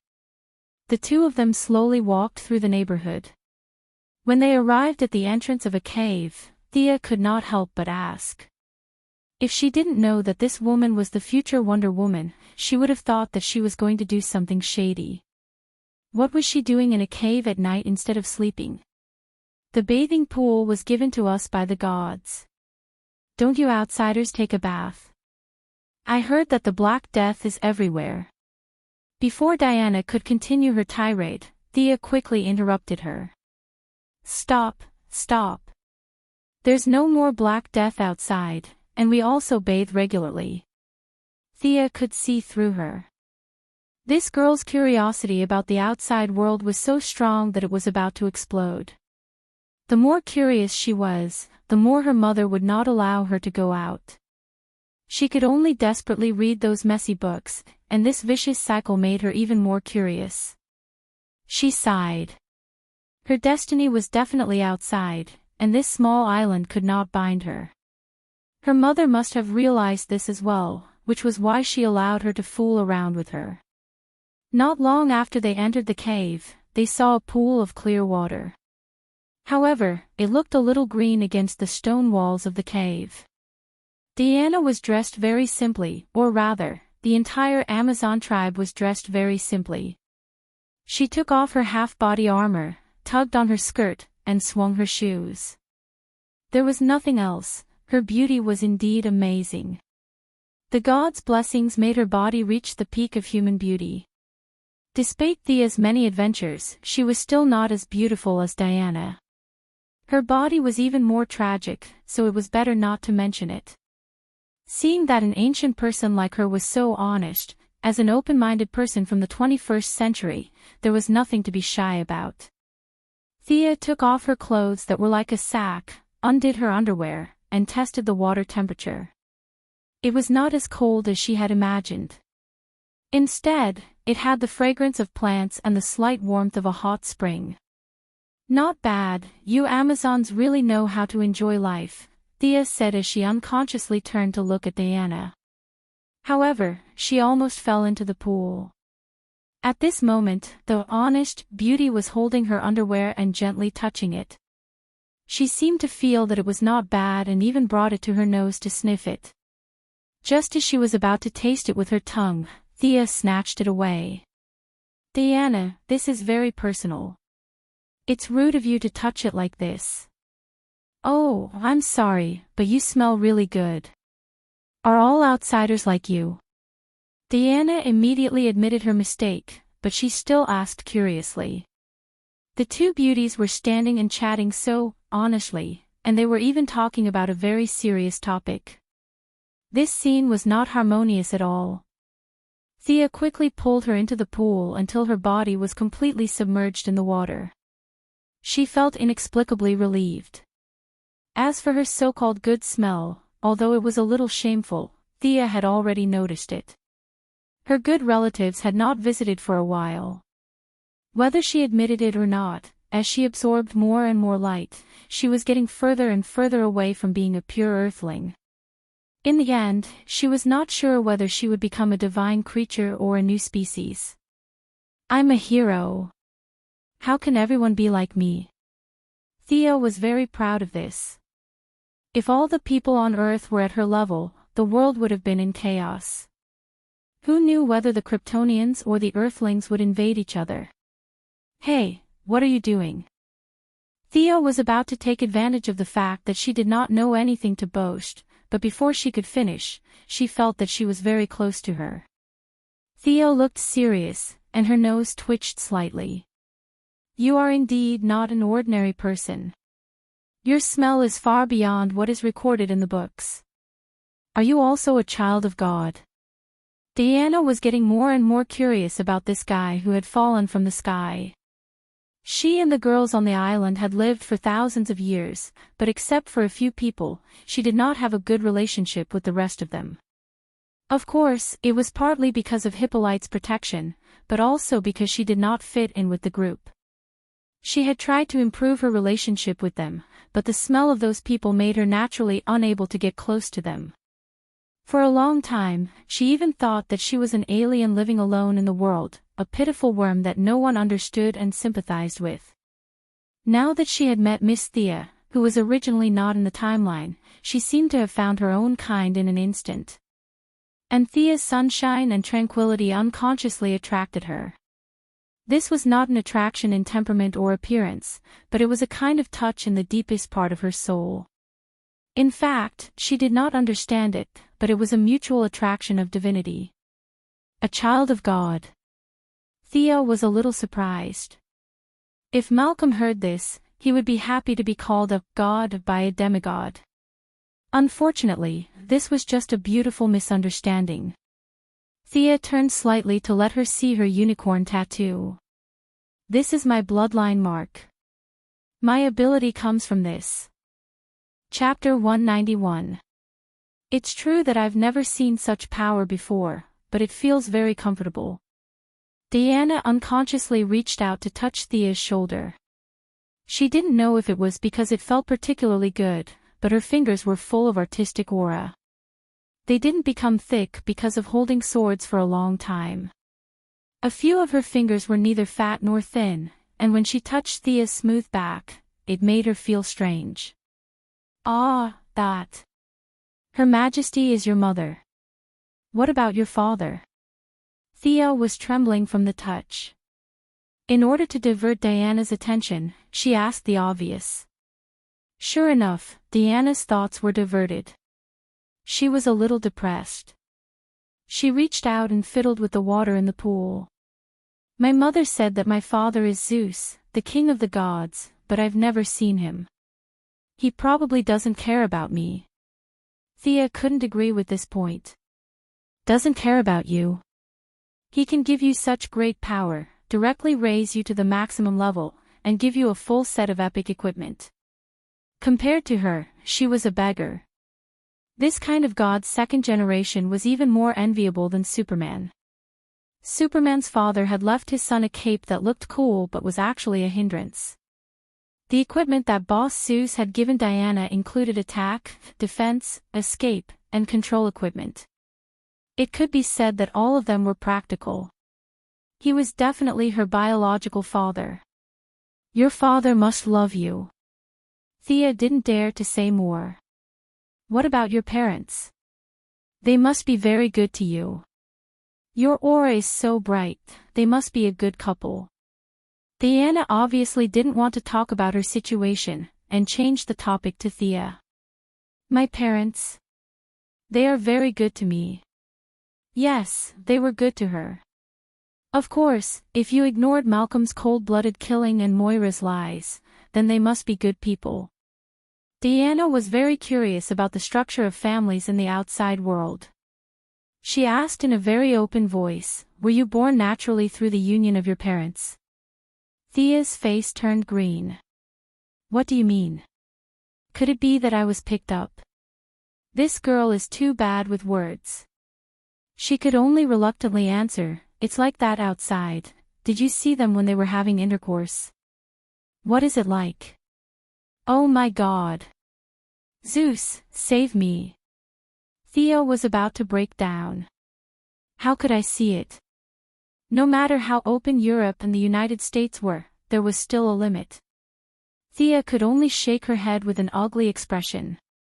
However, she soon realized that Diana's question was extremely profound, and her understanding was too narrow. What I mean is, how was life first conceived? Did it really grow out of his body?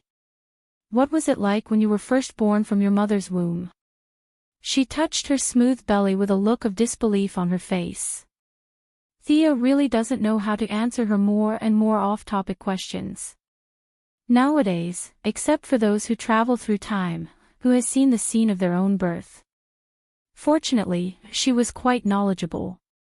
She rambled on about the origin of living things to Diana.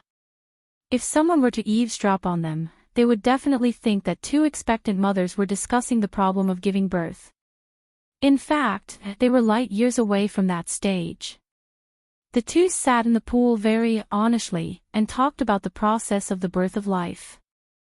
Halfway through, Diana compared the theories she read from many casual books with Thea's explanation. She found that what the book said was very accurate. Thea was a little speechless about the books that she was holding on to. What's the point of just talking about theories? The most important thing is to combine theory with reality. Come, lie down, I'll tell you the truth. Indescribable scenes floated past, the two returned to their room refreshed.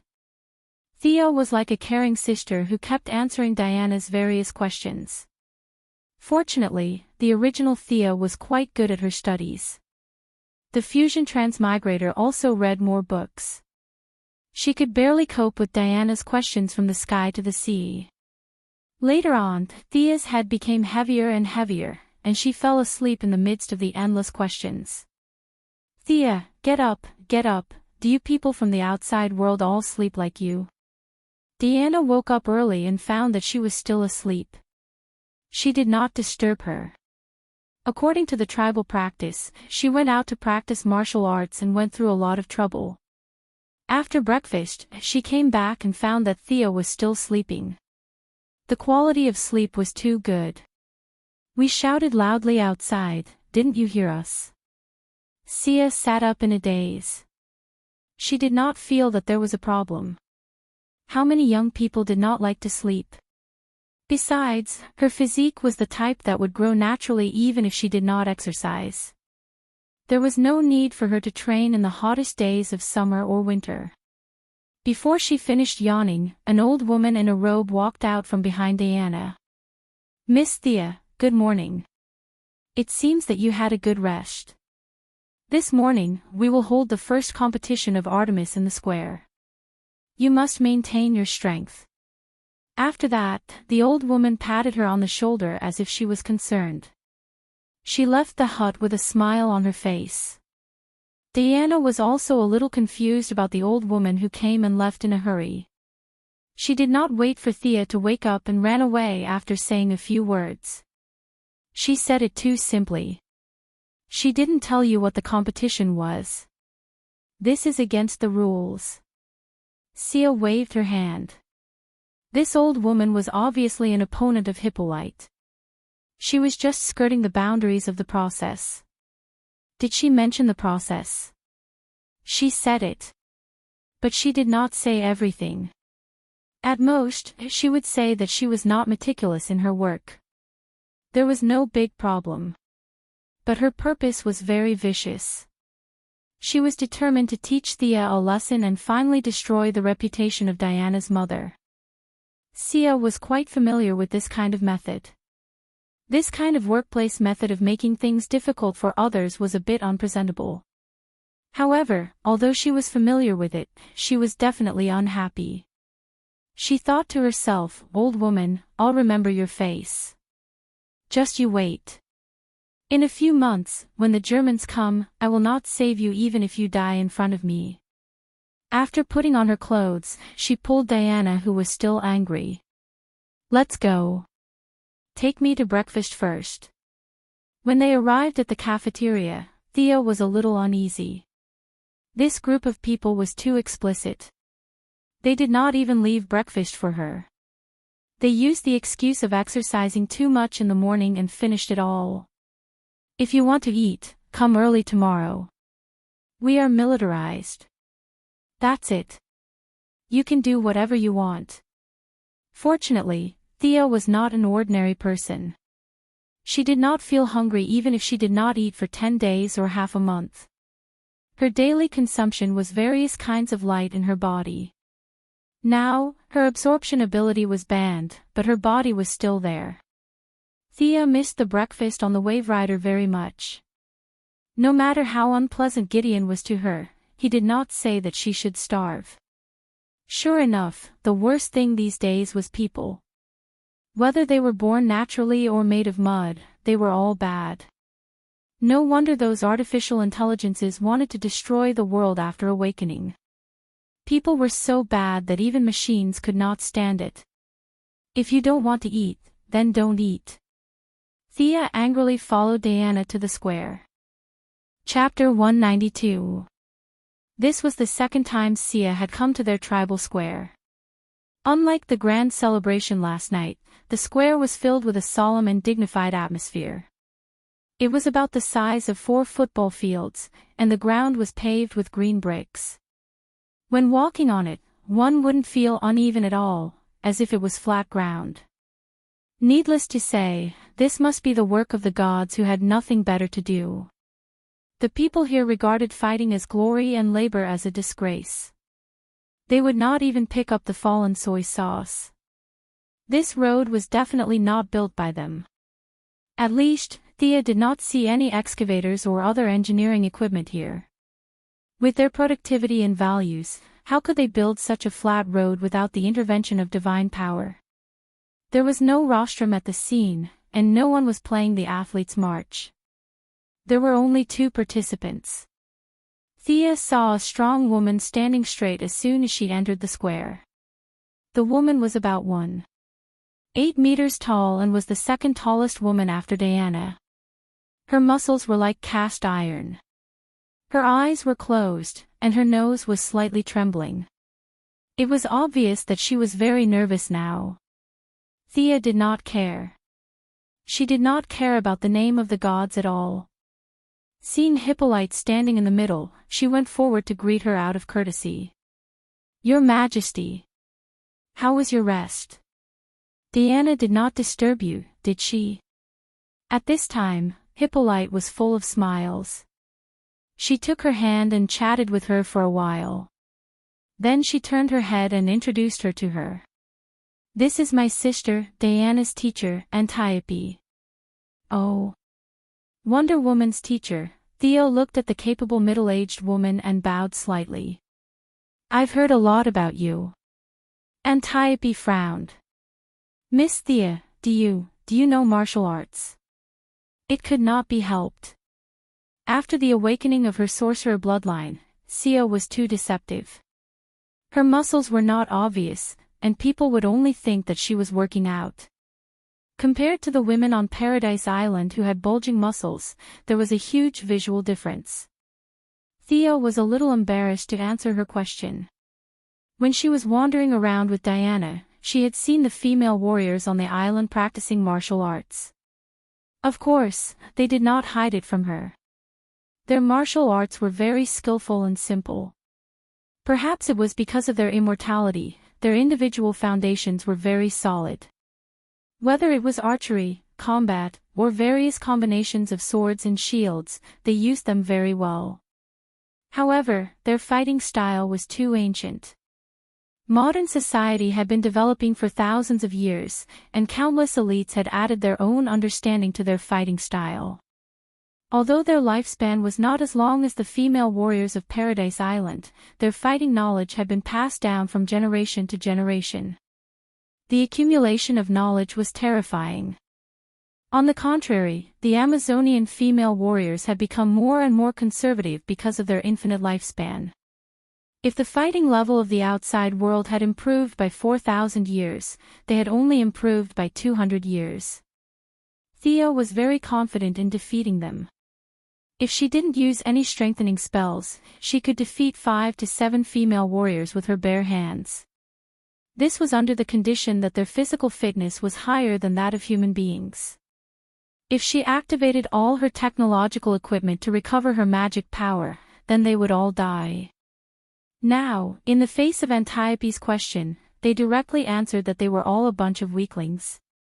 Definitely not. She could only evade the question and say, "I practiced at home." As for what level they were at, they would see for themselves later.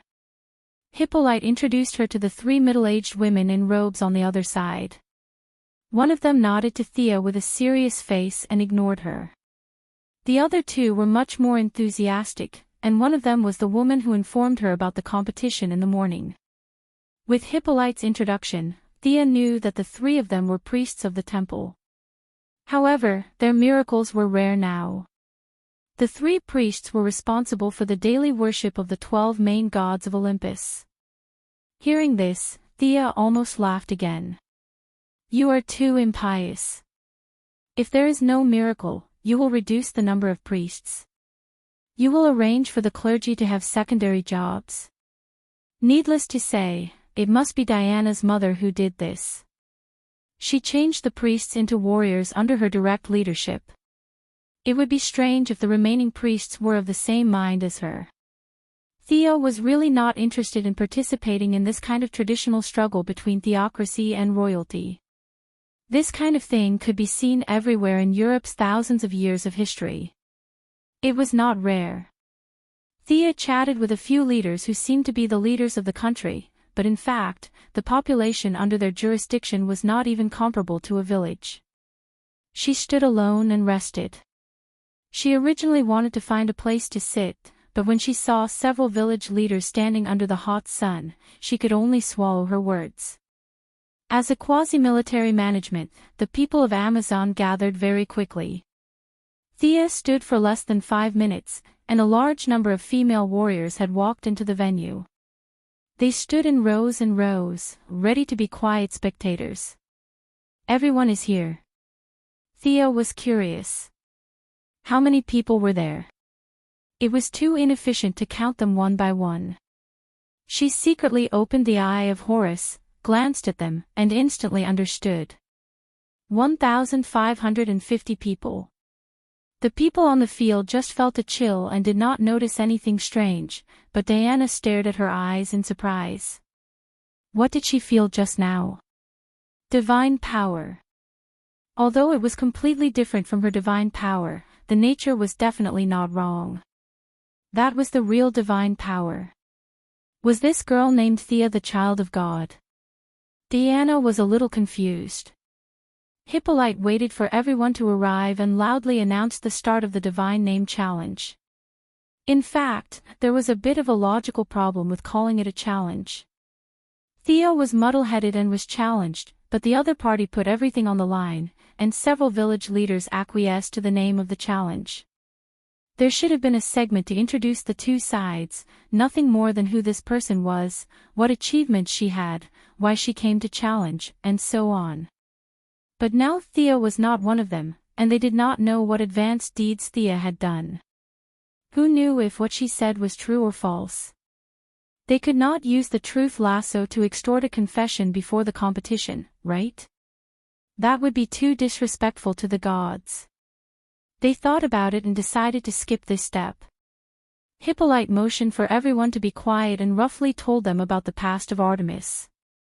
The Amazons all knew about it, but Sia didn't care. She just said a few words in a neutral tone.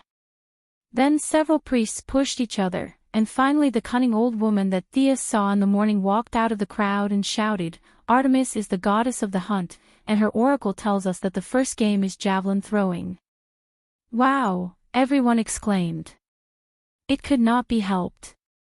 Although Thea was 1.7 meters tall, she was of average height among these people. Compared with the muscular women, she was definitely thin and weak. On the other hand, the dark-skinned woman was 1.8 meters tall, and her arms were as thick as Sia's thighs. She looked like a person with great strength. The basic conditions of this competition were clearly unfair. Chapter 193. Sia was well aware that these old fellows were up to no good. They had chosen the right time to do so. Normal people would not be able to sleep well on their first night in a new environment and guessing the content of the competition. However, Thea woke up naturally as if nothing had happened. Since their first plan did not work, they came up with a second one. They took advantage of the fact that she had just woken up and was not fully awake to call for a meeting. They even cancelled breakfast in order to cause Thea to be mentally and physically exhausted. Then, they called out the tanned and strong woman who had been recuperating for a long time to compete. Moreover, the opponent seemed to be good at throwing javelins.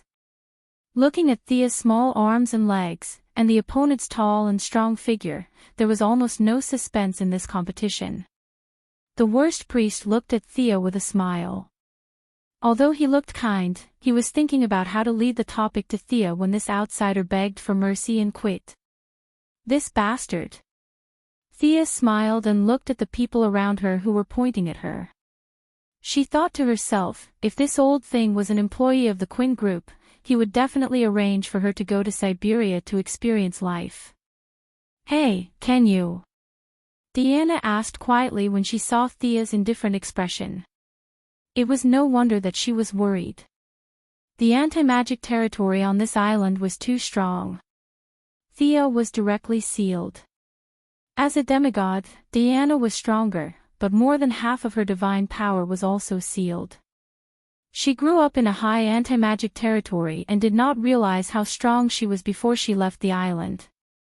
Thea nodded, of course, to show that she was fine. Just watch. Ever since she figured out the intention of these people, she equipped the mechanical arm under her battle suit. It fit her arm perfectly and was covered by her clothes. "You want to play dirty with me? I'll play with you." Originally, I wanted to have a fair competition, but they did not intend to play fair at all. Since they did not follow the rules of the game, Thea was ready to let them know what it meant to be strong. Time passed quickly, and a female warrior carrying 2 javelins arrived in front of several faction leaders. Hippolyte also didn't expect that these people would make such a low-skill competition. Although Sia's victory or defeat didn't affect her much, it was better to win than to lose.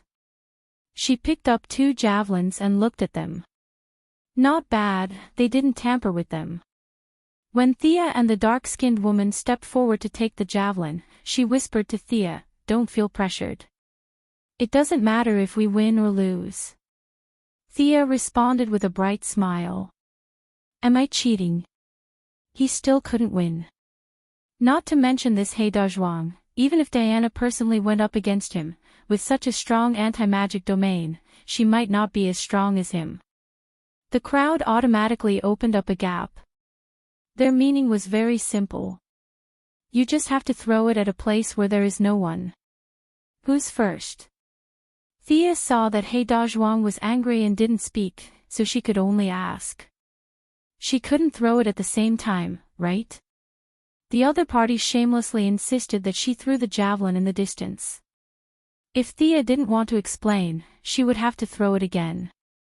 Thinking of this scene, she felt that it was ridiculous. Moreover, this kind of scene with a large group of people watching was enough. Without waiting for He Dazhuang to reply, the priest who made Thea look very annoying jumped out again and said with a kind face, "You are the guest, let Artemis go first." Thea nodded and took a few steps back. This old guy wanted to let the dark-skinned woman get a good result to destroy her confidence. She waved her hand and motioned for them to go first. Because this was not a formal competition, there was no boundary on the ground. The referee's standard was the eyes of the audience. If you ran 2 steps, no one would say anything. He Dazhuang adjusted his breathing and raised his state to the peak. He picked up the javelin with his right hand and ran fiercely. Thump! Thump! The low sound of footsteps accompanied his footsteps for more than 10 meters. He Dazhuang felt that all the muscles in his body had been fully mobilized. He kicked the ground, twisted his waist, and bent his arms. The momentum of the whole person jumped to the extreme, and then burst out in an instant. Ah! The javelin in his hand flew out like lightning, passing through countless people's retinas, drawing a beautiful arc and plunging into the soil in the distance. Not bad, Theo looked at it a little. It was 500 feet, converted into meters, it was 150 meters. Amazing! The world record for the javelin was a little more than 100 meters. This guy easily broke the world record by 50 meters. This group of guys who were molded out of the earth really had a higher physical fitness than the human extreme value. The priests who deserved to be beaten probably knew this and proposed this competition. The surrounding discussion finally sounded at this time, and several priests on the high ground did not have the intention to stop it. Artemis, this is probably the best result in her life. Some of the people close to He Dazhuang said with envy. I'm afraid that stranger is in trouble. This was a cynical remark of a neutral nature. The only one who had a good attitude towards Thea, Diana, was dragged by Hippolyte and did not participate in the discussion. Thea directly ignored the noise around her. A while ago, the major media in Star City scolded her miserably, but she was indifferent. These people's gossip could not shake her mind at all. What's more, she did not need any mind. The mechanical arm was fully powered, and the strength value was increased to about 5 tons. He Dezhuang could not even reach 1 ton. She could easily crush her. Hey! Why is this person throwing with his left arm? Left-handed. Her posture is so amateur. Has she never thrown before? The onlookers discussed with each other. Thea was also very helpless. She really did not practice the javelin. She had seen it on TV, but she had never touched it in reality. Moira's goal was to cultivate a lady. When she was young, she learned piano, yoga and so on. Who would teach their daughter to practice the javelin? Old Ma and Ms. Shiva were also skilled in martial arts. Perhaps the only person Thea knew who could throw the javelin was Batman. However, she had to put a question mark because she had never seen the old man use it. The surrounding people's discussion made her a little depressed. The tone of these people was completely like they were talking about a country bumpkin. This person has never practiced the javelin. Their tone was like saying that modern people had never touched the internet. Come on. Who in modern society would practice this? You guys are the country bumpkins. Automatically shielding the surrounding noise, she shook the metal javelin. She did not have any flexibility, feel and so on. She also did not know those professional postures. Standing in place, she grabbed the javelin with her left hand and bent her arm a few times. The weight was as if it did not exist. She turned her head and looked at the bad priest who was about to faint with joy. Then I will throw it. You guys watch carefully. Well, we are watching. You can rest assured and throw it boldly. The bad priest was so happy that he almost laughed out loud, but he restrained himself. Chapter 194. Theo looked at the old face with a smile and asked, Then I'll start. You must work hard and throw it far away with all your strength. The bad priestess said as she made a throwing motion with an expression of encouragement. The two of them looked at each other and laughed happily. Diana, who was at the side, was a little confused. Thea began to make gestures on the spot. With her martial arts foundation and strong memory, such a simple throwing motion was not difficult at all. She could understand it at a glance, but she was not used to using her left hand to exert force. She tried it on the spot, but it was not coordinated. Forget it, I'm not practicing anymore. The force exertion method was not scientific, so the effect was definitely not as good. However, the force was too great. The run-up and lunge were useless. She bent her arm back and the mechanical arm operated at full power. Whoosh, she threw the javelin out. The metal javelin made a hissing sound in the air and disappeared from everyone's sight in 0.1 seconds. It turned into a small black dot and disappeared in front of everyone's eyes. The scene was silent for a moment. What was the meaning of this? Other than Thea and Diana, who was somewhat sure that she was the child of God, everyone else was stunned. The bad priestess widened her eyes and glared at Thea, who was smiling like a flower. You. Trick. She did not know what to say. She wanted to say that the result did not count, but she was not so thick-skinned as to say that in front of thousands of people. Hippolyte looked at the three priestesses with a smile. What do you think of this result? As long as they said that the result did not count, she would immediately counterattack. There were so many people at the scene, and no one would support their nonsense. Let's discuss. The old priestess who had been silent all this time pulled two of her companions who were blushing. The three of them went to the side to discuss. They went to the side and whispered. The thousands of people at the scene were almost in an uproar. Did you see that? It flew to the horizon. That's terrifying. How can she have so much strength with such a small body? Could it be the divine power of Hercules? I wonder who is stronger, her or Diana. The crowd was whispering, but Thea did not care. She put away her mechanical arm and walked to Diana's side. Thea did not know that her actions had caused a new misunderstanding. She and Diana are very close. They are indeed the same type of people. As the three priests reached an agreement and returned to the center, the crowd quickly quieted down. The solemn leader of the priests pointed to a female warrior. Go and see, where did you throw it? You calculate the distance. She no longer had any hope for this competition, so she chose the neutral female warrior. She only wanted to get a result and end this awkward scene quickly. The female warrior glanced at Hippolyte and got the queen's nod. Then she mounted her horse and galloped in the direction where the javelin had disappeared. 15 minutes later, the female warrior rode back with an anxious look on her face. Turning over and dismounting, the female warrior knelt on one knee. I swear to God that what I said is true. Several leaders nodded and motioned her to continue. The female warrior glanced at Thea with a little fear. I found the javelin thrown by this distinguished guest 2 miles away. At that time, the head of the javelin was inserted into the rock, a foot deep. Her voice was not small, and the people around her heard it clearly. It was strange enough that the javelin had flown 2 miles, but now the head of the javelin was inserted into the rock by a foot. There were 1,500 people in the Amazon tribe who could not throw javelins. Thea's javelin could penetrate the rock. What did this mean?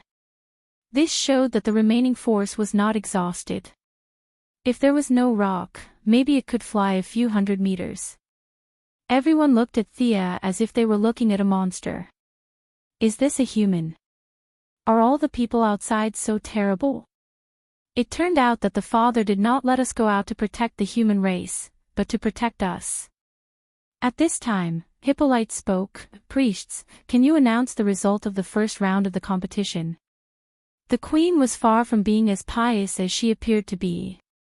Zeus, the king of the gods, was her man. Who would worship their own man?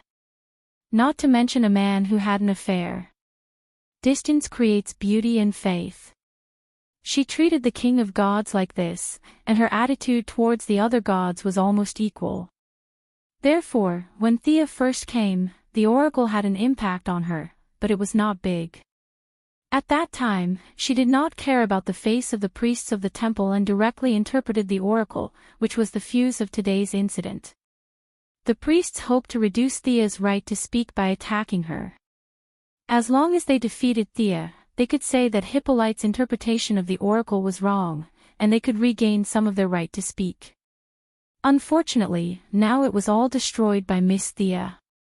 The old priest reluctantly announced, the first game is the distinguished guest from outside, Miss Thea Quinn wins. After that, he pretended to hold Thea's hand to show goodwill. Ha! These guys kept talking about outsiders and outsiders. Originally, this was an indisputable fact. Thea was not crying and shouting to join them, but their words reminded the people around them that Thea was not one of them. Now that they let an outsider win, where was their sense of honor and shame? Everyone thought, that's right, we have to surpass her. All of a sudden, even if there were people who wanted to be friendly with Thea, they did not dare to get close. If they did not get close to her, she was still one of them, but if they got close to her, they would be regarded as a traitor. They had indirectly isolated Thea. At this time, the dark and strong woman finally realized something. Her face became extremely ugly, and a few traces of red appeared on her dark face. Just when Thea was ready to see her vomit blood, the dark and strong woman clenched her teeth and held back the blood with her stone-like body. She looked at Thea, who was like a little white flower, with some fear. She regretted it at this time. If she had known that the opponent's strength was so terrifying, she would not have come to challenge her. Strength was the foundation of all fighting. In the past, the dark and strong woman relied on her brute strength to defeat countless opponents. Now, the tables had turned, and it was time for her to experience that helplessness. With a heavy heart, she did not greet anyone and left alone in disappointment. At this time, Thea was also ready to retreat and rest. The priests must have rushed back to think of countermeasures. Anyway, she had won the first game and had taken the initiative. Even if she lost the next game, she still had room to maneuver. Besides, she did not care too much about winning or losing. Seeing that she was leaving, Diana quickly pulled her back. "Are you interested in watching me and Antiope train?" Her little face was full of excitement as she spoke. This was probably the only time she felt comfortable on the island. Her little aunt was really good to her. Anyway, Thea had nothing to do, so she just thought of it as killing time. She nodded and followed Diana to a remote martial arts field. Chapter 195. Antiope had left the arena much earlier than them and was now wielding her spear alone. She did not look surprised when she saw Thea following Diana. Diana must have told her beforehand. "Miss Thea, come and train with us." Antiope was very straightforward.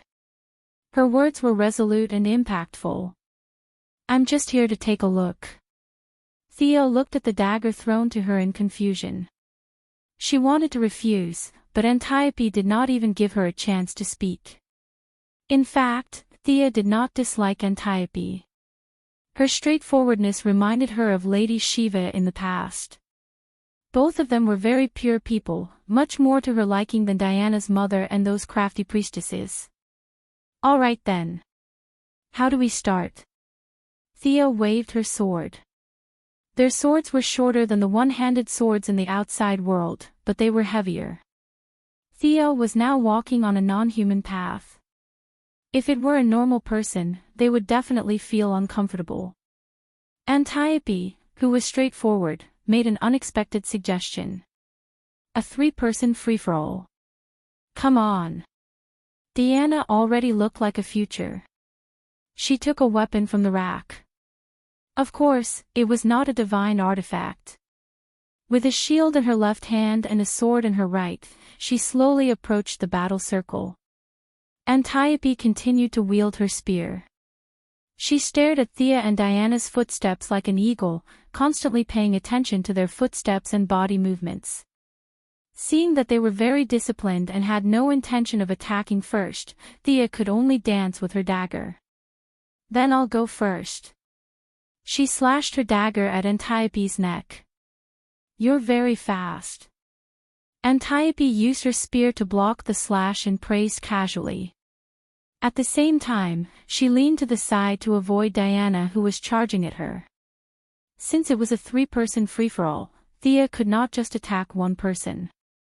After her dagger was blocked, she took the opportunity to stab at Diana, who was running towards her. The latter blocked her attack with her shield. Thea kicked at Diana's lower abdomen and twisted her head to avoid Antiope's spear. The three of them had their own strengths. Antiope was the oldest, and her martial arts were almost perfect. Diana completely relied on her innate combat instincts to make up for her lack of experience. Thea stood on the shoulders of the humans who had accumulated thousands of years of fighting experience. Antiope represented the depth of martial arts, Diana the purity of martial arts, and Thea represented the breadth of martial arts. The three of them fought for 10 minutes to understand each other's level.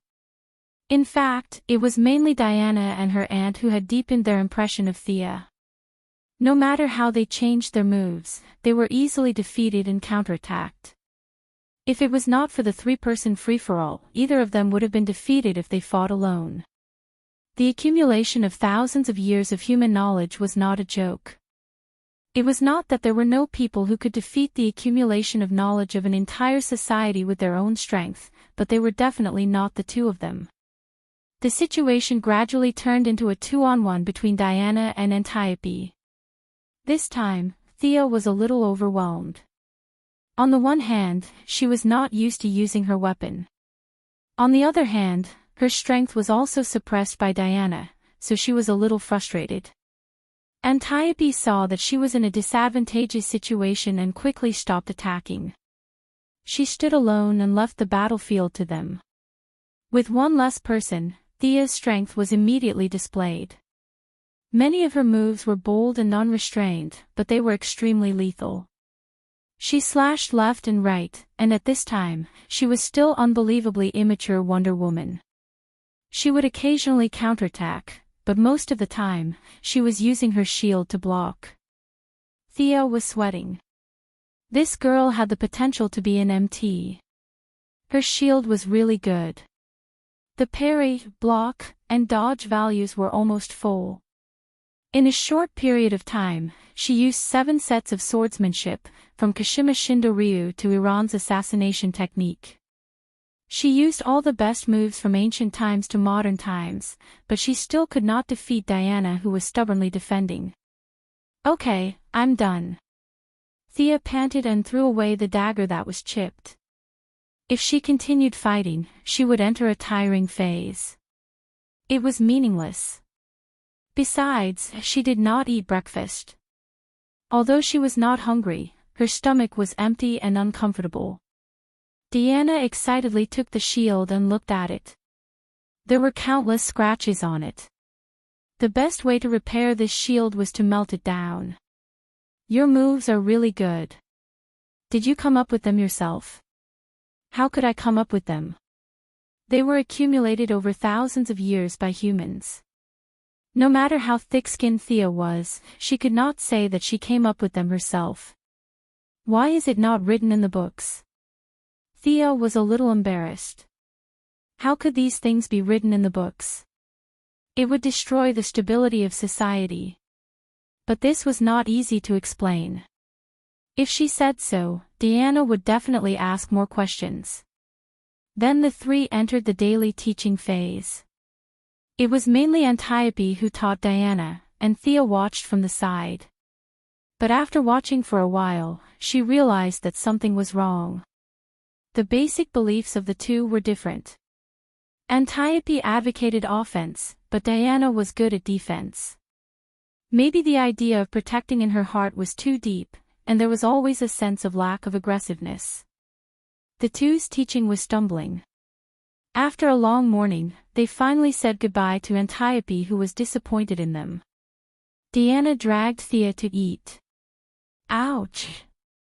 Theo looked at the batter-like thing that was served and felt a little disgusted. "You're eating this?" "Yeah, we've been eating this for so many years.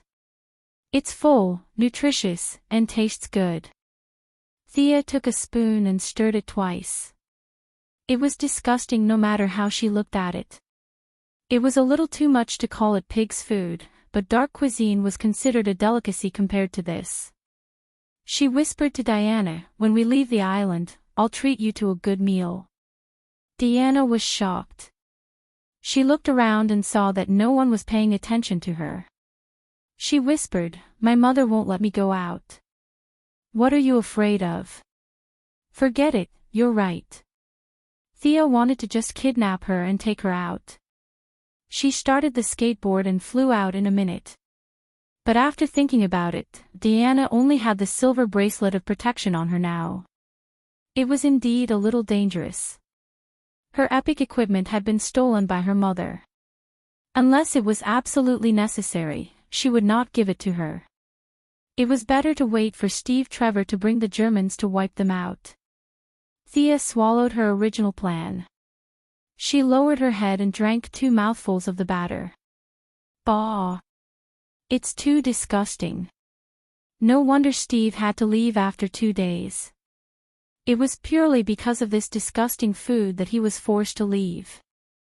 Thea was so angry that she instantly opened the Eye of Horus. She scanned the entire cafeteria and found that everyone was eating the same thing. No one was giving her a hard time.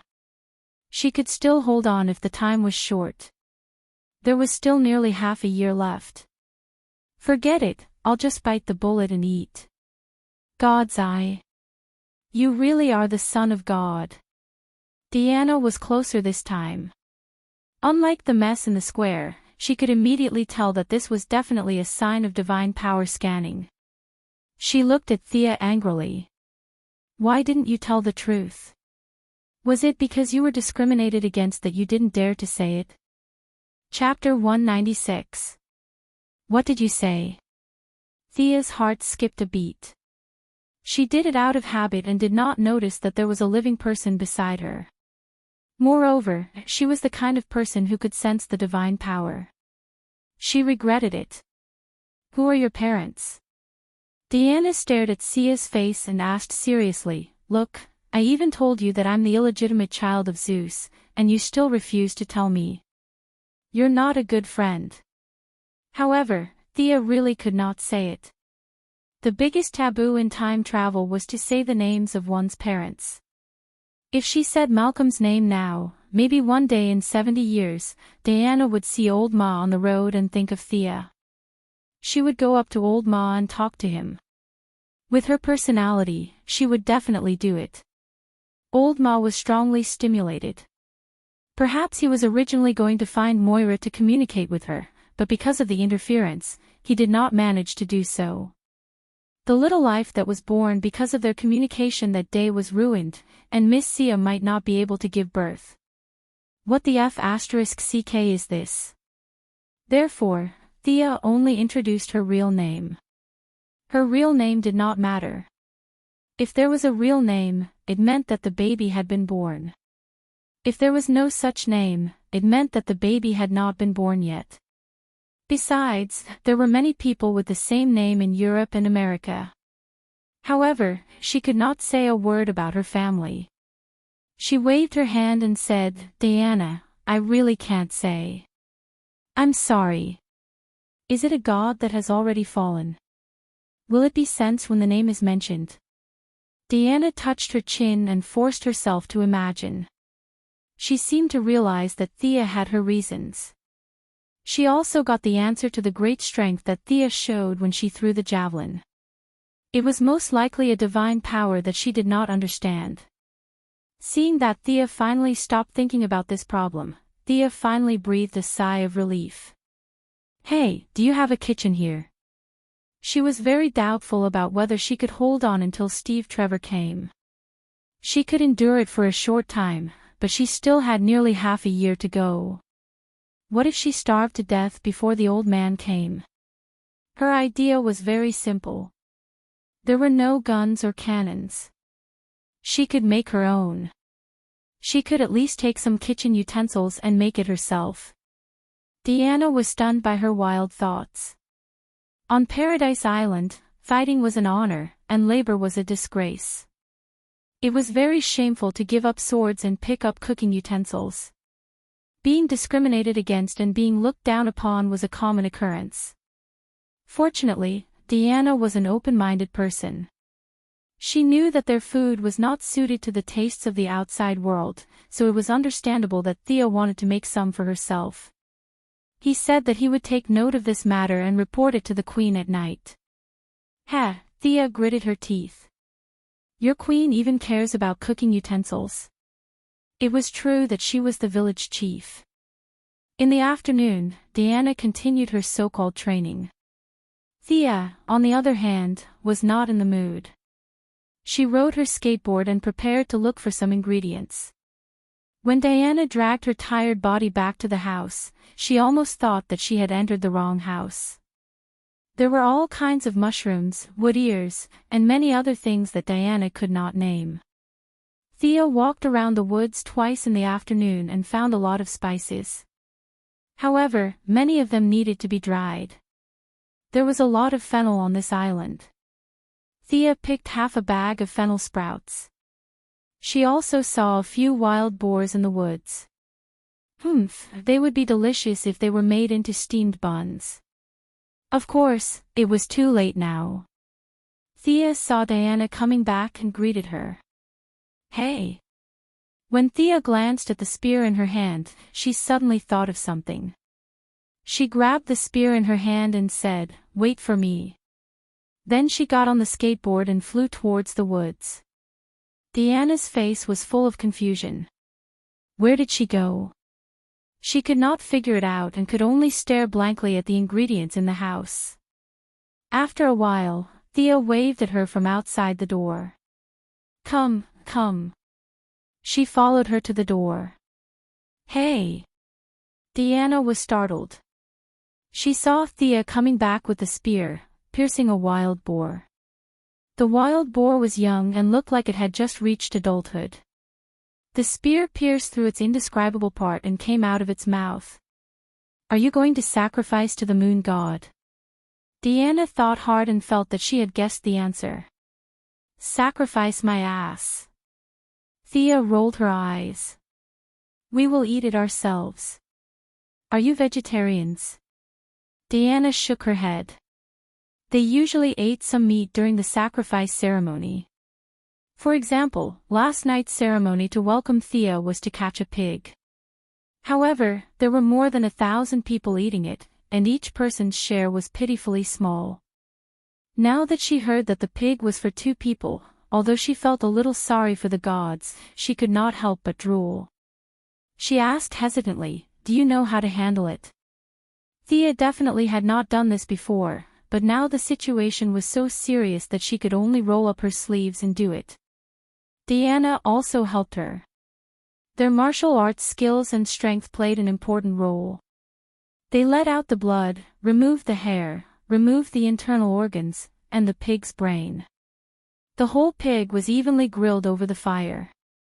After 20 minutes of grilling, when the surface of the pig's skin was a little brown, Thea felt that it was about time. She secretly used the eye of Horus and found that the inside of the pig was a little red. Knowing that the fire was uneven, she carried the pig with one hand and grilled it for 5 minutes.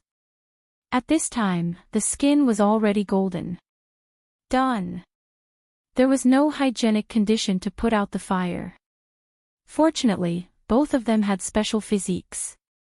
Thea had eaten the fruit given by the swamp monster, so she was almost immune to poison. Diana was even more so. The drug that could poison her had not been developed yet. They found a clean robe and spread it on the ground. The whole pig was placed on it. Thea and Diana each took a short sword to cut the meat. Although there was no sweet and sour seasoning, the taste was very good after being hungry for a day. Thea felt that this pig was better than the Star City chef. Diana was a little excited. God took pity on her. She had lived for 5,000 years, and this was the first time that a whole pig fell in front of her for her to eat. She was a demigod. Staying on this island for so many years was not a small burden on her body. Plus, she ate batter every day. She might not even know what it was like to be full.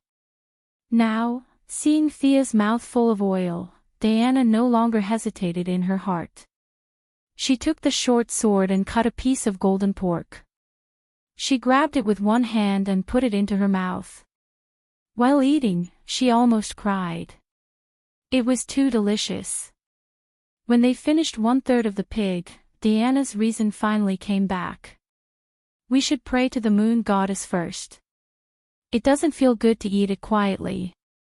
Thea wiped the oil stains on her mouth and looked at Diana, who was a little guilty. This girl was too stubborn. She even felt guilty eating a pig. She could only comfort her, don't worry. She is the night hunting goddess. Catching a pig in the middle of the night is definitely a tribute to her. She can't be more happy. Really? Diana was a little confused. This explanation was not wrong, but she still felt that something was wrong. Just when she was thinking, a slight but clear low laughter came from the forest. Ha! The sound was as clear as a silver bell, and it was particularly obvious in the dark night. Who is it? The 2 girls were very sensitive. They each took up their weapons and guarded against the direction where the enemy might appear. Chapter 197.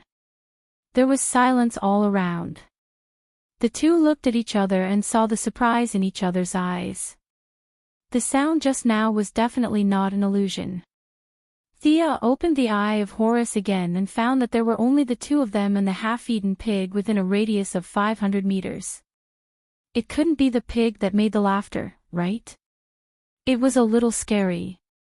She poked the pig with her sword, but there was no reaction. Thea finally confirmed that there was nothing special about the pig except for its fresh and delicious meat. Who made the sound? The two thought for a while but had no clue. Thea was not afraid.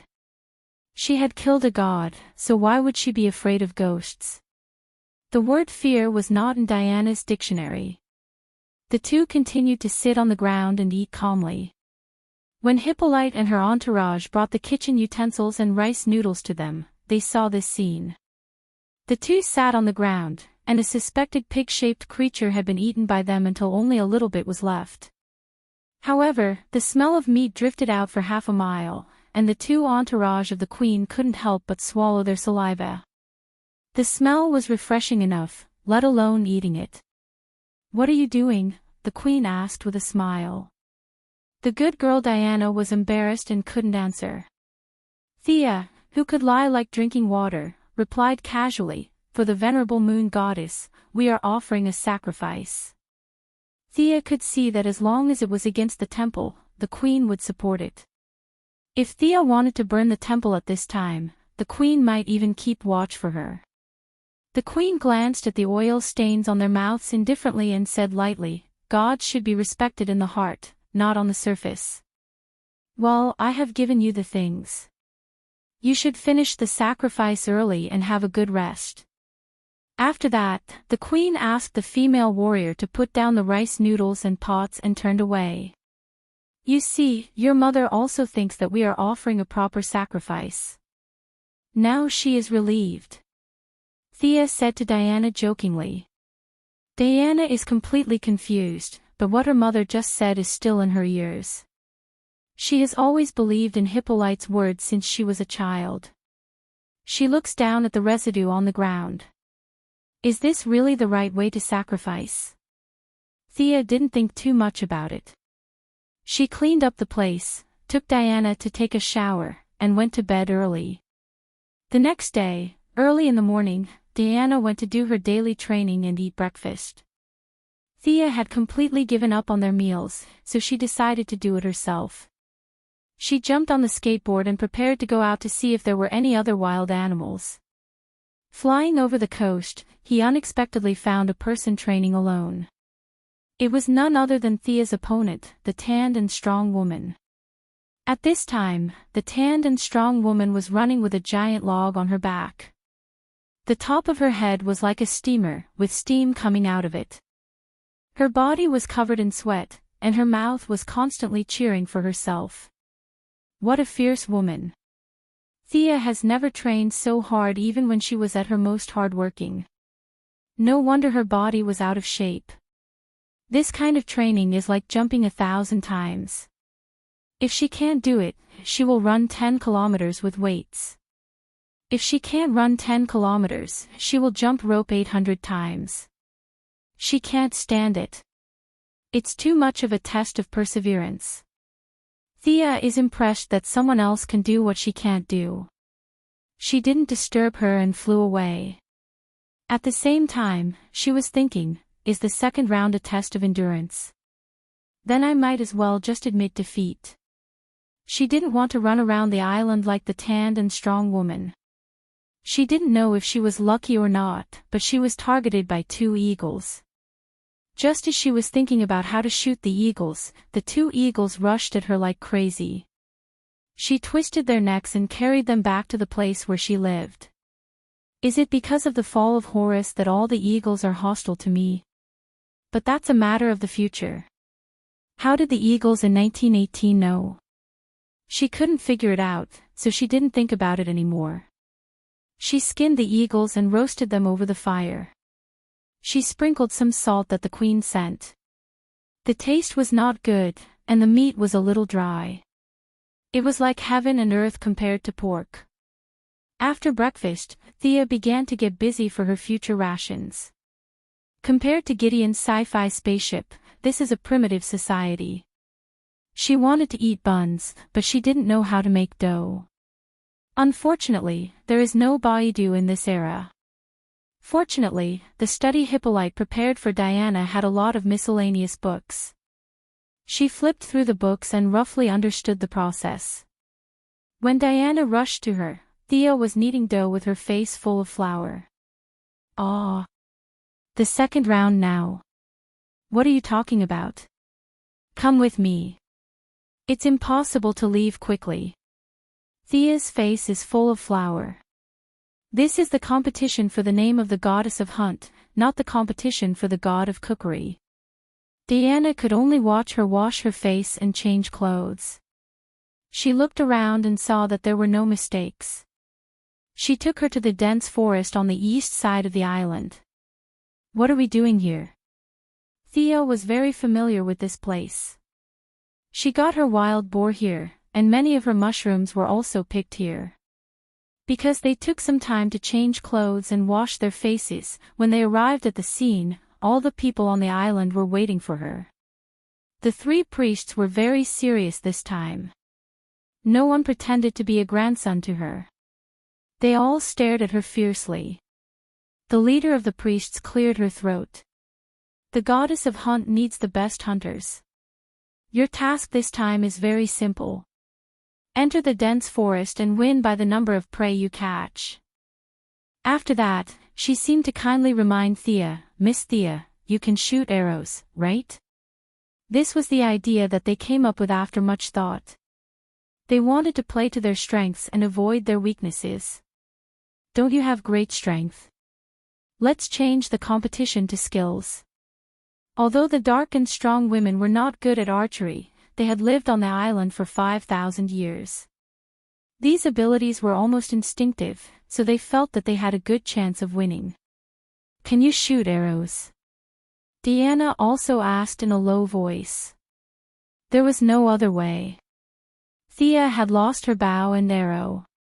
These days, she had been hunting with javelins. No one had seen her shoot arrows. "Okay, but you have to lend me your bow and arrow," Thea said modestly, but the villain in her heart was roaring. What a joke. We are going to become an archery family. There are black arrows, green arrows, and red arrows. How dare you ask me if I can shoot arrows? Her vague words coupled with the act of borrowing the bow and arrow made several priests show a knowing smile. This time, they could finally equalize a point. She could not shoot arrows, so naturally, she would not carry a bow and arrow at ordinary times, which was very reasonable. Worried, Diana handed her bow and arrow to her and told her to be careful. Thea took the bow and tried it. Unlike the modern composite bow she was used to, Diana and the others used a very old horn bow, which required high arm strength, but accuracy required more experience and eyesight. Fortunately, she was not short of arm strength or eyesight experience. She learned that there was no arrow limit, but there was a time limit until the sun went down. She took 2 pots of arrows and found a direction with the dark and strong woman. She took 3 female warriors who were said to be assisting but actually monitoring into the dense forest.